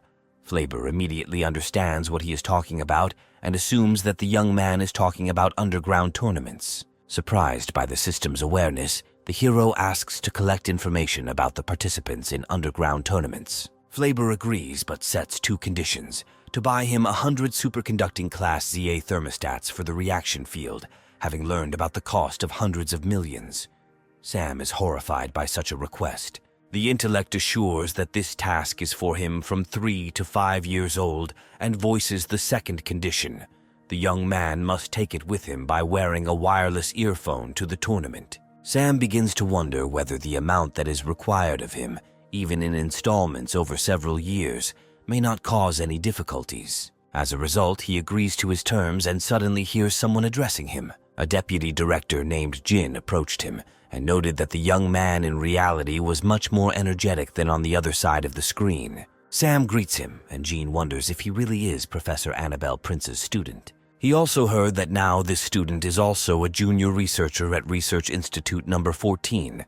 The hero confirms all his statements. Jin assumes that in the future he will have to help Annabelle, and Sam is counting on this. The deputy reminds him of how the young man was doing a research project on mental strength and wants to know how progress is being made. Mr. Levins is at a loss, since the teacher did not give him the opportunity to familiarize himself with this project. The man just shrugged and, as he left, told them to work hard, because this long-term research project was of great importance. Sam notices how, as he leaves next to the man, a dark human silhouette appears. He assumes that this could be his bodyguard. Jean asks the shadow if his interlocutor was lying. The shadow confirms that Sam was telling the truth and seems to really know nothing. He also mentions that the young man felt his presence, although his extrasensory senses are rudimentary, but still quite strong and capable of catching him. Leaving the banquet hall, Christopher calls Sam to find out how it is at the festival and whether the hero will go to the agreed place. Sam says with full confidence that it's a matter of strength. Christopher is glad to hear this. He knew that his comrade would agree, so he waited for him near the entrance to the banquet hall. Having boarded the ship, He wants to find out where the tournament site is, but his friend turns it into intrigue. They headed towards the pier, and after flying a little more, they noticed a large tourist liner, where they landed on their flying ship. By nightfall, people were already having fun here, talking, dancing, and playing in the casino. While the employee leads them to the right place, Sam admires everything around him. This is his first time in such a place. Before that, he had only seen this in films. Christopher tells him not to believe the films, because where they are now is a real paradise at sea. The doors swing open in front of them, and they see another battle arena. A friend tells Sam that they need to go to the recreation area for match participants. The security at the entrance does not want to let them through, saying that outsiders are not allowed to enter. Christopher says that they are certified participants. He checks the documents and tells them the amounts for various winnings. They go to the recreation area. A friend invites Sam to choose a nickname for himself, something strong and bright. At this time, Flaber begins to offer options in his ear through his earpiece and insist on the nickname Hellwolf. Artificial intelligence begins to threaten the young man. If he does not use a nickname, he will play a recording in his headphones with an endless dog barking. Sam hesitated a little and awkwardly called out to Christopher. As his face turns redder by the second, he says that his nickname will be Hellwolf. As expected, Sam Levins is making a splash in the arena. Several opponents have already been knocked out. The crowd in the stands is going crazy. They are ready to throw their money and bet on the newcomer of the tournament. During the break, Christopher brings him water and says that the young man has earned a fortune, 5 million. But Sam says that at this rate, they won't earn 10 million. At the moment, the coefficient is too low. They need to find a way, otherwise they will not reach this figure even if they win 10 rounds in a row. Of course, initially he thought that 8 million was simply an unattainable number, but now 5 million are on his map. After some thought, Christopher admits that his friend is absolutely right, in which case they should challenge the champion. But Sam has heard that you need to win 10 games in a row to challenge. The comrade says that this is true, but in 5 rounds, Mr. Levins won in the first 5 seconds. Now, even if he enters the arena, he most likely will not have an opponent who wants to fight him. The hero thinks that Christopher is exaggerating, but he points his hand at a group of people in the recreation area, as if hinting that there are only boobies left there. The guys in that company heard his words, and they felt very embarrassed for their helplessness. Sam suggests that in this case it is better to try to negotiate with the organizers. Christopher volunteers to help his partner in this important matter and decides to take on this assignment. When he returns, he says that the job is done. The other side also seems to have no interest in continuing in the same spirit, and now they are contacting the champion. The people watch the participants and continue to cheer actively. The next round is announced between Hellwolf and Fire Lotus. No one expected such a turn of events. Meanwhile, Christopher is trying to push his friend for the reporting fight. Opening his eyes, Sam wants to know what he missed. He finds out that the champion is already in place, and his name is Fire Lotus. And now is the time for Flaber to report the information he has on this participant. He finds out that the enemy has a hidden type, has made 13 victories in a row. There is an assumption that he is stronger than Shakuro. Having heard all this, he orders his partner to place bets and prepares to raise money. The participant's readiness is announced over the loudspeaker. Sam realizes that his opponent is very impatient. Walking to the exit from the recreation area, the thought was spinning in his head about how difficult it is to make money. A cute hologram appears on the stage, a girl in a chic bunny costume. She asks to greet the 19-year-old hidden type genius who has decided to challenge the hidden type champion.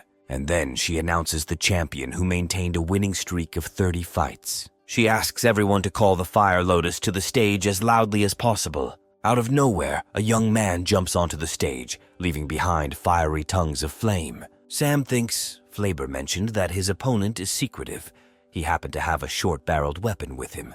At first, he will obviously have to keep his distance. The presenter asks everyone to get ready, because the battle of the year is about to begin. Spectators believe that the Fiery Lotus should put the upstart in his place. Lotus immediately jumps back up to increase the distance between them. He fired his weapon several times, but luckily Sam was ready for it. But his bullets were able to bypass the barrier in the form of balls. The hero understands that the enemy is attaching his fire ability to the bullets. In reality, its flame turns out to be a deadly weapon. Sam manages to dodge the blows. As expected from deadly underground tournaments, his enemy is indeed strong, but he also has an ace up his sleeve. The previously launched silver ball was already rushing towards the back of the Fire Lotus's head, but to his amazement, the enemy with a deft movement deflects the projectile flying at him. Sam doesn't understand why Fire Lotus moves like a transcendent type. He seemed to have relaxed and underestimated his genetic abilities. In an instant, Mr. Levins finds himself trapped, surrounded by a ring of flames. His opponent thinks it's too easy and his attacks are very mediocre. Against students who have no real combat experience, his attacks are possible and good, but now they are in underground battles. Every detail here is a matter of life and death. Sam's tricks are very obvious. Lotus reduces the distance to a minimum and points the trigger at his head. Mr. Levins, sitting on his knee, admits that he underestimated the words of the real fight. Outside the university is truly the best place for a real fight. The protagonist muses that the Fire Lotus uses the explosive characteristics of flames as its main driving force, having achieved what only a transcendent type can do. The enemy was about to pull the trigger when suddenly a silver ball suddenly broke apart next to his foot. But this little misunderstanding only distracted him for a second, and now he is ready to put his plan into action by pulling the trigger. A deafening explosion occurs. The entire arena becomes invisible due to the smoke. The Fire Lotus lets go of the burnt cannon and does not understand what happened. Sam explains that when he pointed the gun at his head, he used mental power to use the spirit rod to block the barrel of the gun. This does not bother the opponent, because even unarmed, he hopes that his opponent does not expect an easy victory. Taking a breath, Sam wants to know if his opponent thought it was strange, seeing how Lotus moved like an over-the-top type. He did not distance himself from him and chose close combat. The fiery enemy suggests that Sam would not be able to follow his movements even if he moved away. This is incorrect reasoning. Hellwolf explains that his teacher showed him an interesting move. He realized that he had a strong opponent in front of him and decided to go for this experiment. Lotus is beside himself with anger at how this upstart dares to experiment on him while being on the verge of death. It looks like Sam doesn't take him seriously at all, and this makes his opponent terribly angry. He again gains fiery power and is ready to knock out the enemy. Mr. Levins looks at him with a piercing gaze and stops the fist flying at him. His body freezes and severe cuts begin to appear on his skin, as if invisible blades are piercing him. Sam mockingly says that his opponent didn't notice where the silver powder went after the balls exploded. The powder entered his body through a wound on his hand. The balls are made of silver tellurium, and the more the opponent used his abilities, the better the silver powder in his body would explode. Now that he can't use his powers, he looks like a fish on a cutting board that needs to be chopped up. Since Lotus helped Sam with the experiment, he will spare him, and now his choice is to give up or die. The enemy begins to analyze their fight, first with Hellwolf detonating his gun, and then using silver powder to block him from using his fire abilities. He sighs and, having accepted everything that is happening, realizes that there is no choice. He gives up. The hologram announces that tonight's winner is Hellwolf. The young man did not even suspect that his data had already been conveyed to one important manager. This cruise ship underground tournament manager's name is Rex Serby. He found out that today's winner is named Sam Levins, and a few days ago he was showing off his talents at a university exchange match. He is wondering if he can make money from this young phenomenon. The secretary reports that Sam's agent declined the offer to continue the game, the reason being that the participant's mental strength is too depleted, so he will not be able to fight. Rex immediately understands that the young man knows how to retreat beautifully, but one way or another he will spend tonight on the ship, and he also asks the secretary to upload the video and see what can be done with it. After much fighting, Sam was finally able to wash away the burden of that day in his soul. Looking at himself in the mirror, he realizes that he received a lot of benefits today. After he returns back, he will have to train a lot. On the table, Flaber's voice was heard from the communication clock. He reports that he received 2 messages that the supercomputer had read his personal data and sent it over an encrypted network. Sam begins to be bothered by this information. Someone on the ship received information about him. He wants to know if Flaber can track who this information was sent to and receives a negative answer. But the second message was with the text that Sam had become a target for pirates called black-marked ants, and the car they arrived here in was damaged. It shows a 3 times magnified image of the car and slows it down at 3 times the speed so you can see it better. With this, Flaber was able to notice a special intelligent nano-robot. Depending on the scope of application, they can be used for maintenance, location determination, engineering work, and much more. Sam wants to know a specific location, who is targeting them. Artificial intelligence says that among all sea pirates, blood ants take second place. However, the blood ants are a loosely organized group. Each corps member will absorb the lower lines to form predatory squads of different sizes. And the reason why this disparate organization was able to take second place is precisely because of their developed intelligence. Relying on their intelligence, they can not only carry out precise robberies, but also avoid captivity. After learning about the hierarchy, Sam assumes that the black-tagged ants are subordinate to the blood ants. The hero urgently contacts Christopher and wants to know how much it costs to hire a personal security guard. The partner gives the amounts with 6 zeros and at the same time asks what happened. Sam says that he received information that one of the blood ant squads was targeting them. Hearing this, the business partner says that he will pay 70% of the cost of security.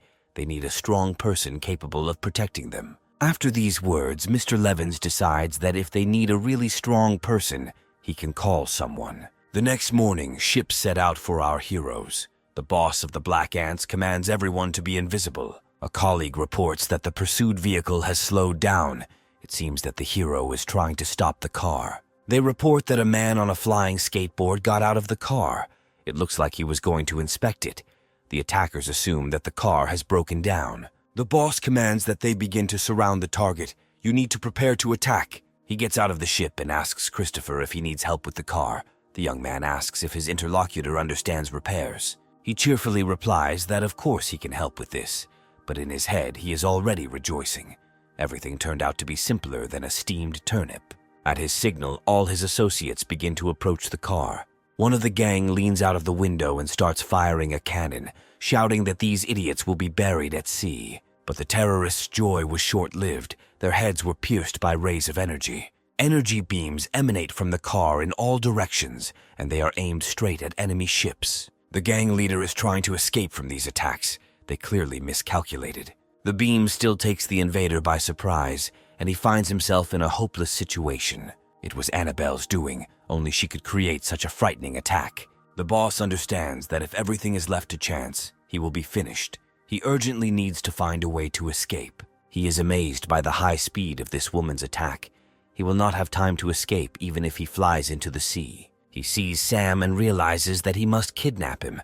This should definitely make this scary woman stop. But the thoughts of this attacker no longer matter. His head was also holed. The last thing he could see was a flying sword that entered his skull.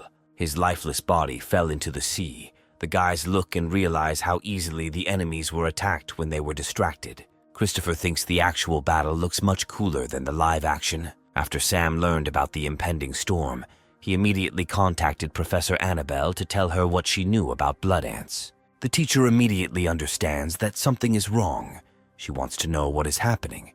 The student admits that he earned some money, after which he was targeted. Annabelle realizes that the matter smells of frying and wants to know where Sam is. She is ready to come for him. Looking at the sinking ships, he was horrified, of course. He knew about the terrifying power of his teacher, but he never expected that she would deal with the enemies so easily. Annabelle says that she will be on the lookout, and we order the boys to buckle up.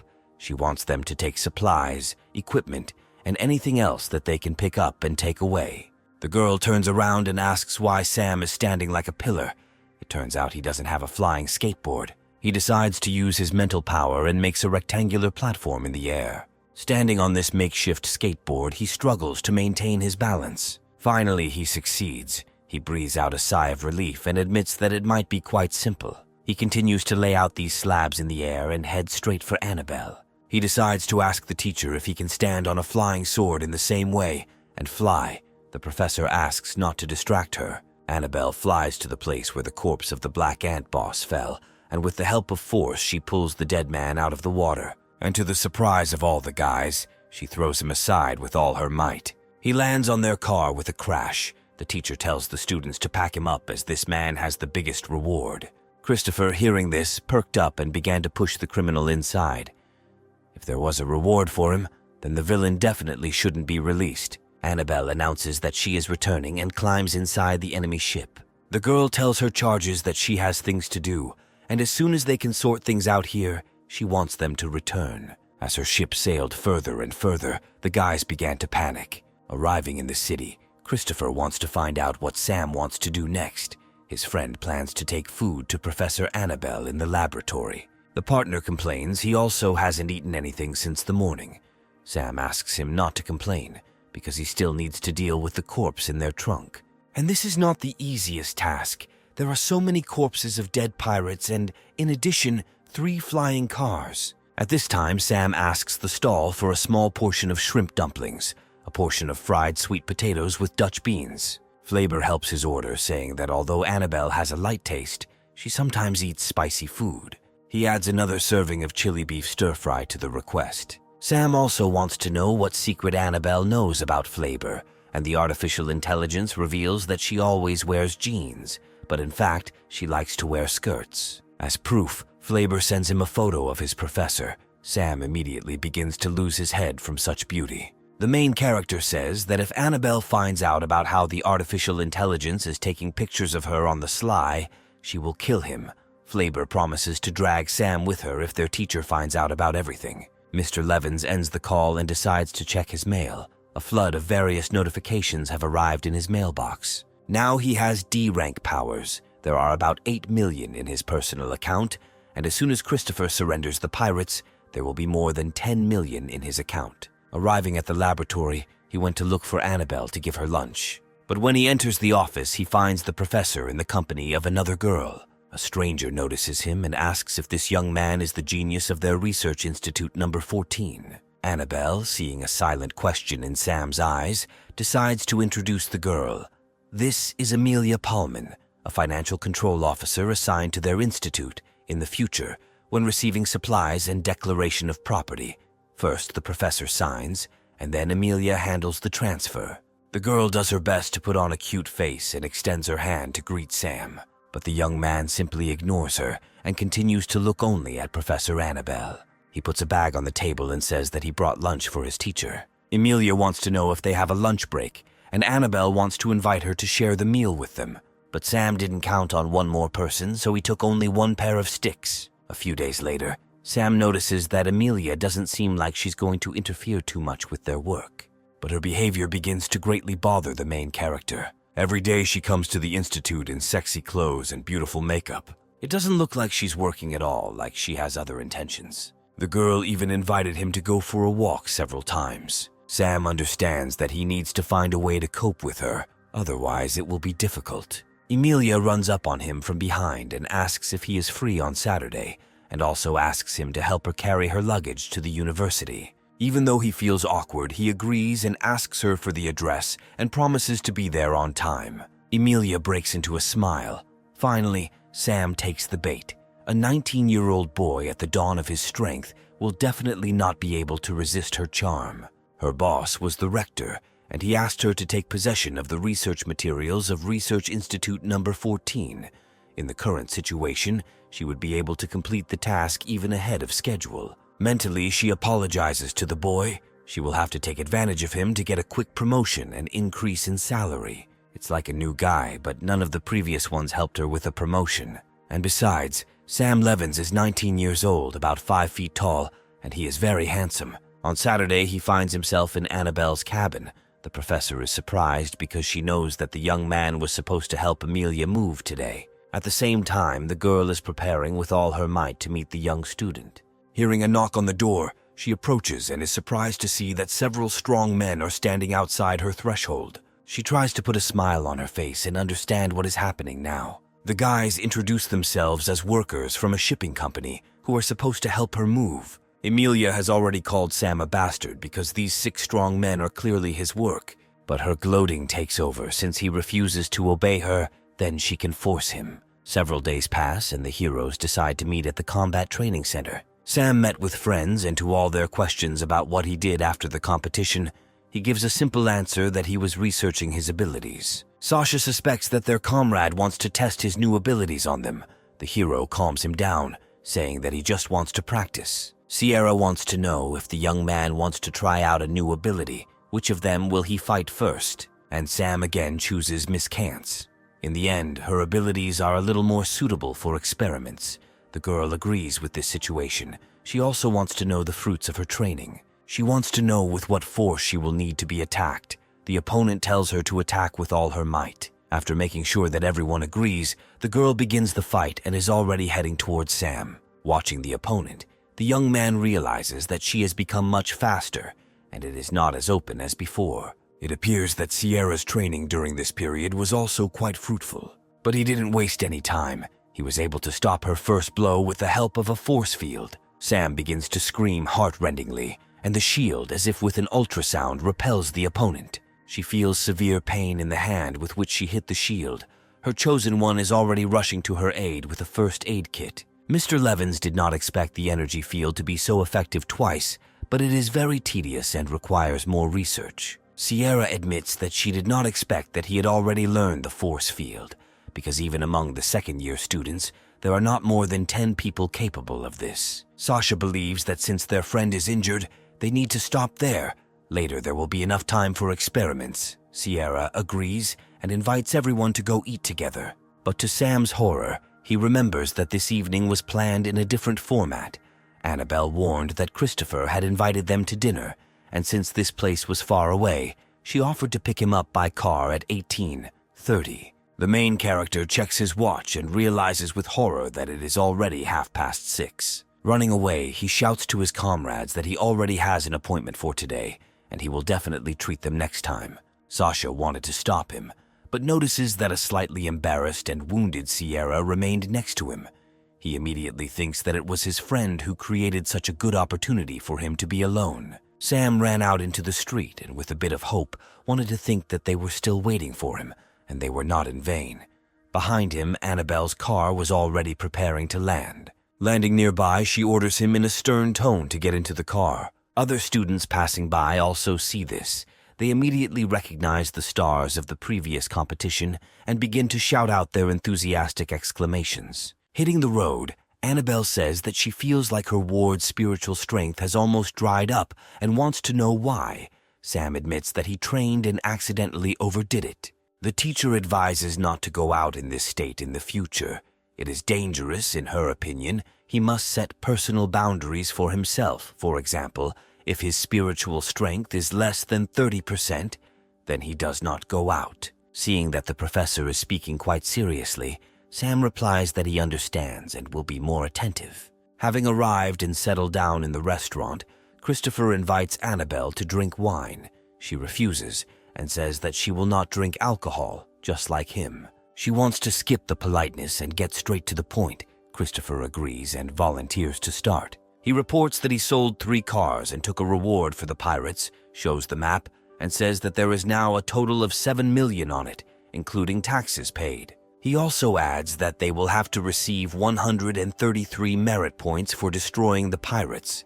He wants to give the card to the professor. In Christopher's opinion, everything related to the division should be decided by her. But Annabelle says that she doesn't need this. They can share as they want, but she wants the young man to answer her one question. He hits himself on the chest and says that, of course, he is ready to answer the question, let alone 2, 3, and so on. The girl wants to know why the black-marked ants started hunting them. This question made the guys feel embarrassed and frozen with awkwardness. Sam takes everything into his own hands and begins to paint this exciting story. Annabelle wants to clarify because it turns out that in order to buy educational resources and gain practical experience, her ward participated in underground battles, to which she receives a positive response. She tells the students that if they at least earn money and merit points, they can go to the extraterrestrial battlefield. Christopher objects. He heard that extraterrestrial battlefields are very dangerous. Annabelle says that he means the central zones, but the outer field is not a problem. The key is the number of places. The locations on the extraterrestrial battlefield are mostly in the hands of the military and some bigwigs, and if students want to go there, then they can rely on their own strength. Seeing the surprised faces, she explains that she meant the rating of the Dragon and Tigers. After all, being in the Dragon and Tigers ranking for 3 months is the only chance to get a place for free. Besides, she thinks that Sam can take first place in the comprehensive assessment of freshmen, and then Severus must give permission. Annabelle is serious. They've come too far over the years, and if Sam succeeds this time, she'll make them spit back everything they swallowed. A few days later, the student returns to their research center. He wants to find out from Amelia whether the employee will be able to sign documents directly in the future. Otherwise, this takes a lot of time. The girl replies that this is a rule of the Institute of Genetics. So no, after all, the nutrient media and consumables are provided by the Institute of Genetics. She repeats that she can't be careless. Sam agrees and asks her to hurry up. Emilia wants to find out from him where Director Annabelle is now. The young man replies that she went out on business, and he himself does not know the details. Hearing this news couldn't help but make Miss Paulman happy. She goes to the locker room and, taking off her robe, realizes that she doesn't have much time left. Continuing to change into a sexier outfit, she hopes to definitely take possession of Sam today. She doesn't even know how long she would have to wait if it weren't for today's lucky chance. Walking over to the closet, she decides to add the finishing touches, a bow around her neck and her time-tested perfume. Leaving the locker room, she took a bottle of water with her, and on the way out she handed it to Sam, who had previously stood with his back to her, and having decided to take a drink, at the same time asked if she had managed the move. Turning around, he saw what the girl was dressed up in. This made him splash out with all the water that he managed to put in his mouth. Sam wants to know why she's looking like that now, to which Amelia just smiles and says that she was hot, so she changed her clothes. The main character is dissatisfied.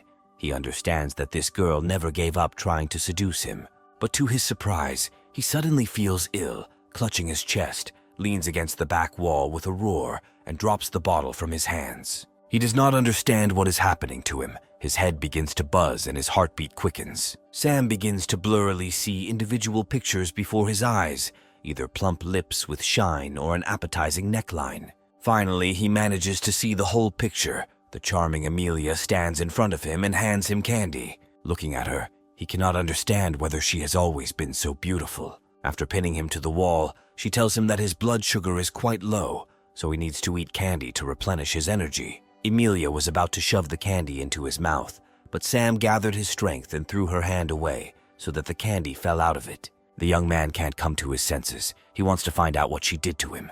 The girl replies that she just wants to have a good relationship with Sam, and he shouldn't give that up. Entering this part of the building, a stranger with a bucket found this picture. After looking at this for another second, the girl decides to pour cold water from a bucket on Amelia and Sam. But that's not all. The next step was a kick that flew right into Miss Paulman's face. The stranger does not stop and continues to kick the girl, wailing what a shame it is. She tells the now knocked out Amelia that she shouldn't seduce anyone, and how dare she do anything to Sam Levins. The young man, meanwhile, became even more confused. The voice of this long-legged, creepy girl seemed familiar to him. She tells Sam that if it weren't for her, he would obviously be in trouble. But the young man has not yet fully recovered, and she has to grab him by the arm so that he does not fall. Sam wants to know how he was tricked, and the stranger explains that Amelia used aphrodisiac perfumes containing very strong pheromones. At that moment, the door behind him opens, and Professor Annabelle enters the room. The stranger admits that she has already told her everything. The teacher immediately goes to Amelia, who is lying on the floor, to check her pulse. Annabelle notices that there are nano cameras attached to the clasp, the necklace, and everything, and they are still working. The stranger with a proud look says that as long as she is here, they don't have to worry. The cameras won't be able to send a signal. The professor wants to hear Sam's opinion on how he thinks it's best to deal with her. The young man believes that in order not to send financial employees to them again, they need to cremate Amelia and replace her with a clone. Hearing this, the girl begins to break out in cold sweat and hopes that this is all just a joke. Annabelle turns her head. She believes that this option is all-encompassing. Clones don't last long and there are significant long-term risks. She sits down and wants to know for what purpose she communicated with Sam, and recommends that she not be cunning, because she is not against using unconventional means of extracting confessions. Emilia reveals that the provost wanted her to get close to Sam Levins in order to control him and get their institute reports. Annabelle asks if this is all she wanted to tell them, and the girl begins to abruptly repeat that she is not lying, and this is all that was entrusted to her. The stranger states that, based on numerous biological data, the probability of justice is 99%. Annabelle picks Amelia up off the floor and says they need to talk and Sam can go. While the female trinity left, the young man received a call from Teacher Severus on his watch.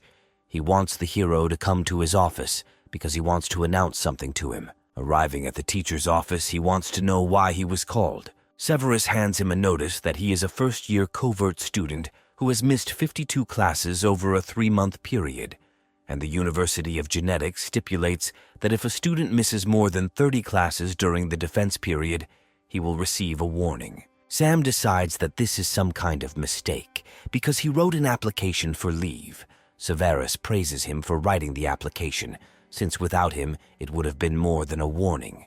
But the young man objects to him. He remembers that according to the rules, before issuing a written warning, a verbal reprimand is first required, and he did not receive such a warning.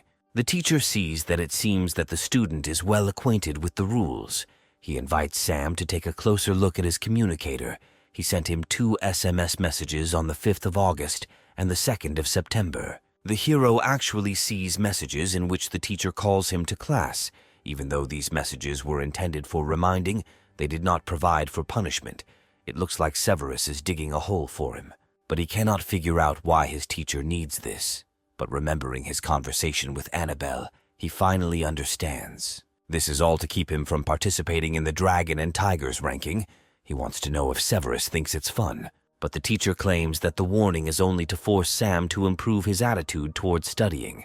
But the 3-month punishment period passed quickly. The young man says that the teacher is right, and 3 months have passed very quickly.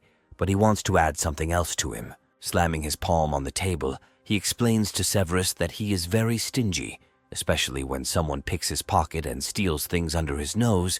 The teacher says he should calm down because they didn't take anything from him. But Sam knows that once the warning is issued, he will be deducted a bottle of E-rank capsules every month. Leaving the office, he tells the teacher that they themselves wanted all this. Sam's last words were that Severus would regret it, but the teacher just laughed. For him, it was a childish threat. Walking down the corridor, the young man reflects 2 months ago, during the battle with Dan Schneid, the teacher gave him unique low-rank training methods for an exceptional type. He planned all this for this moment. If this is so, then the entire flow is controlled by the transcendental.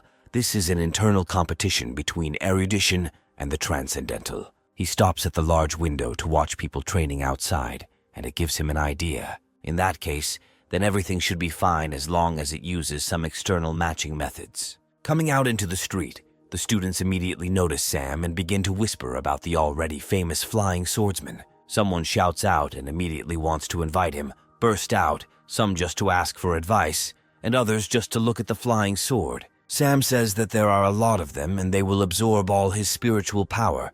He cannot defeat them all at once. In the crowd, he is offered to choose his opponent himself. The young man likes this idea, but he offers to choose several opponents. Hearing this, the crowd begins to shout even louder so that the student notices them. The first thing his gaze falls on is the guy in the hat, and he chooses him. The stranger is incredibly happy about this. Sam is trying to select several contenders. He hopes that they will not disappoint him, because it is not often that someone gets the opportunity to fight him. The main character believes that he needs to choose 3 more, otherwise he will not feel any pressure. At this time, a teacher comes to the site. He wants to know what is happening here, and one of the opponents reports everything to him. Having learned that Sam will be 1 against 4, the teacher begins to worry a little. One of the students suggests that the teacher call Professor Severus, since there are quite a lot of people. The student is reminded that they need to be more careful and better inform the associate dean. The student announces that a training battle of 1 against 4 will now begin. They start, and all 4 of them start to surround Sam. They decide to attack him according to the set plan. Someone begins to use earthen spikes, and the abilities of lightning and fire come into play. Sam protects himself from these blows with his strong mental shield.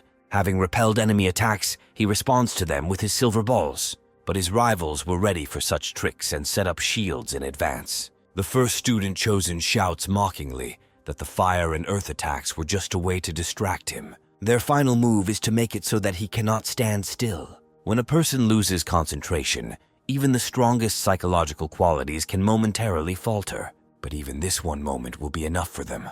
While the ground under Sam's feet gives him no rest, his opponents decide to attack at the same time. The leader commands that they all concentrate and take advantage of Sam's lack of support.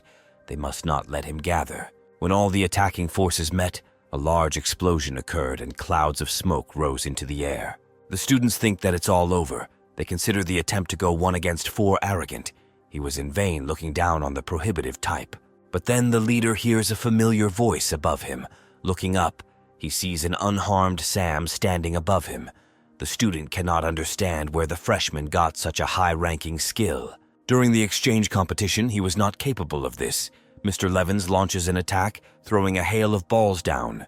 They quickly begin to injure arrogant opponents. Professor Severus arrived on the platform, and he orders Sam to stop. The teacher turns to another teacher to find out if medical teams have been called to the scene and receives a positive answer. Severus wants to know why Sam came here, and the student tells him that he came for a practical lesson. He was punished for not coming to his classes earlier, and if he does not come again, he may be expelled. All students, having learned that the famous student was given warnings, begin to actively whisper to each other. Medical personnel have already arrived at the site and began examining the wounded. They report that all 4 received fractures of the femur, and it will take them about 15 days to recover. Severus begins to boil with anger. What 15 days? Tomorrow the raiding of the dragon and tigers will open. He understands that Sam did all this on purpose. Mr. Levins analyzes that now 4 freshmen from the Beyond type will now not be able to participate, and this is just the beginning. Now he's going to have fun 1-against-6. He wants to know if anyone has the courage to do it. The students begin to back down, seeing as 4 of their group were sent to the hospital by Sam. Severus orders everyone to disperse, replenish their energy, and prepare for tomorrow's dragon versus Tiger first-year ranking battle. Sam scoffs and asks the teacher what's the matter. He asked him to come to class, and now he doesn't allow students to fight with him. Why then was he given a punishment? The teacher tries to explain that he issued a warning to save his life and asks not to create problems for him, to which Sam considers this shameless.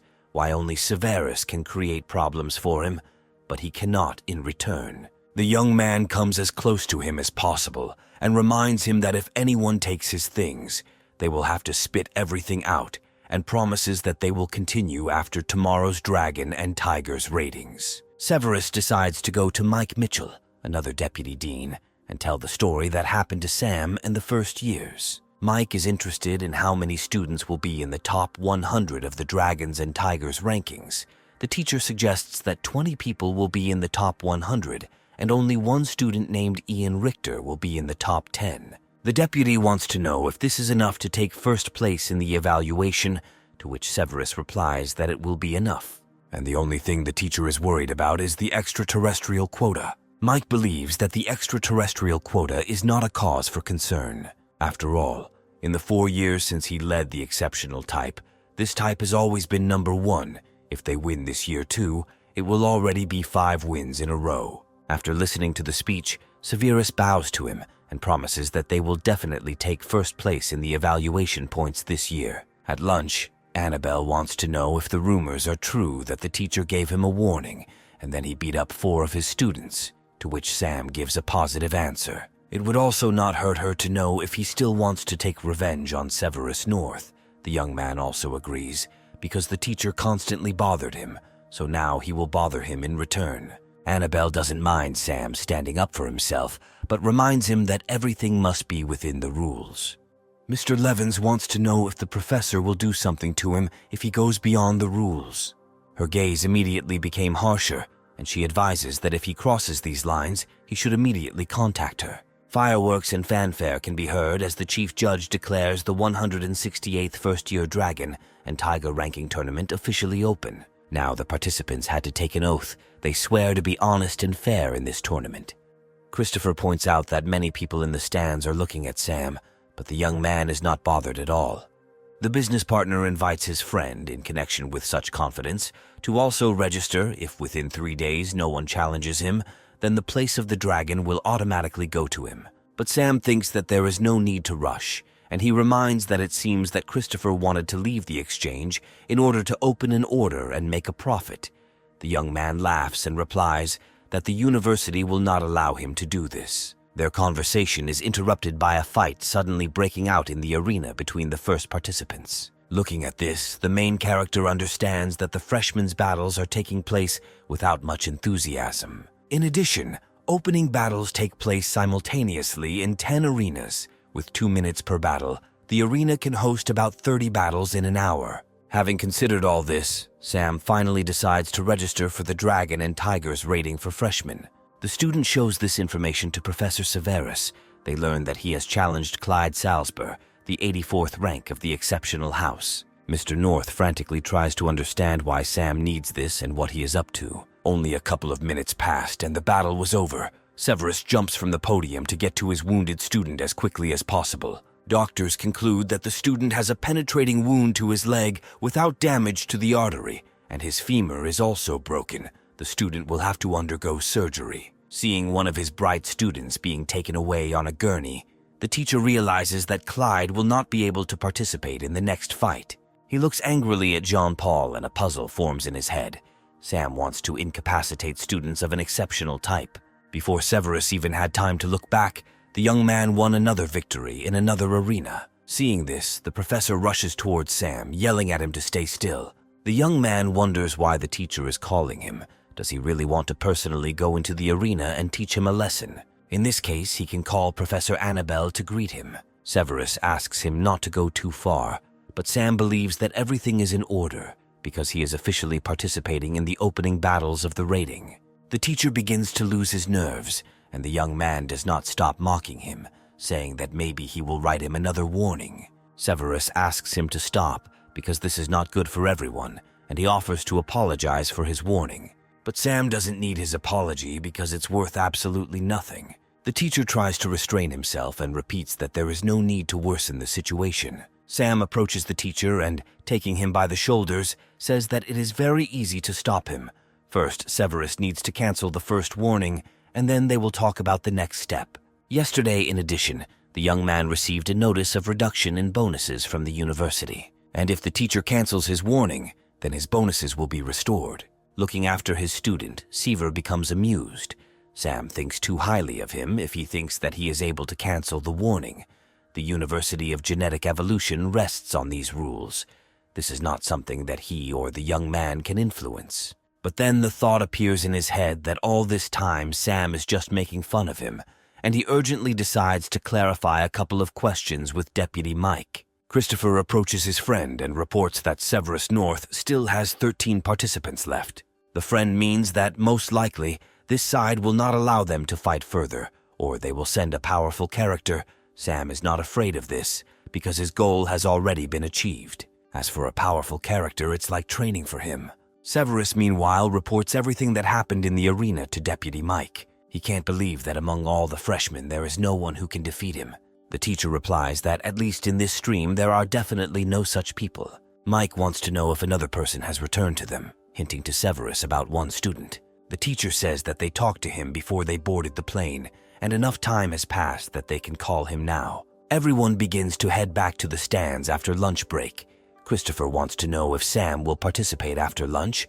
The young man replies that he will enter the arena if only someone of the exceptional type takes a place in the rankings. The young man also observes that Professor Severus has returned to the stands in a fairly calm state. The student tells the teacher that Sam Levin still has not left. Severus asks not to worry, as he has a countermeasure. Christopher approaches his friend and reports that when he went to get food delivered, he heard that someone said that Bernard was back. But to his surprise, Sam has no idea who this person is now talking about.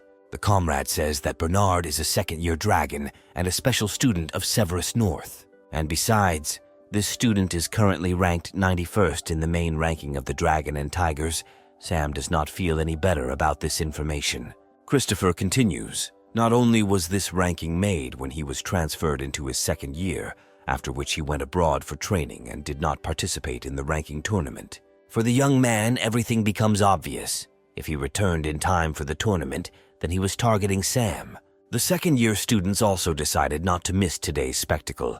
One of them even said that this year's first-year students were no good. They noticed that Sam Levins hasn't come out yet, and besides, there is no competition for the first-year dragon this year. The guys discussed that they heard gossip about how he quarreled with the teacher. Killian tells them to stop discussing unconfirmed information, which will only make the situation worse. Finally, Sam's name appears on the scoreboard, and the sophomores wonder where in the rankings he is challenged. To everyone's surprise, Bernard entered the arena.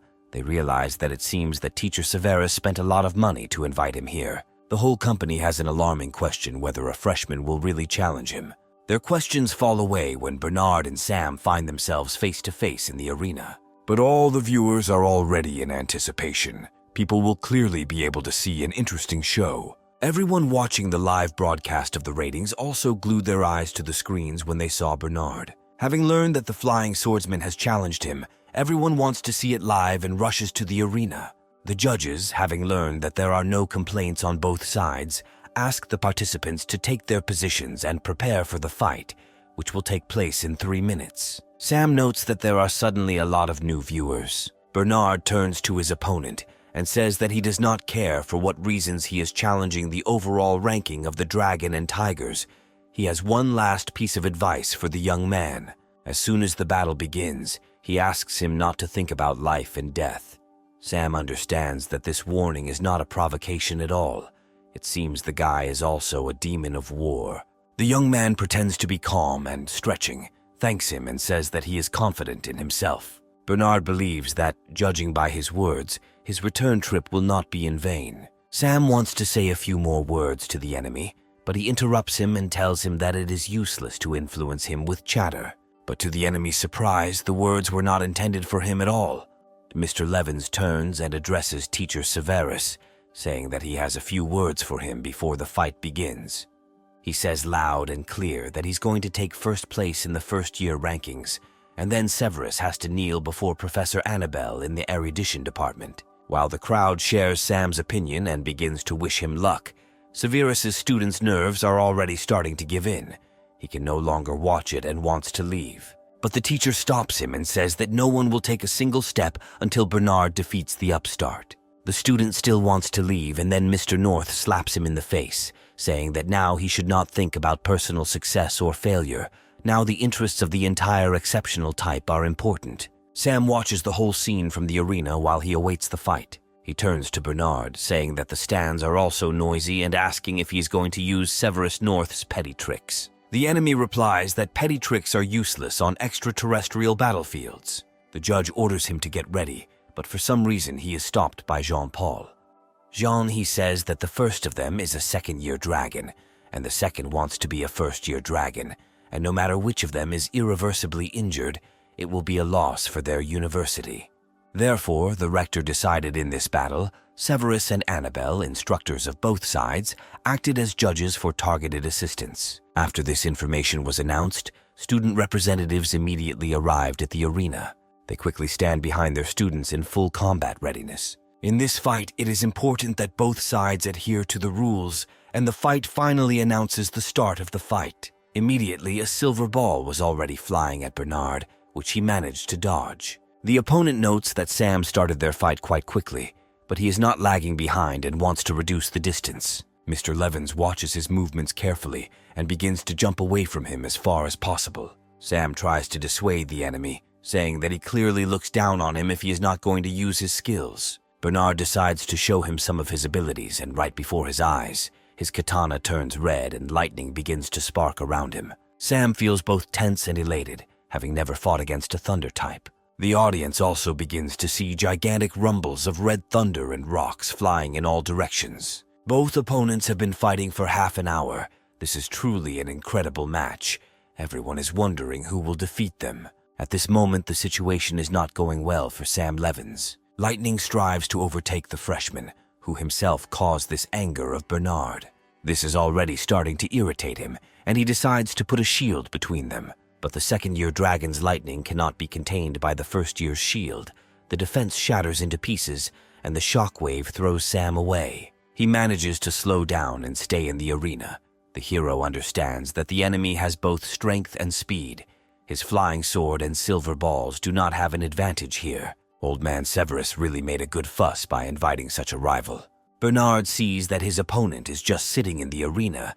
He decides to ask if he will attack him. Just blind evasion, in his opinion, cannot be worthy of the title of first-year dragon. But since his opponent does not attack, he decides to end this battle. Sam shouts that defeating him will not be so easy and purposefully begins to send energy into the arena floor. Bernard suggests that he wants to use the energy of his lightning to recreate the silver thread. He admits that it is a good idea, but it will not stop him. Of course, Sam didn't think it would stop him, but one moment might be enough. The threads begin to bind the entire body of the enemy, and he himself begins to sparkle with anger. The sophomore screams at the top of his lungs as the threads begin to choke him. With flames and lightning spreading throughout his body, he doesn't want to be underestimated. He manages to extricate himself from his opponent's trap, and excited, he is already flying towards Sam to finish him off. He hits the floor with his katana, and a wave comes out of it, from which the enemy tries to escape.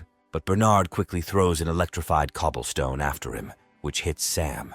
The young man falls to the floor and immediately tries to get back up, but there is already a blade at his neck. Bernard offers him a choice, surrender or die. He is a little upset at Sam because he expected a good fight, but Mr. Levins bows his head and asks him not to worry because the match has just begun. The opponent is interested in what will be stronger, the upstart's throat or his mouth. He was about to cut off his head, but Sam stopped the blade, calmly taking it with his hand. Since Bernard also uses a sword, Sam thinks he must have heard about the Vajra energy field. Although Mr. Levins does not yet have the ability to protect his entire body, he is still capable of protecting a small part. The enemy did not expect such a technique from a beginner, because this is a secret method of protecting the body that is practiced by only a few people in the whole world. He begins to watch with apprehension as his opponent rises. He hears the young man asking if he is satisfied. Bernard bursts out laughing loudly. He is really very pleased with such an opponent. He asks to see how powerful his force field is as he prepares to deliver his final blow. Sam is ready for this challenge and already has his balls ready. They rush to meet each other, realizing that now their battle will end. Again, nothing is visible in the arena because of the smoke and lightning. Even the participants themselves do not understand what is happening around them. They find themselves standing with their backs to each other. Bernard notes that he did not expect that his silver pills and flying sword, which Sam is so proud of, would turn out to be just feints. His opponent replies that there are no rules that would prohibit using defensive skills for attack. Finally, Bernard says that he defeated him in this competition. Annabelle approaches Sam and wants to know if he is okay. The young man is normal, except that his spiritual strength is almost zero. The professor takes his hand and lifts it up, telling him to greet the cheering audience. The crowd chants his name and shouts that a freshman was able to defeat the dragon of a second year. A day later, Sam finds himself in a hospital bed. Marie and Lily come to visit him. While he eats a big chicken leg, Marie tells him to enjoy his meal, but Lily says that a first-year dragon should have good manners. The young man decides to be honest with them and says that hospital food is simply inedible. Marie asks what rating he thinks they won. Sam suggests that Lily came in 85th and Marie came in 95th. The girls are unhappy, in his opinion. They are completely weak. In fact, Lily took 49th place and Marie 89th. Sam wants to know when Lily became so strong. She explains that she and her friend joined a charity that provides access to the activation of special gene points, which is why such an increase in power occurred. The girls explain that this is an exceptional charity organization called Myth, known throughout the area. Seeing curiosity in the young man's eyes, Marie decides to invite him to join this organization too. Sam wants to know if this organization recruited them. Lily denies it and says they just decided he wouldn't mind. The main character decides that it is better for them to stop with this topic for now and return to it later. Professor Annabelle comes into the room and greets everyone. She wants to discuss something with Sam. The girls understand that it is better for them to leave and say goodbye to their friend while he thanks them for visiting. Sitting down, the teacher begins to praise the student because he did a good job. Thanks to him, the erudition department allocated 500 million to their research institute. Sam smiles and says that this is his responsibility. Annabelle advises him not to be modest because he is now a dragon of the first course. She gives him a document about increasing his benefits, the number of energy capsules and other things that will also be increased. Sam is delighted with the sums that lie ahead for him in the future, but Annabelle brings him back to Earth, saying that his own problems are more important now.